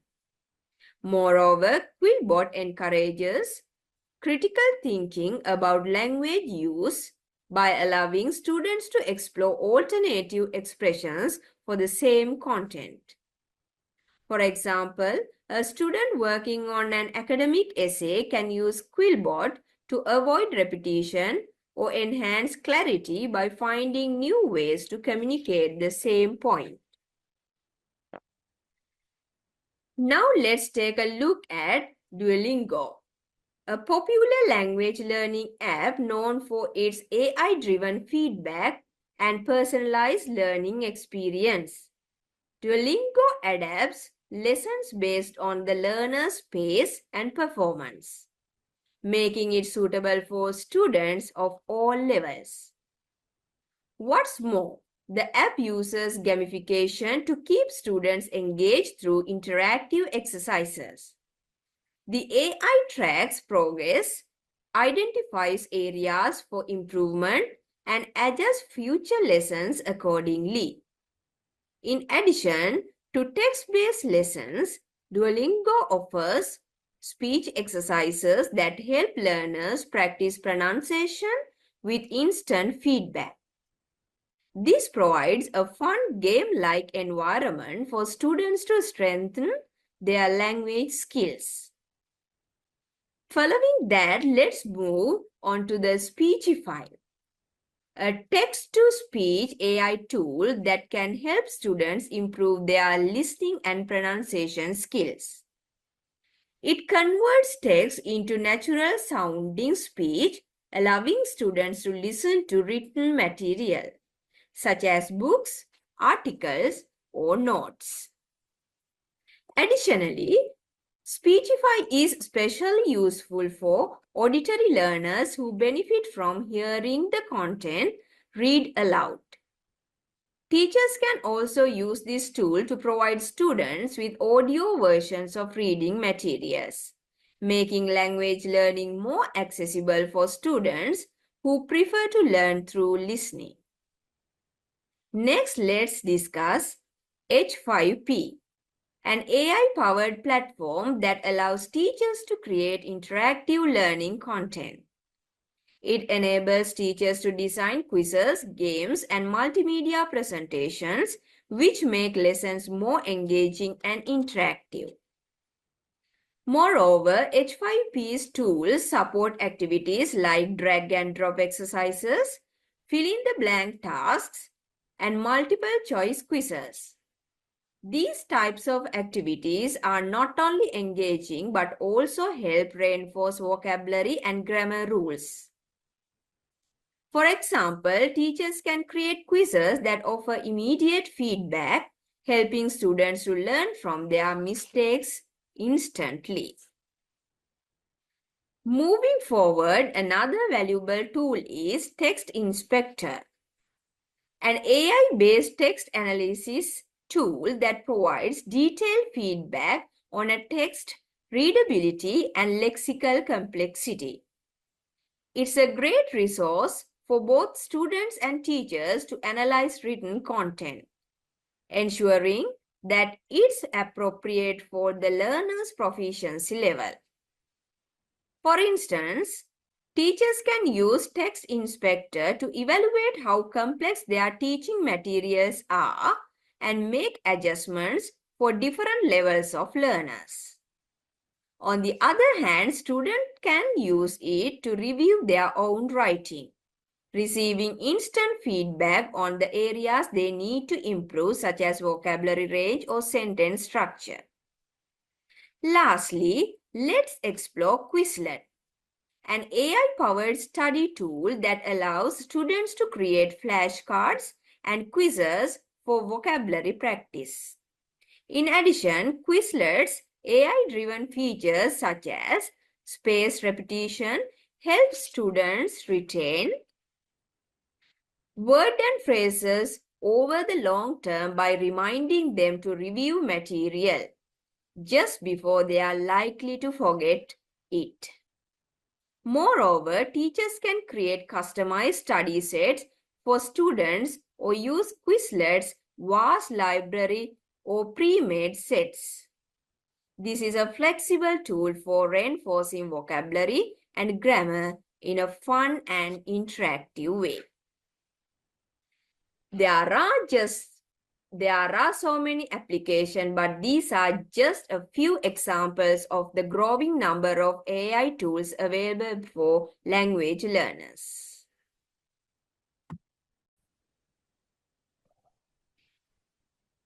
As educators, we are always on the lookout for innovative approaches that can enhance student engagement and improve learning outcomes. Today, we stand on the brink of a new era in education, where artificial intelligence is transforming classrooms into dynamic, interactive, and highly personalized learning environments. AI is not just a trend or a distant future, it's here right now, and it's reshaping the way we teach and how students learn. So, how do we effectively incorporate AI into our classrooms to support writing, reading, and speaking activities while ensuring it complements the critical role of educators? So, in this slide, I'm going to talk about incorporating AI tools into lessons and providing individualized feedback and support, and encouraging AI tools for self-study. Let's begin with the most direct application, integration of AI tools into our lessons. Whether we are talking about writing, reading, or speaking activities, AI offers immense potential to revolutionize these key areas of learning. For writing activities, AI-powered tools can serve as powerful assistants. They can help students by suggesting structure, refining grammar, and even offering style improvements. Imagine a student working on an essay or creative writing project. With the help of AI, there is a real-time feedback on their sentence structure or vocabulary choices, allowing them to learn and improve as they write. Tools like these don't just help with the mechanics, they also encourage students to explore new ideas and push creative boundaries. In reading, AI can provide tailored reading suggestions based on a student's interests and skill level, making reading more engaging through natural language processing. AI also assists in comprehension tasks, offering summaries or explanations of difficult passages. This allows students to navigate complex texts more easily, ensuring they are not discouraged from tackling challenging material. When it comes to speaking activities, AI can help students improve pronunciation, fluency, and intonation. AI-powered language apps can simulate conversations, giving students the opportunity to practice speaking skills in a low-pressure, personalized setting. When we are talking about the second one in the slide, providing individualized feedback and support, it is one of the most powerful applications of AI in education, and its ability to offer individualized feedback and support to students, it is highly recommended. Traditional classrooms often operate within a one-size-fits-all models. As much as we try to address each student's unique needs, it's challenging with large-size classes and time constraints. AI changes this dynamic entirely. Through intelligent analyses, AI can monitor student performance, identify learning gaps, and offer real-time feedback specific to each student's needs. If one student is struggling with sentence structure in writing, AI can highlight this and suggest targeted exercises. For another student who excels, AI can provide more advanced challenges, ensuring they remain engaged and continue to grow. This type of individualized support ensures that each student is learning at their own pace, receiving the help they need exactly when they need it. It also allows teachers to focus more on higher level instruction, guiding and inspiring students in a way that AI cannot. The technology is not replacing teachers. It's augmenting our ability to reach every student effectively. And moving on to the third topic, encouraging AI tools for self-study. Actually, we cannot talk about AI without considering how it can empower students to take ownership of their learning. Encouraging students to use AI tools for self-study is one of the most transformative aspects of this technology. Students can use AI-driven platforms to engage in self-paced learning outside of the classroom. For instance, they can practice reading comprehension with AI tutors who can offer instant feedback, suggest additional resources, and track progress over time. This ensures that learning does not stop when the school day ends. AI becomes 24/7 learning assistant, available whenever a student is ready to study. Additionally, AI can help foster a sense of curiosity and independence in students. By utilizing AI tools, they can explore topics that interest them, access learning materials at various difficulty levels, and take control of their own educational journey. This kind of engagement encourages lifelong learning, which is one of the most valuable skills we can instill in our students. Before moving on to the next slide, in closing this slide, the integration of AI tools into our classroom represents an exciting opportunity to rethink education. By incorporating AI tools into writing, reading, and speaking lessons, providing individualized feedback, and encouraging self-study, we can create a more inclusive, personalized, and engaging learning environment for all students. But let's be clear, AI is not here to replace us as educators. It's here to enhance what we do. It provides us with the tools to better understand and support our students' learning journeys while allowing us to focus on fostering critical thinking, creativity, and collaboration. As we move forward, let's embrace AI as a partner in education, always keeping in mind the goal of helping our students reach their fullest potential. Together, we can create classrooms that are not just places of learning, but spaces of inspiration, innovation, and growth.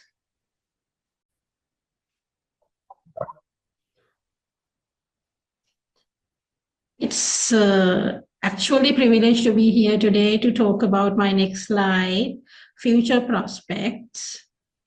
Future prospects of AI in education.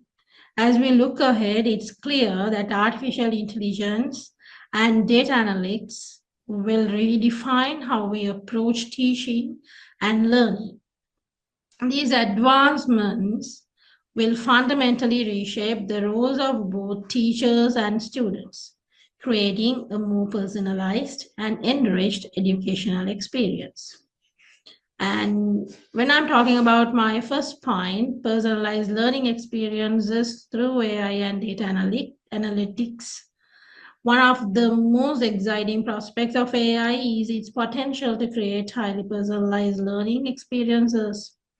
Imagine a classroom where every student's strengths, weaknesses, and learning styles are understood in real time.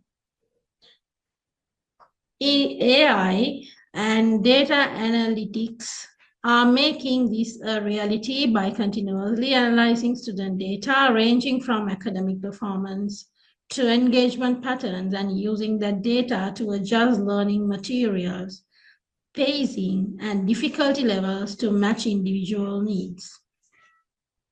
For instance, a student who struggles with maths can receive targeted practice exercises, while another who excels may be exchanged with more advanced concepts. The days of a single lesson plan catering to 30 students with different learning needs are behind us. AI allows us to move away from a one-size-fits-all model to one where each student has a tailored educational journey. This level of personalization ensures that no student is left behind and that every learner is, as AI provides, learner is continuously challenged and supported. It also empowers students to take ownership of their learning as AI provides feedback, recommendations, and resources tailored to their specific progress.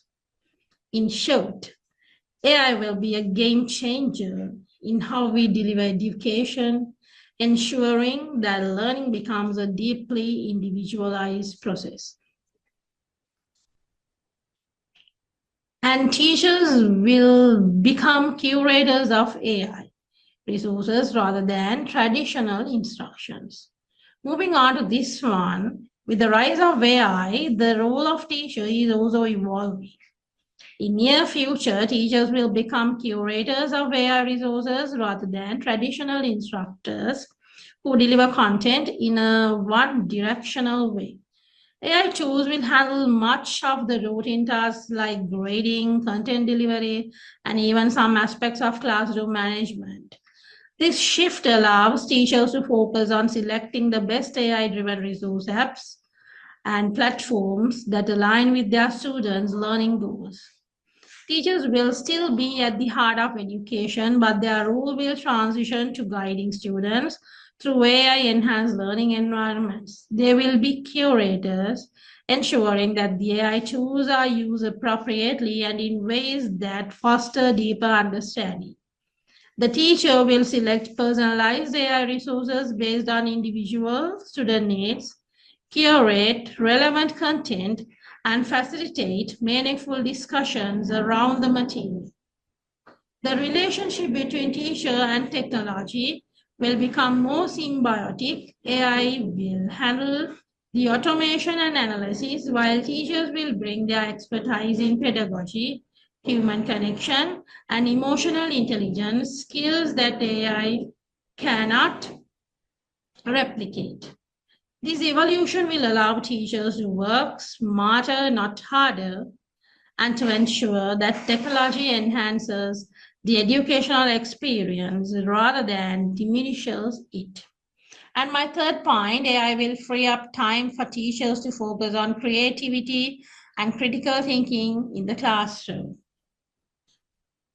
Perhaps one of the most compelling future prospects is how AI will free up teachers' time, allowing them to focus more on fostering creativity, collaboration, and critical thinking in the classroom. These are the skills that are essential in the 21st century, and they are areas where human teachers excel. With AI handling many of the administrative repetitive tasks, teachers will have more opportunities to engage students in rich discussions, creative projects, and critical problem-solving activities. For example, instead of spending hours grading essays, teachers can facilitate brainstorming sessions on creative writing, or instead of being tied to lesson planning, they can mentor students on developing critical thinking through real-world problem-solving exercises. Moreover, as AI personalizes learning, students will come to the classroom better prepared, having already interacted with the material at their own pace through AI-driven platforms. This means that classroom time can be used more effectively for collaborative projects, in-depth discussions, and hands-on learning activities that encourage innovation, out-of-the-box thinking. Teachers will guide these activities, helping students apply what they have learned through AI while nurturing creativity, curiosity, and critical reasoning.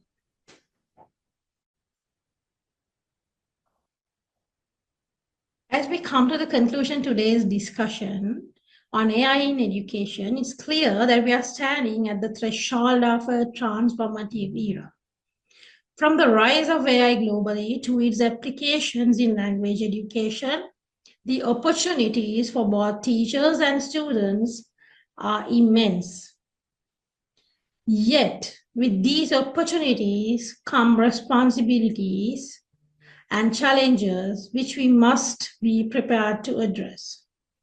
From my conclusion, I'm going to conclude our topics: the rise of AI in education, understanding AI in language education, why teachers need to be AI ready, skills for AI integration, steps for AI readiness, future prospects.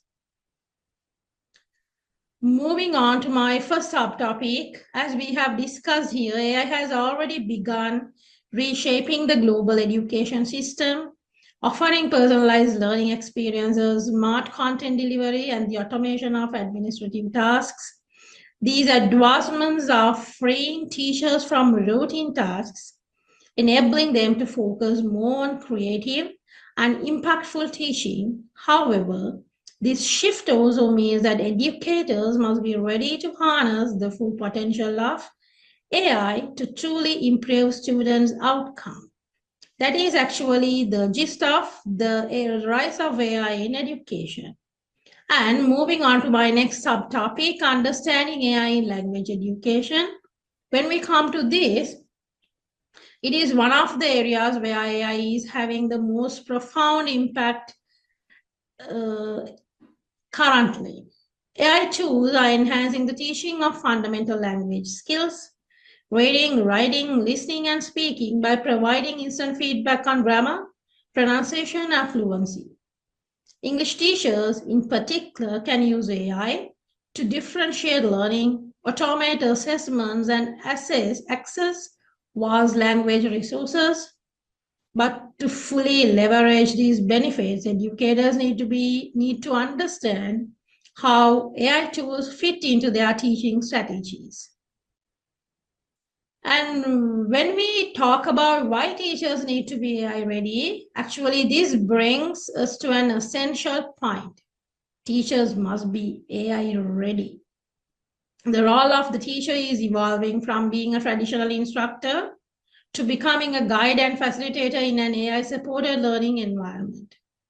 To do this effectively, teachers must understand how to use AI to enhance classroom teaching and engage students on a deeper level. Moving on to our fourth subtopic, skills English teachers should develop for AI integration. Actually, to integrate AI effectively, English teachers and indeed all educators need to develop key skills. Digital literacy, understanding AI concepts like machine learning and natural language processing is critical. Teachers also need data literacy, the ability to interpret data from AI-powered systems to make informed teaching decisions. And importantly, they must cultivate critical thinking to assess the ethical implications of using AI in the classroom. And when we talk about the next one, steps for AI readiness, the path to becoming AI ready involves several steps. Teachers need to understand AI concepts and explore tools that support English and other subject areas.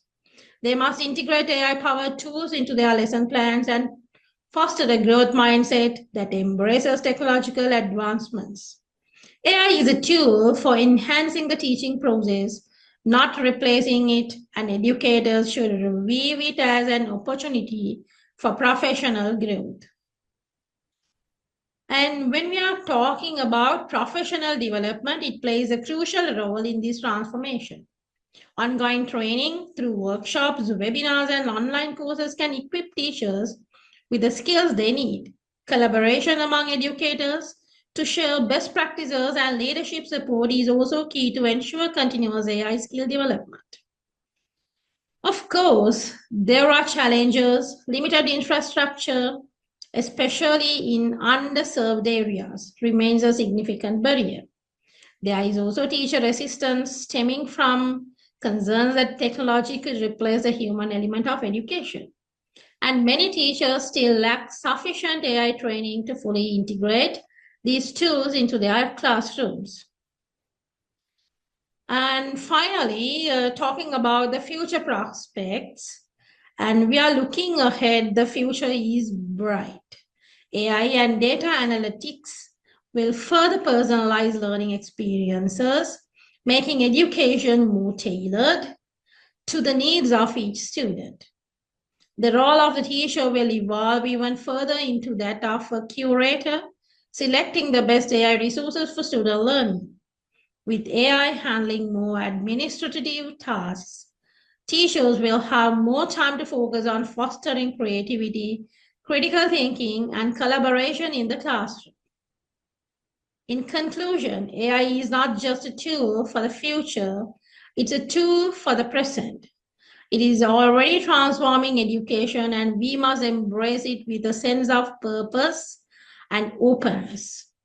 By overcoming the challenges of infrastructure, teacher assistance, and training gaps, we can create AI-enabled classrooms that provide individualized learning, promote self-study, and allow teachers to focus on what they do best, guiding students to reach their full potential. Let's move forward together, ready to embrace the possibilities that AI offers while keeping the core values for teaching and learning at the heart of everything we do. Thank you very much for listening us. We are RESC Kalutara. That is the end of the wonderful session on readiness for AI integration. And now you have the opportunity of asking questions based on the session. Please make sure that the camera is on before asking the question. As it seems that there are not any questions, so I would like to thank RESC Kalutara for your remarkable contribution for the conference. And let's move on to the end of the conference for the second day. And so, as we come to the close of the second day of the 26th National Conference and 11th National Conference on Language Assessment, I would like to take a moment to reflect on all we have shared and learned together. We have heard from inspiring speakers and participated in workshops sharing knowledge and experience. I encourage you to share what you have learned with your teams and to implement new strategies in your relevant field. And I look forward to seeing each of you tomorrow for the third day of the 26th National RESC Conference and 11th National Conference on Language Assessment. Thank you.